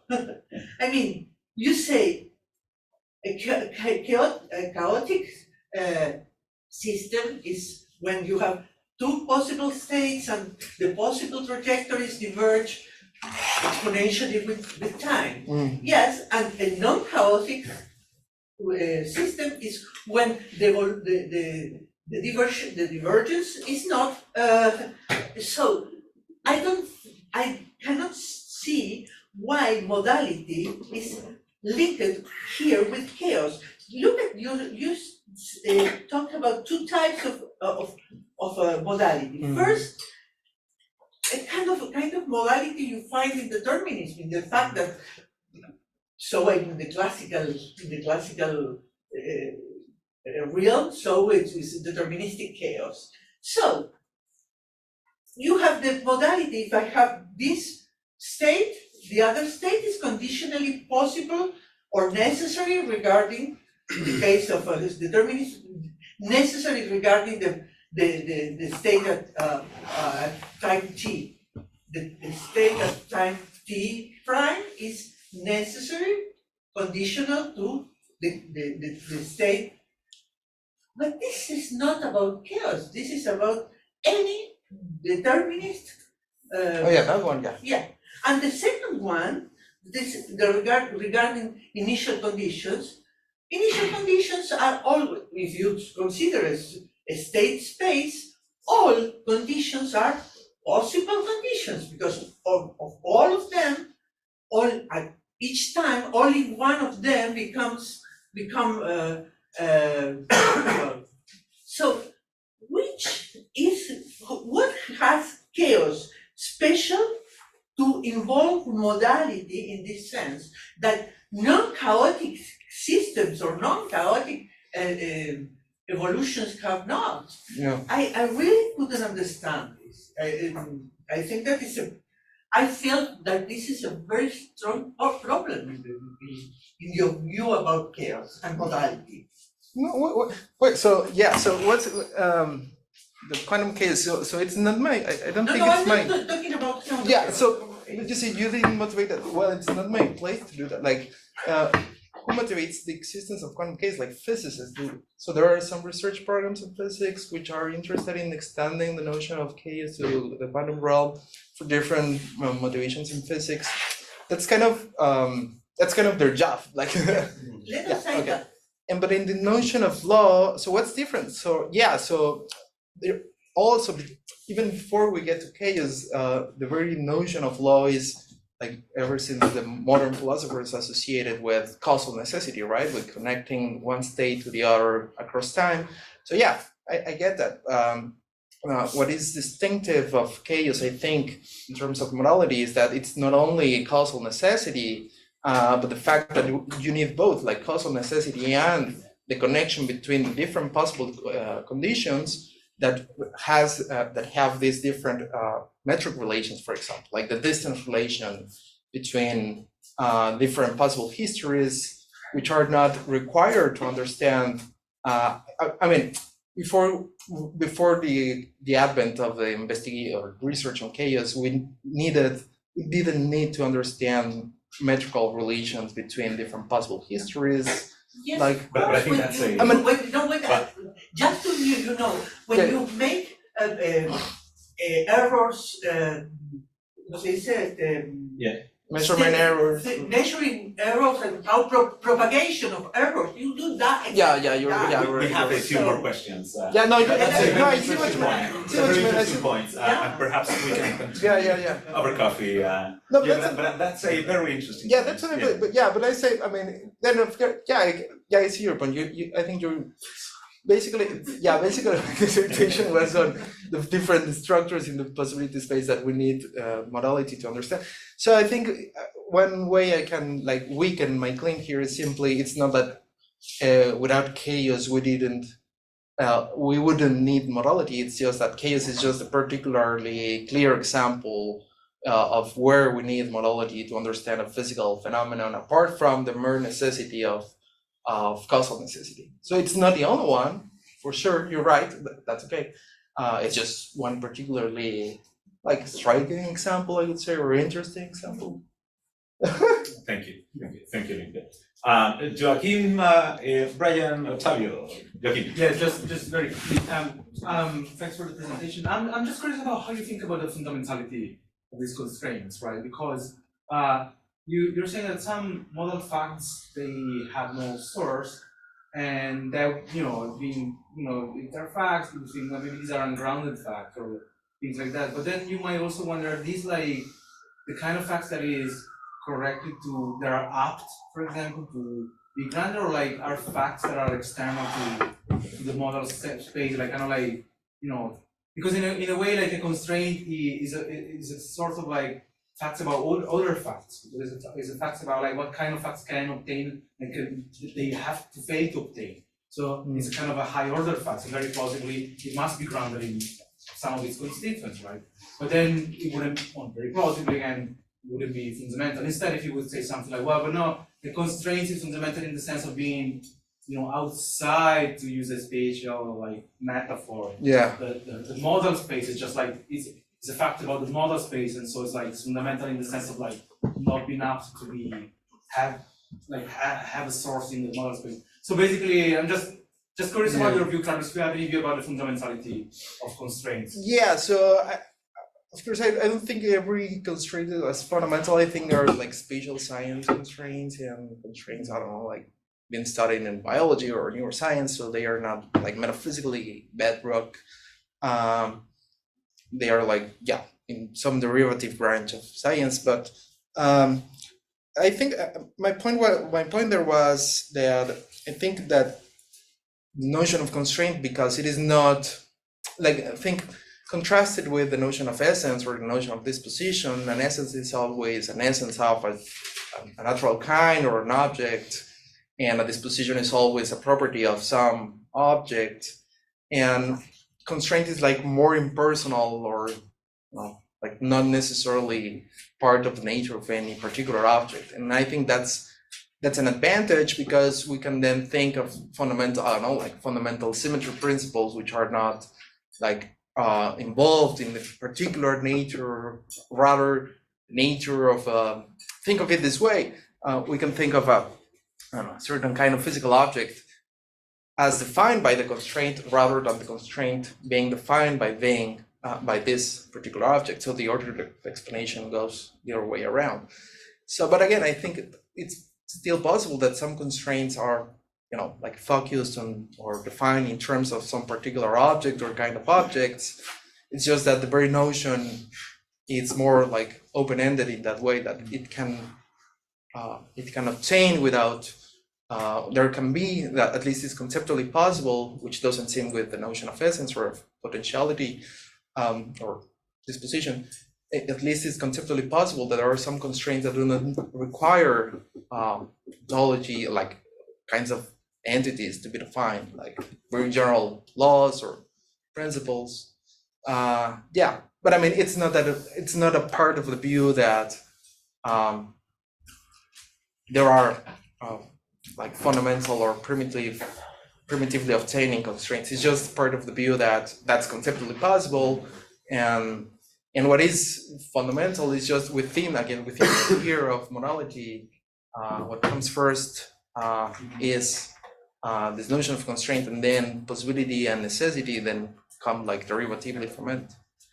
I don't know, did that answer your question? Yeah. Okay. Thank you. Brian, please. I think my question is related to plugins. Are you worried in your proposal about facts, or about our conceptual ways of conceptualizing those facts? Is your proposal which concept should be primitive in a theory, or what is that fact that should not be questioned and explained because constraints are the basic? No, I think some constraints are explainable. I mean, some ecological constraints might be explained. I mean, there's an ecological constraint take Darwin's example of the two birds, which evolved with different beaks. And this was because some ecological constraint in terms of the kind of environment that they developed in. And so that's a constraint, but it has more basic explanation. So some constraints are explainable. Like the advantage of constraint is like different from the notion of law as was conceived like modern philosophers. It's not tied necessarily to development in time or to the fundamental laws of fundamental physics, or it can be much more local. And yeah, so but again, it's not, I'm not thinking in terms of what's the basic concept, but I think in more physically, like in terms of the facts, if you want to say. Yeah. Yeah. Thank you, Ryan. So thanks. I also have a question about the modality. Yeah. Because it wasn't clear to me. I thought initially you were taking it as primitive. Mm-hmm. Then you distinguished different kinds in the first part of the paper, and then you offer a sort of a semi-formal characterization of it. So, which is which? So two kinds. So in the two kinds part is we have necessity connecting one state to the other in time, and then we have possibility making different initial conditions possible. But my point is. But why are these different kinds of modality? I'm not so. Okay. I'm not really committed to these being different kinds. I'm just saying there are two notions. The one is connecting the states across time, and the other is allowing us to speak of different possible initial conditions with independence of time. But really, I don't. Again, yeah, but is this a different modality, or is this a difference in the one thing is the dynamics, yeah. Another thing is just yeah. Well, some people have argued that, for example, Lane has argued that one is stronger than the other. I can remain neutral on that because in the end, I think they all going to reduce to constraint, so that's the advantage.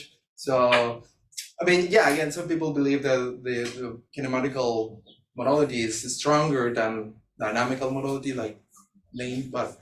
I mean, it could go either way, like one way or another. In the end, possibility and necessity are going to be defined or reduced to constraints. So, whatever, if you want to, if we want to have like physical or metaphysical modality, there are going to be physical or metaphysical constraints. So, in the end, where we have different kinds of modality, it all in the end comes down to what kind of constraints are, are basic or we have in our ontology.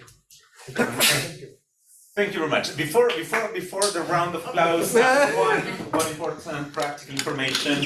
We're gonna go for coffee break now. Do not bring coffee cups or glasses or because people from catering, they need to bring that back to their own place. So all of this stuff should disappear now. All the coffee cups, even if it's not yours, you can come on. Yeah, things are bad. Yeah. 5:30. You're gonna be here. Remind me of. Remind me. Yeah, 5:30. Come on, guys. Remind me of an actor. Peter Mary. You know him? Magnetic field. Incredible band. okay.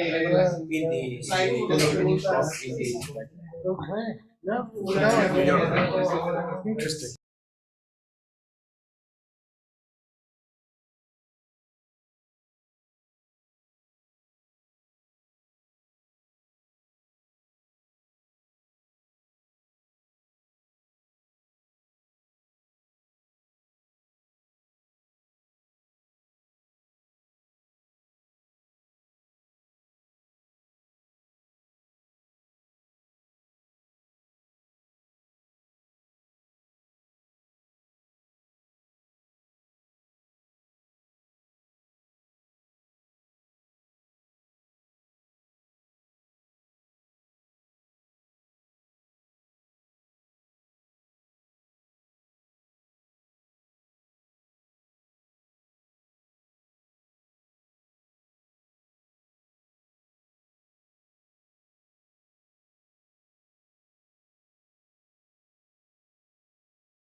thank you very much for being here. This is the last session. It's not meant to be a paper, so we won't present a paper with a specific hypothesis.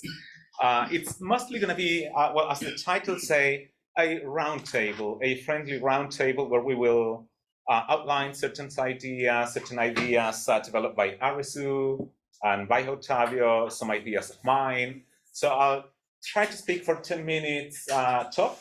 Then Arisu will go in second place, and then Otavio for 10 minutes. But then after that, we'll have what we expect to have 30 to 40 minutes for conversation, and everybody is welcome to participate. I'll be sharing, but you just need to raise your hand and I'll write down your name. So the title of the roundtable responds to the research grant that's partly funding this workshop.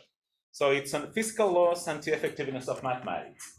And you got there an immediate clue because you have two key terms for actually two different trends of literature. So we have one trend of literature concerning the philosophy of the laws of nature. Some of my students here, they've been in a seminar this term on laws of nature, but there is a separate topic, which is the effectiveness of mathematics, and we have a separate reading group where we have read contributions by Arisu and by Otavio. So we have two separate trends of literature. Now, interestingly enough, if you look at these trends of literature, on the laws of nature debate, you have this classification, standard classification between Humean and non-Humean debates that I'll say, unfortunately, I'll dare to say, unfortunately, have dominated the debate. So they have set the rules for the game, and it seems that there is no escape from them. So if you have a view on laws of nature, you have to be either Humean or non-Humean. Some brave people have proposed, nevertheless, views concerning invariance for laws of nature, stability for laws of nature, counterfactual theories, mathematical primitivism, nomological machines, and so forth.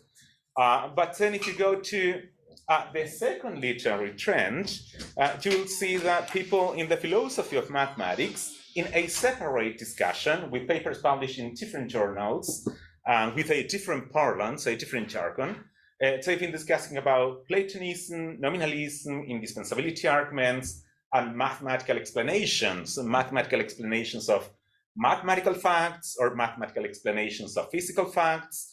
And then we have, of course, this 1960s paper, or rather conference address by Eugene Wigner entitled The Unreasonable Effectiveness of Mathematics in the Physical Science. So one thing that I immediately learned when I first met Otavio in 2016 is that there was actually something like a crossroads.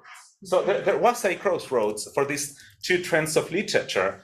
It was actually surprising to us that the standard debate on laws of nature, the Humean and the non-Humean views, have not properly paid attention to the fact that most physical laws in physics, are expressed in mathematical terms.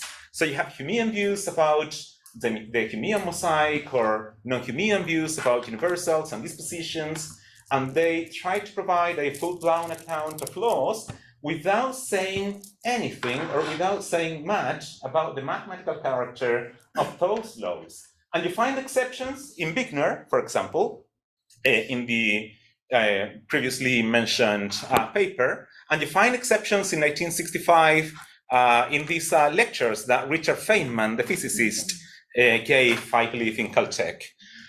So it was surprising to us when Otavio and I first talked that the philosophy of laws debate has not said much about the mathematical character of physical laws. And then the second fact that was surprising is that we can actually draw from the philosophy of mathematics to shed light on debates concerning the character of physical laws. The project encompasses a number of issues. We are only going to try to focus on two of them. But the project is, well, I'm going to say that. So it's, no, you know, well, you will see. The project is quite interesting. It addresses a number of issues. You know, we try, first of all, yeah, I'm ashamed. I say that. I'm deeply ashamed. Yeah, the project is super interesting. So, first, one thing is to try to expand the frontiers of the laws of nature debate. But that's something real. That's something that's happening. For example, Walter Hodge from the US, he recently published a whole book on the metaphysics of laws of nature, and he complains about it. We need to expand the frontiers of the laws of nature debate beyond the Humean or the non-Humean views. So we need to do that, and we believe we have tools for doing this, considering mathematics' contribution to physical laws. And then second, here comes Arisu's works, Arisu's recent publications. We can address issues of about physical laws, examining the effectiveness of mathematics from Bickner's perspective. I've been going through Bickner's philosophical papers, particularly between 1961 to 1968. And Bickner says quite a lot of things about physical laws, events, and symmetries, and so forth. So he has something like a stance on the character of laws that can neatly, but I'll say neatly, be combined with what he says about the application of mathematics in physics. And then fourth, Ottavio and I previously published this framework for an inferential conception of physical laws. Here we draw from literature by Ottavio and Mark Colivant and Ottavio and Stephen French. And what we did here was to say, well, we can apply this three-stage application of mathematics to the formulation of laws. Those stages are, well, secondary for this roundtable are immersion, inference, and interpretation. Ottavio perhaps can talk about that later on, about that more. And then here is one issue I'd like us, and particularly Ottavio, to focus on today. There is something to say about the nomic character of laws. What's the modal scope of physical laws? That's an issue that has been present over these 2 days. And as empiricists, what we try to resist is the mathematical constraints approach to the nomic character, the modal character of laws, where the mathematical constraints theory says that physical laws are expressed in terms of mathematical equations, and those mathematical equations actually work as constraints on physical modality. So broadly speaking here, we're not talking about Newton's God governing the physical world, but we are talking about some physicists' equations governing the temporal evolution, for example, of dynamical systems. So that's something we try to resist, and for that we need to say, well, what's the contribution of mathematics to physical laws? And that's something we address in a separate draft. What is it exactly that mathematics does in the formulation of physical laws? And that's the 6th issue. And then, of course, something interesting can be said about the role of idealization in physical laws, and there is an end in numbers 8 and 9 where I've tried to do away with laws altogether, both laws in ontology and the expression law from the physics jargon.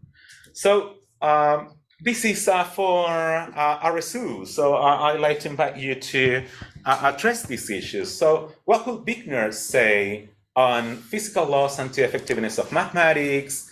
How can we understand Bickner's claims concerning the unreasonable effectiveness of mathematics, but this time in view of what he says as well about initial conditions, laws, and symmetries? There is a beautiful passage in Bickner where, well, you know that passage really well. Some of my students have read that too, where he says that the distinction between initial condition and laws of nature is just a man-made artifact. So it seems that he goes along the way of pragmatism and empiricism of some sort. And here's another question for you, Arsu. So what would you say about Bickner's philosophical stance? Would he be a neo-Kantian or a Kantian? Some people are inclined to read Wigner as a neo-Kantian, but I personally have serious doubts about that. I think that he's more of an empiricist. He says, for instance, that even symmetries, and not only classical symmetries, but symmetries in fundamental physics, are ultimately derived from experience and otherwise are just mathematical artifacts. But would he be a formalist, for example, about mathematics, but an empiricist or a Kantian about laws and symmetries? And then for Ottavio, of course, questions will go in this direction. What will be mathematics' contribution to physical laws? So one thing is inference, and Ottavio has done a great work on, the inferential contribution of mathematics to physical laws. But it could also be representation. And then here is our key concern at present in one of the papers that we have, well, not yet published, but we have the full draft. What's the modal character of physical laws? Can we speak in this case, granted the case that most physical laws are mathematically expressed, can we just say that laws' modality is exclusively physical? Or is there any substantial, relevant contribution of mathematical modality to physical laws? So good laws, let's say Schrödinger equations with imaginary numbers and Hilbert spaces, would we be forced to say that there is something like mathematical modality? And if so, in what sense? So that'll be the question there. And then last issue, well, if the latter is the case, what's mathematical model content? Ottavio recently gave a paper in Buenos Aires for this massive philosophy of science conference, and I saw the title that it was about mathematical modality, and I thought to myself, well, that's a risky title, because so many realists will be happy with the title, and they'll say, oh, Ottavio has finally converted into realism, and he recognizes that the world has a mathematical structure, and that modality is Platonic or Pythagorean. So if you can say something about that, how you get away with that. Okay, so let's start with your comments, then Ottavio's, and we open for Q&A or conversation. All right.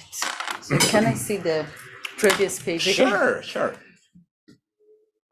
There you go. Yeah, thank you for the comments. And so these are subjects for very lengthy conversations, but let's start some of it, and I'm happy to continue in the Q&A. So one is that a kind of a personal note, the first time or the first 10 times that I read this Wigner's Unreasonable Effectiveness paper, and I wrote a chapter on it, I kind of also arrived at the conclusion that most people arrive at, which is he says, there is a phenomenon, we cannot explain it, it's a miracle, okay, there is no rational explanation.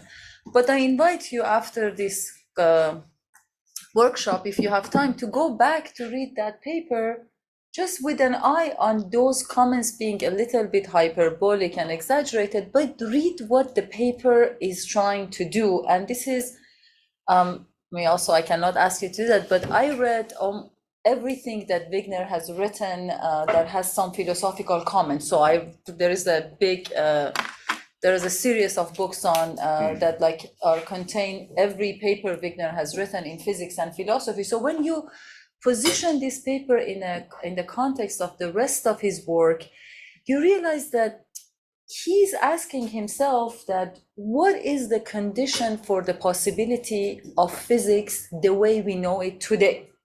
What happened? Why is it that the physics, the Aristotelian physics, or the physics that we had was not mathematical? What happened with, say, the trio of Galileo, Descartes, Newton? Now I added Descartes to him. He says that with the duet of Galileo and Newton, that physics become mathematical. So it's a very serious question for all of us. It's not that, because nobody was as genius as Newton, but what is it? Like, what changed in our worldview to move from a different paradigm in physics to a paradigm in physics that it's basically mathematical? What is it that in this physics is mathematical? So first of all, Wigner says, had we known, if we were omnipotent and we knew all the events in the world, So I knew all the events that have happened in the past and they're gonna happen in the future and are happening now. I didn't need to come up with these, laws that say what's gonna happen in the future. It would be a game to play, but to find some structure among the phenomena. But for us, if we are really interested in a time evolution of a system, namely, if I'm interested in making predictions about the future, it's partially because I am ignorant about the events that are gonna happen in the future, right? So it's a necessity for us, these humble creatures, to be able to, come up with a time evolution of different systems. But how is it? So first of all, we could have lived in a world in which there were no regularities to be found. So he emphasizes this, it's a contingent fact about our universe, he uses the word contingent, that such regularities exist. Namely, it didn't have to be the case that, what he says, maybe if there were no regularities, life wouldn't have existed. But so one is that there are regularities. Two, as a contingent fact of the universe and our existence. Two is that these regularities are such that we write them using mathematics. So Galileo, even he says the book of nature is written in the language of mathematics, he really didn't have the mathematics necessary to think about the physical stuff, because he could not mathematize motion. So with static geometry and algebra that Galileo had, you couldn't do anything. And I have really good sources if you want to read about what was needed. Partially what was needed was the Cartesian coordinates, right? To be able to say, okay, where are these different things? But that's not sufficient. We need to be able to mathematize motion. So you see Leibniz and Newton both coming up with calculus in which you can think about motion along with trajectories. So the vision that happens with Galileo, so Galileo realizes that, I don't know if he actually did these experiments, but if you drop an object from Pisa, or if you are at different places, it doesn't matter if it's rainy or sunny, it doesn't matter if you are a man or a woman, it doesn't matter if you're in a good mood or bad, you can find a relationship between the amount of time that it takes for an object to fall and with the distance, right? So it is independent of a lot of factors that you think they could have affected the result. This independence of a lot of factors, he says, this is what is the overarching structure of these regularities that allow us to discover them. So that's what he calls laws of nature, or symmetry principles. These symmetry principles, Wigner has spent most of his career thinking about them. He says, prior to Einstein, something like Galilean relativity was considered to be a consequence of Newtonian laws of motion. It was a corollary to laws of motion. Whereas with Einstein, by the time we arrive in 20th century, the certainty that we have about the symmetry principles is so much that now they are somewhat considered a priori.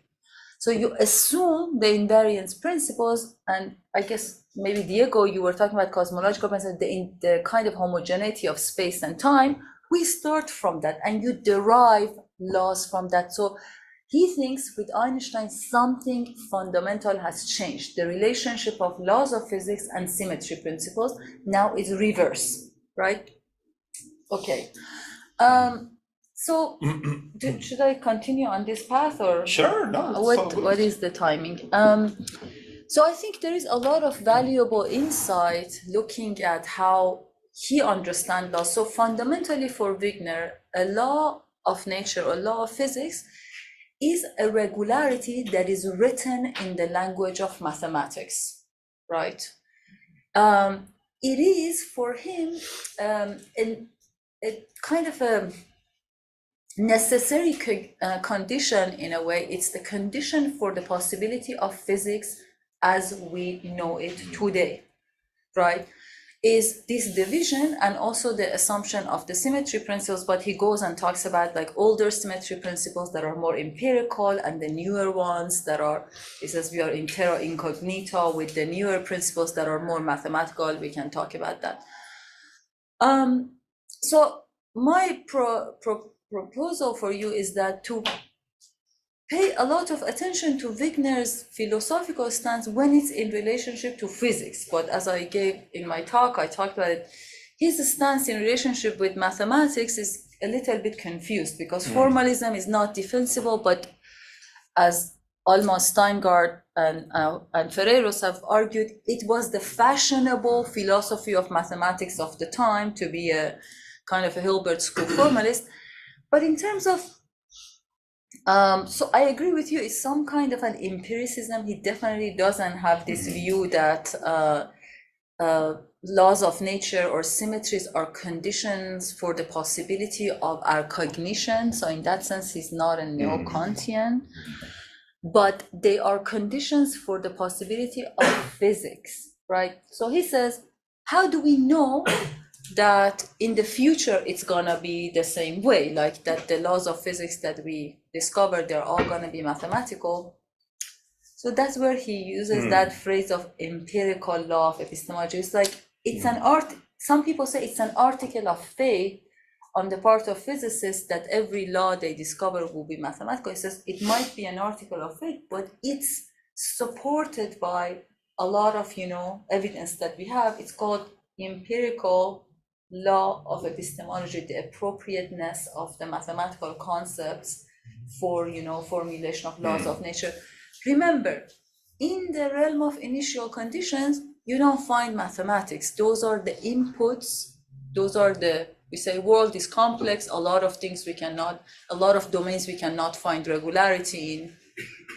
And so we stay silent about those.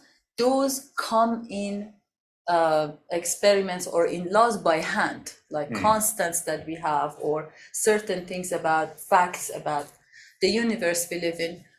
It is only laws and then symmetry principles that are mathematical. So the focus has to go on what are the conditions for the possibility of mathematization of laws, which that's where idealization and mathematization come in. Yeah. Should I continue? Excellent. No, that's amazing. That was 10 minutes. Yeah, thank you very much. But I'm happy to talk. That was quite to the point. Thank you. Well, thanks. Those are all great, great comments and issues.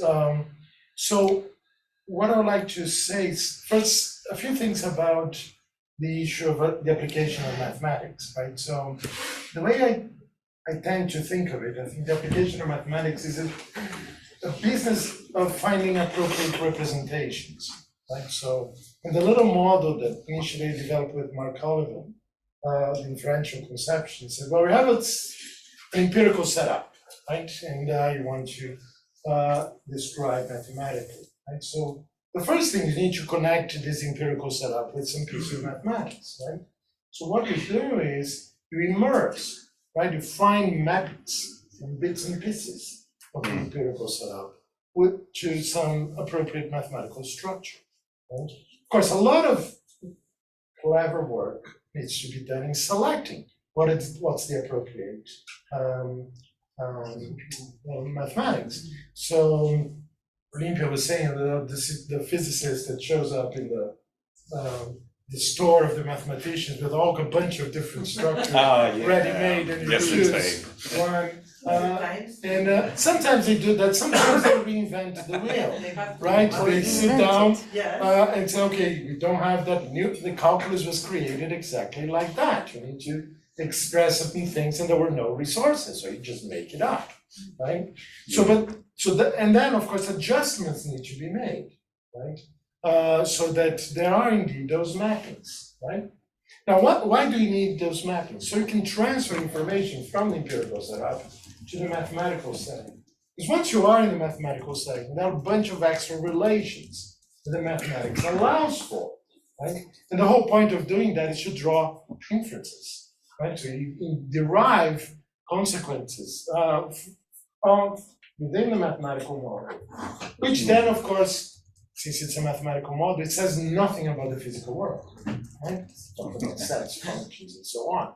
But then you have to find out an interpretation of these results and make some physical sense.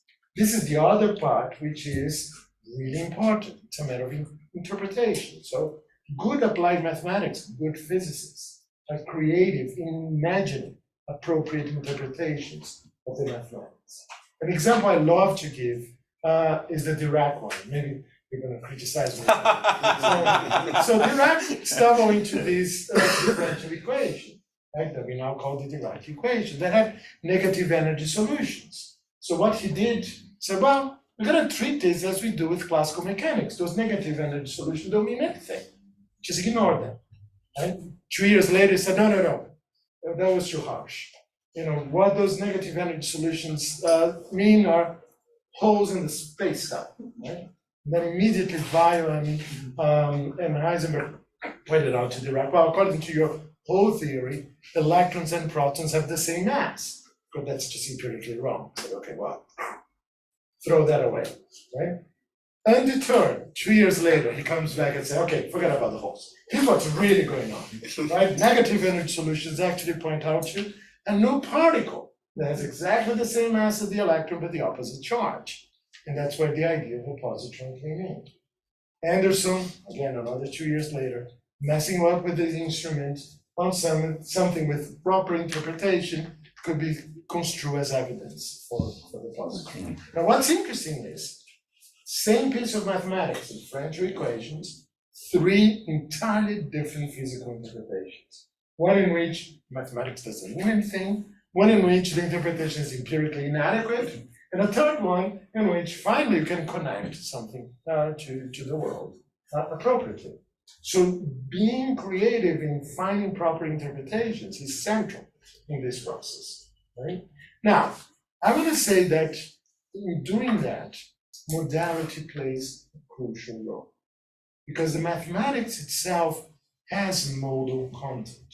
What a mathematical structure actually does is to express what's possible and what's impossible, right? So some mathematical theorems are possibility theorems, right? So here's one, Starsky-Banner, right? If you have the axiom of choice, you have a sphere, you can decompose that spheres into finitely many regions and rearrange those regions into two spheres that have exactly the same volume as the original one. Now, look at this, and that's why it was called a paradox initially, right? Ooh, does that mean that I get a nice orange, slice it, rearrange it, and I get a chewed orange with the same volume, right? Well, not quite, right? Because the slicing here in the mathematical context, it's actually a scattering of points. It's not exactly a little piece of material stuff. So you need to be careful when you're interpreting the mathematics, because otherwise you get very confused about what is it the mathematics is stating about the physical world. Of course, it doesn't state anything, right? You're talking about sphere, an abstract object. So it's key to think about what's the proper interpretation of the mathematics. Otherwise, the application will go completely bankrupt. Right? Sometimes you get the other side of the story, right? So if you go back to the early history of quantum mechanics, when you have, we're back to 1927, you have two different formulations. You have the Heisenberg matrix mechanics, you have Schrödinger's wave mechanics, and basically gave the same results, for the Valmer sequence, that you can get for the spectral lines, or in particular the hydrogen atom, right? So physicists were puzzled because basically the theories said what they say about the world is more or less equivalent, but they are ontologically as different as you can get. One is a theory of discrete things, matrices. The other is the theory of continuous events, waves. And then, of course, there's no way in which these two things can be equivalent, right? Of course, Dirac didn't care about that, tried to show that they were equivalent, using the delta function, right? Which is not exactly a function, right? So he knew the care that was needed, right? But of course, you cannot consistently prove the equivalence of a discrete space and a continuous one. You can on one side, right? You can embed the discrete in the continuous. The problem is the other side. Well, that's exactly what Schrödinger did, right? He sat down, proved one side, footnote, I haven't been able to prove the other side. Right? Despite that, people talk about, okay, Schrödinger proved the equivalence of the two. That's how desperate, right, the physics community was to say, well, these are actually equivalent theories. No. We go back to the early 30s, and then von Neumann looks at this and said, look, this is a mess, right? It would not have been, however, he says, the first time in history where the physics forces to relax a little bit the mathematics, and he's thinking about the infinite theories. Right? So, and he says, well, but here's what we can do, however, in this case. If you look at the mathematical space wave mechanics and mathematical space of matrix mechanics, and think about the functions defined on each of these spaces, what you get are different Hilbert spaces. And that's what gave von Neumann the idea of said, let's use the notion of a Hilbert space as a basic notion to formulate these theories. And then he basically chopped out all the ontology, forget about matrices, forget about waves, none of those things. And he showed, mathematically correctly, the equivalence between two Hilbert spaces. So, I proved the equivalence of the two theories. Did he? Not really, right? He proved the equivalence of two mathematical frameworks that are associated with the theory. But these are physical theories, right? What you need to show that they're equivalents, you need to also preserve the ontology, otherwise it's just a piece of mathematics. So what happens there is, again, there's some modality. There's a modality built into the physical theories, even the kinds of mathematical frameworks that are involved, and what can or cannot be expressed. So these are reminders, right, about the importance of thinking about the modal content of mathematics when we are applying it. Of course, in doing that, I'm not, as Cristiano was saying, I didn't convert myself into a crazy realist about modality, those things. And the modality there is not the straightforward modal primitives that I was talking about yesterday. I don't think we need more than that, right? To think about the kind of modality that is built into the Tarski-Bennett theorem or in the associated space to wave and matrix mechanics. Right? This is just a regular modal content that physicists and mathematicians are dealing with and have to deal with when they're trying to apply mathematics. Yeah. No, but I was just saying, I wouldn't think that you would become a realist. No. It was just, please. Yeah, so I wanted to, this is fascinating, just kind of combine what I was saying with you, with what you were saying and ask you a question. So I asked myself this question when Galileo said the book of nature is written in the language of geometry and its characters are triangles, circles, and other geometric figures, which all of you know, without which it's impossible to humanly understand the world. What reasons could he possibly have? Because when I live in this, like for my experience, like with all the colors and scents and shapes, etc., doesn't look like I'm living among triangles and circles. I don't know about you guys, but it does not definitely. What is it that I want to connect it to going from your empirical setup then to the more mathematical relations. Yeah, exactly. What is it that I have to assume about this empirical setup to allow me to go to that? Perfect. And I think this is where it's related maybe to this notion of mathematization and idealization. But so on one hand, it seems like first of all, you have to be able to separate or postulate an existence of maybe another layer of this world that maybe is hidden from your eyes, but that is the mathematical one. So you might say, well, although like it doesn't look like about the colors and I don't have the mathematical world, but maybe Galileo says I'm having an experience, my sense data is imperfect, but beneath that, which is where science goes, beneath that, the reality, the real, the primary qualities later became primary qualities, those are mathematical.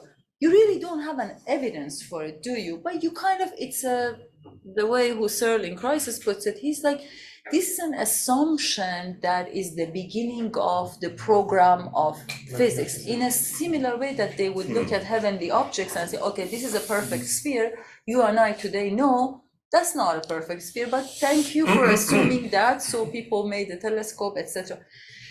So for him, it's kind of, all right. And then with, say, Newton, you're thinking, all right, you can't be talking about the phenomenal and like a sensorial time, right? This time when I'm sad, I'm happy, I'm in love, it's different.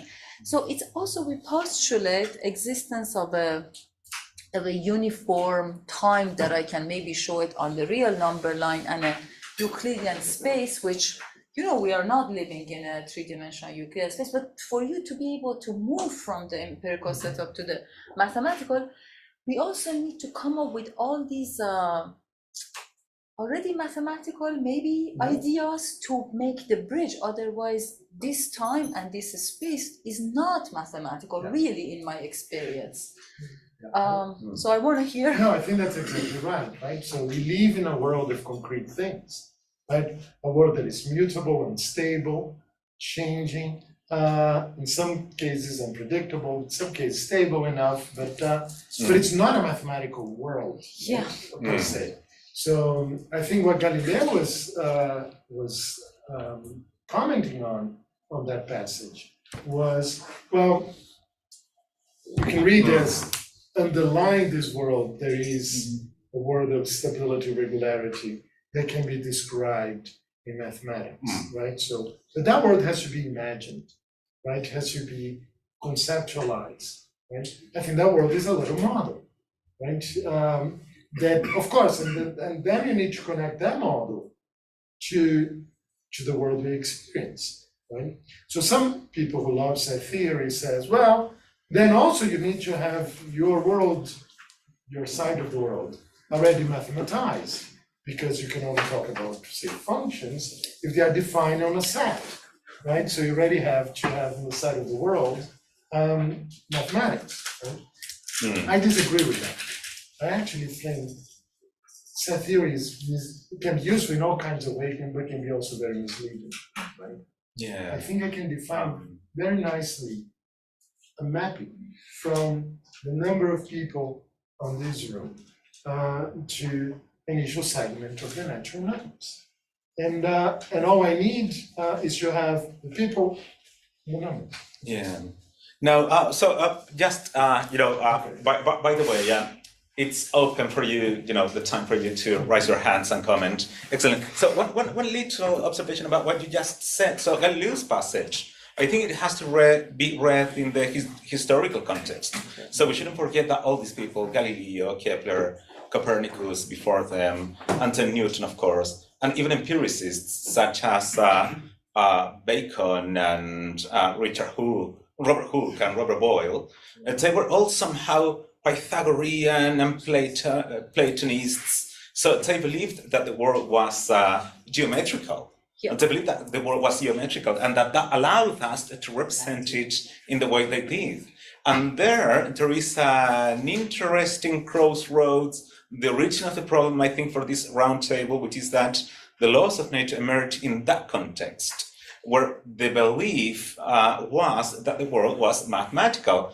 But then again, I fully agree with you that now, well, that's not, a mainstream idea. Of course, there is people defending that, but yeah. Yeah. So. Okay. Yeah. So I'm going to go for one. This is a thing. Okay, Bruno. Juan. Will you do the same reading about this thing you said about Wigner, that regularities, are written in the language of mathematics. So would you apply the same reading that Ottavio more or less sketched about the Galileo's quotation in this Wigner case?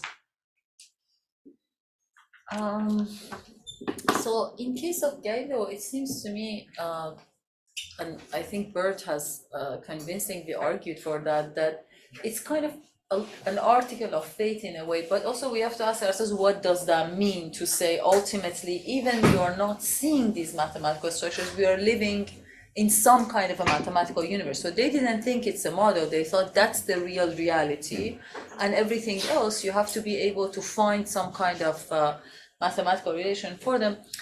In case of Wigner, he's not such a Pythagorean or Platonist about mathematics, you know. What he says that the laws, now look, we have inherited this program in the Galileo, Descartes, Newton program, which they inherited from astronomy before, right now. So we are sitting at a time that obviously for us physics is mathematical, right? But we don't necessarily need to stick to the metaphysical belief that, so in case of Galileo, it had to be fate because they had no law of physics written in the language of mathematics. He had to wait until the Newton's time, at least, right? But for us now, we have this experience. That's why Wigner calls it empirical law of epistemology, that laws are written in the language of mathematics, and we are not metaphysicians in the sense of saying, oh, we do live in a mathematical universe. Some people say that. I think this is a stretch, if you want to go that far, but I see maybe along with Christian Wigner more in the empiricist and much more humble, if you like, than Galileo in this tradition. Yeah. Can I just make a quick comment? Because I think that there are different readings of Galileo. Yeah, you're right. There are readings of Galileo as a Platonist, but I think there are also perfectly good readings of him as an empiricist, right? Yes. And he was. So that, of course, that's a reading I was sort of alluding to, right? So I don't read when he said the language of nature is a language of mathematics. We have to understand what nature he's talking about, right? And I think there is an ambiguity because you can be describing nature as a bunch of physical processes going on, or you can describe it as whatever irregularities that are stable enough that can be described mathematically, right? And of course, this area is already presupposing some structure. In that sense, that structure that you find in a model. And I think that's a way of reading him as not a Platonist. You say, well, this is the realities of, underlying the phenomena, right? But this is just the appearances that we can make sense of in a more stable way. I don't agree with that. I don't agree with that. No, not at all. So it's okay for us, to add some of our story to Galileo. But those people, they were brilliant, but they thought that while discovering physical laws, well, Galileo used rule, not law. But while discovering rules or laws, they were discovering God's plan. So they believed that. And now, well, we can interpret him as an empiricist, but even the empiricism.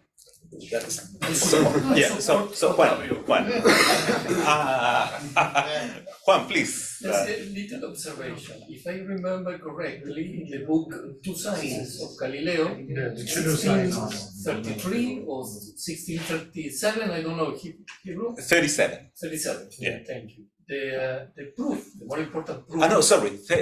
There's one 31. 31 yes, and 33 in yes, Poland. yeah. In that book. The one that prevented Descartes from publishing the world. Exactly. But the proof about, against Aristotle, the proof about the fall down of bodies, where he proved that it depends of the mass of the body. This proof is not a mathematical proof, and it's not an empirical proof either. It's a logical proof. If you read the book, I invite you to read the book. It's a logical proof using reduction. He shows, logically speaking, that it's a contradictory, P or not P in the end, if you develop an analysis of two bodies depending of the mass. It's a logical proof, reducting, again, or contra el absurdo, no? But you can think of it as a mathematical proof, right? Reduction proofs is it's a style. No, it's a logical proof. No, you can use reduction to establish a mathematical result. Okay, but there is no mathematical in this analysis. It's like modus ponens, or I don't know. He analyzed an argument. He conduced the argument to a contradiction. Yeah. There are no mathematics there. Pablo's got a finger on that issue. Yeah. Yeah, I have a question about the way we were presenting Galileo's. Is coming from beginners? So when I started in my 10 minutes, I was describing Galileo's law of freely falling bodies, the way Wigner is talking about it.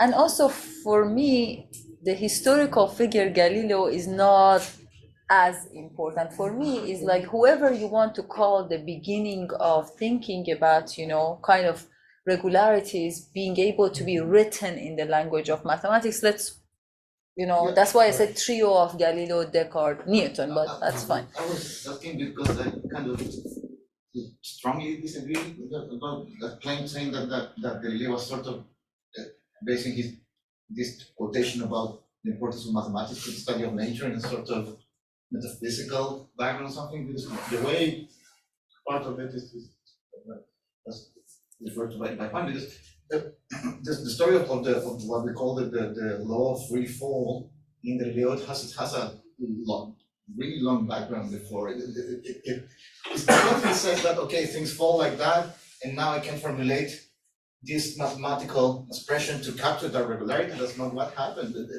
What, as far as I know, and this is following Duhem's work on also the medieval tradition that Galileo was drawing on. That you have the Merton rule, the mean velocity theorem that had been proved a couple of centuries before, and that was already a mathematization of motion. Actually, that's the context in which the concept of acceleration, for example, is invented. And how did they call it? Uniformly accelerated motion, and these people in Oxford showed a relationship between motion at a mean uniform velocity and motion at an accelerated rate. We have this mathematical geometric proof of the thing that this French bishop, right, or proved a bit later. And I don't know the story then when Galileo learned that. I suppose that he studied that at some point, and then the story of the derivation of the law of free fall draws heavily on all these results. It's not a sort of, that's why I say I wouldn't,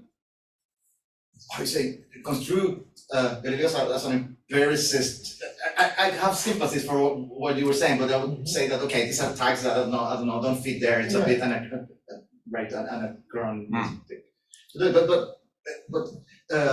But it's not that he was saying sort of having a sort of naive Pythagorean. He had strong reasons, because he knew that you can prove mathematically this relationship between mean velocity motion and uniformly accelerated motion, and then he derived that you can show that d is proportional to t squared, right? And then you can invent experiments and so on. There was a lot of kind of evidence, you could say, that the study of nature performed in a mathematical language would be successful, and I would disagree that he didn't have the tools to mathematize motion. That had been happening for a while. The point is, of course, is that when Newton does it, of course, he does it in a much more sophisticated way, because he was the freak mind. But there are two things there. So he had the tools, but the other thing is whether he used Pythagorean or Platonic presuppositions for, as a heuristic to investigate the physical world. So there are two separate issues there. I think he had the tools, but yeah, I think that there is a sense, and there's undeniable that there was some sort of Pythagoreanism in his work. But the point is that showing that it was kind of a sort of metaphysical purely metaphysical belief you had that? I don't think so, because again, of course. he noticed that Yeah. he could start doing it, what astronomers have been doing for a Yeah. while, mathematizing the world from the moon downwards. Do you want to say something I briefly? mean, Then we have. just very quickly, again, the historical figure Galileo is really, for me, is not the major importance, but is the question of how do you move, which was done in astronomy, and I acknowledge that, how do you move from the world of your qualities, if you like, to quantity? Because ultimately, when you're talking about D and T and, you know, like all the stuff, you're gonna be able to turn something that you have a qualitative experience of it into something that is measurable, and also that connects with the Galileo as a beginning of the experiment. So another minor point is that from the fact that you know some phenomena, even if that's right, can be written using the language of mathematics, to conclude that nature fundamentally can be written that part is the fit. It says nature, past, future is gonna be mathematical, and we inherit that in it. Yeah. And just one quick footnote on this. The secondary literature supports both sides, right? You have a reading of Galileo as a more Platonistic oriented way, and you have, you know, the reading that you can associate with a more empiricist line, Drake, right? So the text is genuinely ambiguous, right? Because a lot of those categories that we use were not present, right? In any clear way. Right, so I grant that. What if we leave Galileo aside and we move on to 21st century? So we have Brian and Joaquim. I have a question first. Galileo related? My phone is too far away from what you were talking about. Yeah, perfect. But I don't know if anyone else. No, go for it. No, go for it. Okay, if you have a bit of topic. Okay. I prefer that someone else. Joaquim. Excellent. Yeah, don't worry. Yeah. So it's just a change of topic as well. It's something that I'm really asking to the panel, because during the reading group, we're reading like Wigner's paper, Arzu's work as well, Tavi's work as well, discussing with the students who are here. Like one thing that emerged from the discussion is for me is this kind of like recognized love for structuralism of some sort, and it's been a realist of some kind. I thought by reading the papers, like, oh, there's already there some kind of like hints of like complex structuralism, but then like some of the discussion in the literature is like, you know, maybe like sort of like, you know, some of the solutions or alleged solution proposal, like, you know, we preserve this mapping that we do, they need to preserve some kind of like structure, like the relational mappings that are there. And so I'm curious about what you think about whether at least already in the 63 paper, like what kind of like, whether there was some kind of structuralism there. For example, when like Wigner suggests this sort of hierarchy where the symmetries already play like some role, if any, and if there is any kind of structuralism, whether it's of the ontic variety or whether it's the epistemic variety, or whether you think, you know, these are like largely like orthogonal issues, because like, you know, like of course there's all this debate about like epistemology, about like how do we know the mappings, the interactions, so on and so forth, but then there's also the ontological question whether like what is the ontological or existential status of like this principle of the still relation. For example, like this is like specifically for Tavio, like when reading your paper, like one thing that I was really interested in is about like, you know, what is the status of like, we have this interaction between interpretations and like, you know, the like giving interpretation to this like the mapping that we do and things like that, and I'm like asking, like that makes a lot of sense and can be like, you know, systemically, metaphysically neutral, but I'm like, what makes those mappings like effective in a way? And I was not, when talking with students, for example, I was like, for me, like I wasn't fully convinced that you could be like metaphysically neutral. And so again, like this kind of like structuralist like inclination that I have was like tell me, oh, you know, there's a solution. But anyway, just like a brilliant question. What if Little point. In my extremely biased reading of Wigner, I was finding passages confirming empiricism, super happy. But then I found one line when he says, well, but the world has a structure. And I was like, come on. Yeah, but what if we, you go first for the Wigner part, and then Ottavio for the structuralist? Yeah. So he does use the word structure, but that doesn't mean in like a mathematical structure sense. So I'm reading from the part that says the uniqueness of the theories of physics. So if you remember, the paper says there are two interrelated problems. One of them is that these theories of physics that are written, or the laws of nature in the language of mathematics, are they unique? Can I write another law that covers, like the same phenomena, and it be like using a different mathematics? So there he starts by saying the empirical nature of that empirical law of epistemology is far from self-evident. It is surely not a necessity of thought, and it should not be necessary in order to prove this, to point to the fact that it applies only to a very small part of our knowledge of inanimate world. So what's interesting, it says, look, a big part of our knowledge of inanimate world is the initial conditions in which, even if I take the structure to be mathematical, there you cannot find regularities. So the majority of the stuff, we have to take them like as what we add to the experiments, by hand. So there you don't have that. And then in the very small part of our knowledge, which physics is concerned with, that is that you have those regularities, and those regularities have an overarching structure. So you see, from the fact that laws of nature are mathematical, for Wigner to go to say nature is mathematical is impossible to go, because these are a very small part of our knowledge of the world. Right, thank you. Yeah, and that's a very sensible empiricism. Yeah. Right? You can accommodate a little portion. Yeah. It makes sense. I've identified some structure, realizing that there are lots of other things beyond that you can. Right? You remind me the idea of, try to come up with the mathematics of spilled milk, right? Wilson's example. So, good luck, right? It's intractable. The whole thing, there's not that when you spilled milk, there's a pattern that you can lay down mathematically, right?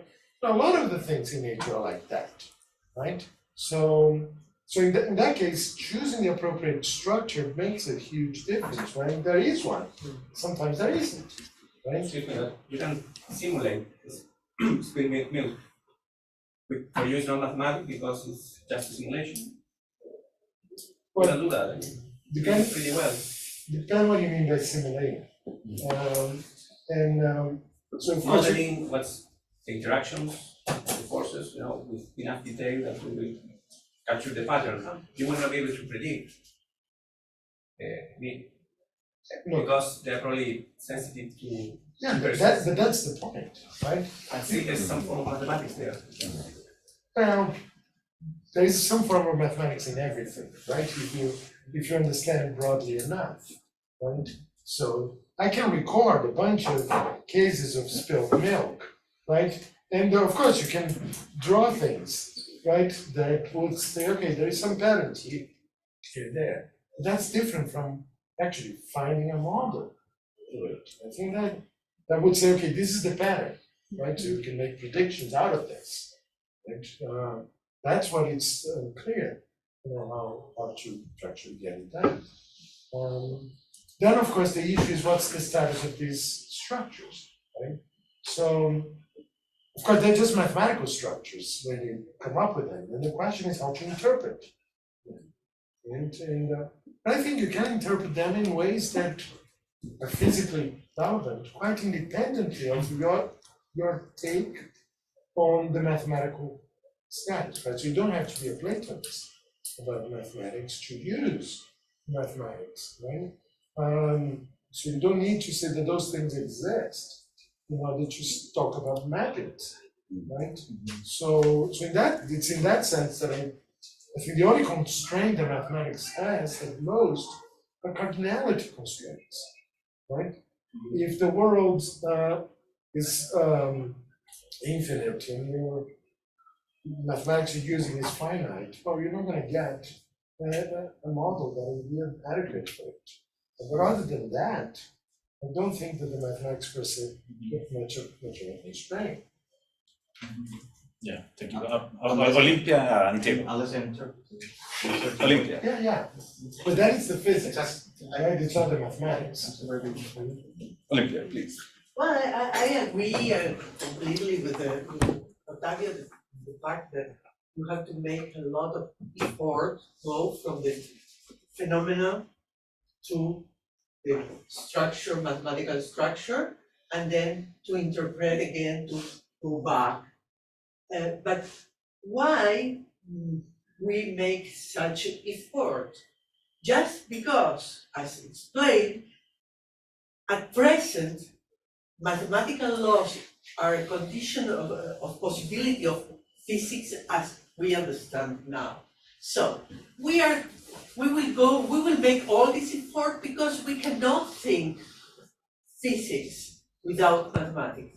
What will happen in the future? I think that in the future, mathematics will not be used, it will not, that kind of physics will be a different thing because physics is modeled in this way.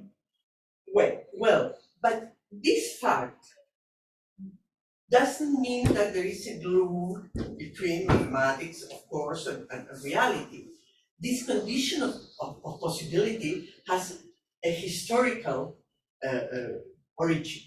So, that historical origin that begins, as Pablo said, at the end of the Middle Ages and beginning of modern times, I don't agree with you that the fact was passing from the world of qualities to the world of quantities, because world of quantities, they have quantities in astronomy and very specific and very detailed quantities. So what happened there in this moment that kind of a description can be applied also in the sublunar world, moon world. So we have to, I think that it's historical contingence and the decay of Aristotelian thought and of course the Platonist thought, independently of how the influence on Galileo, but the influence in the moment, in the very particular historical moment that permitted that change. And that change for me was not mainly mathematization, but idealization. For me, this is the point, because mathematization, there was mathematics before. Now we have to show that, we have to believe that there is something behind, like again, Galileo with Del Monte, and when they say, well, this is the law of the pendulum, and Del Monte said, no, you are crazy. The pendulum move in different frequencies, and then finally they stop. No, these are the real pendulum. The ideal pendulum works as I say. So the idea that there is a methodological, if you don't want to think about influences, metaphysical influences from Platonism or whatever, I don't know, but the idea that you can study what you see, that are not circles or triangles or things that behave so neatly, that can be studied with these idealized situations. I think that this is the point in which mathematics entered in physics. And well, it's not my But I think that is interesting from a historical viewpoint. For me, it's absolutely contingent. Yeah, it's contingent, but it's interesting that the emergence of the expression laws of nature goes hand in hand with the mathematization of the world. And then idealization, I'll say it's a specific case of mathematization. I don't see that as a different case from mathematization. It's just a specific case of mathematizing. And I have to say that I fully agree with what Arisu said about the transition from the Aristotelical scholastic view of qualities and powers and else to the quantitative view of the world. And for example, when Descartes in 1630 was trying to idealize a world that was just pure extension, well, that was mathematics for him. So I don't think we disagree actually bottom line. I don't think we disagree. So there was mathematics before, but Erasmus mathematics, we wouldn't say it was sophisticated. For the time, yeah, but it doesn't compare with Leibniz's mathematics or Berkeley's mathematics or Newton's mathematics and so forth. No, I think you're being unfair. The Greek mathematics is extraordinary. But it was absolutely. But it was recovered thanks to the transition from a qualitative view of the world to a quantitative view of the world, and that didn't happen in an institutionalized professional way until, I'll say, the natural philosophy. That's true, but that's a separate issue. So the resources were already there in ancient Greece. But the ancient Greece has geometry. No, go first. Yeah, please. No, you go ahead. It has a kind of a geometry that is aesthetic, right? So you have geometry of, we think wrongly they had the geometry of space, but it's not about space, it's about shapes, right? So who brought the notion of space? Like it, as you know, the notion of perspective came through arts. Some of it, you have the movement of algebra was fundamental through the movement of geometry to become the Cartesian coordinates, that we can even think of the subject and the point of view in our physics. So one thing in parentheses that I want to say, advocating for my project, is that until we have a sophisticated view of what mathematics really is, I don't think we can, make much movements. And because if you think all of mathematics has the characteristics of geometry, or all of mathematics has the characteristics of calculus, I don't think we will make much progress to solve this problem. We still have to ask ourselves, what is mathematics, given the plurality of different areas? Yeah, but what I was thinking was, think about Archimedes, right? And the work on conic sections that they not only said, they were trying to model physical phenomena at the time. Right? It was not just purely mathematical. And that was important. So for them, it's actually very curious, right? Because you had, on the one hand, a certain view, a Platonic view, that say, yeah, look, but you're not really describing the physical world. You couldn't, right? But that's the sort of dominant view. On the other hand, you have the mathematicians just doing it. Right? So if you say, no, you need to have a conception in order to do it, I say, well, that's a very highly theoretical requirement. They're already doing it in practice. But why wasn't the physics of the ancient Greeks already mathematical? Why astronomy was, but the physics wasn't? Can you answer that question? Or to the other question, why was some mathematics forgotten from, let's say, Plotinus to Thomas Aquinas, and then Erasmus was an exception. Like Roger Rebecca. I'm sorry, Pablo, you got a finger, and then Diego. Sorry, Diego. No, but the question, why not? It's not only that you need mathematics, and I would like to insist on something that Ottavio mentioned, that the need for interpretation. Orem didn't create any new mathematics. The proof of the mean velocity theorem is mathematically trivial, but without formulating the concept of a uniform. I know that. You cannot even prove it. And that concept didn't exist in Greek times. The Greek people, they didn't even have the notion of velocity as d over t. They didn't even have that. They had d1 is to d2 as t1 is to t2. From our point of view, that's equivalent. From our point of view, but those guys didn't even think in algebraic terms. They only had geometry to represent numbers. Yeah. So yeah. That's important. Okay, and mathematics hadn't changed that much up to our own time. But the point is that somebody came up with the notion of that you can define a concept like acceleration that you can represent in terms of a almost trivially simple mathematical framework, and that allows you to prove the result that an object that moves in uniform velocity goes along the same distance as a object in uniformly accelerated motion. And then that allows Galileo to say, okay, free fall is not a motion that happens at a certain velocity or that acquires a certain velocity, but that is governed by the concept of acceleration.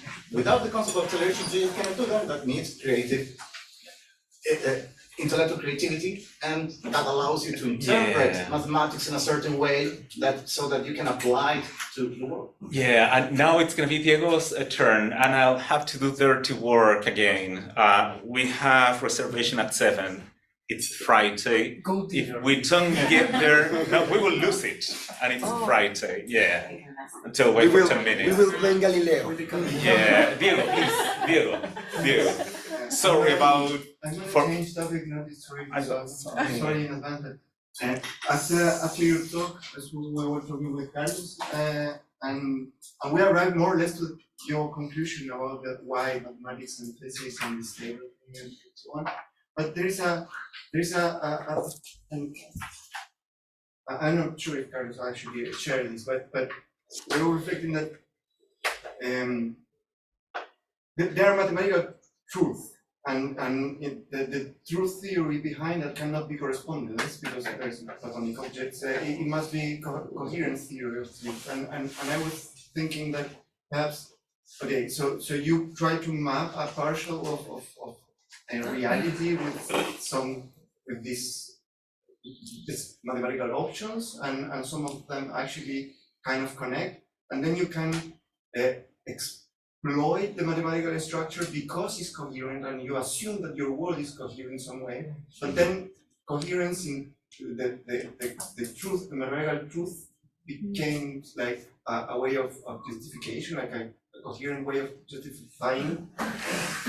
And I wonder if these kind of things might connect with the success of mathematics inferences in a way. And well, this is a great question. You know? Of course, being an empiricist, I don't think mathematics has to be true to be good. So I would resist truth as correspondence or coherence. I don't think that that's needed. What the mathematics needs to be is consistent with every consistent claim about the physical world. That has to be conservative. So it's actually a form of, which is slightly stronger form of consistency than it has to have. So you don't need truth to do that. Again, it's a modal, the modal content of the mathematics is it allows for these possibilities to be explored.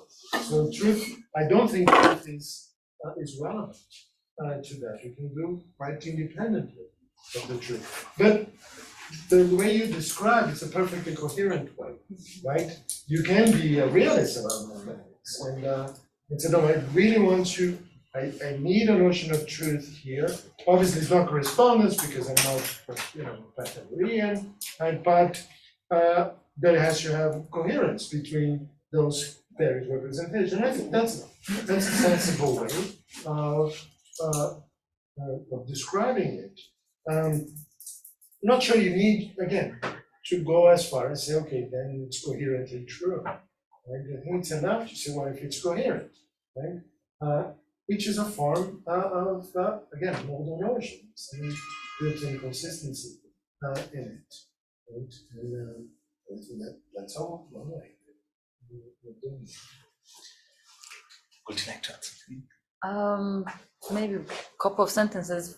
Wigner says that when physicists find these mathematical relations, it somehow gives them the confidence that they have stumbled upon some truth, but it's just because this is the norms of the discipline, not because really having mathematical forms, that means they have arrived at some truth. So I also think Wigner would agree with Javier.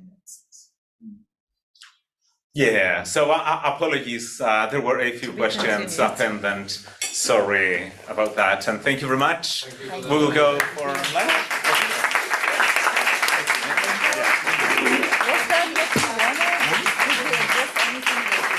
Yeah, why don't we? Brilliant. Yeah. Why don't we thank? No, come on.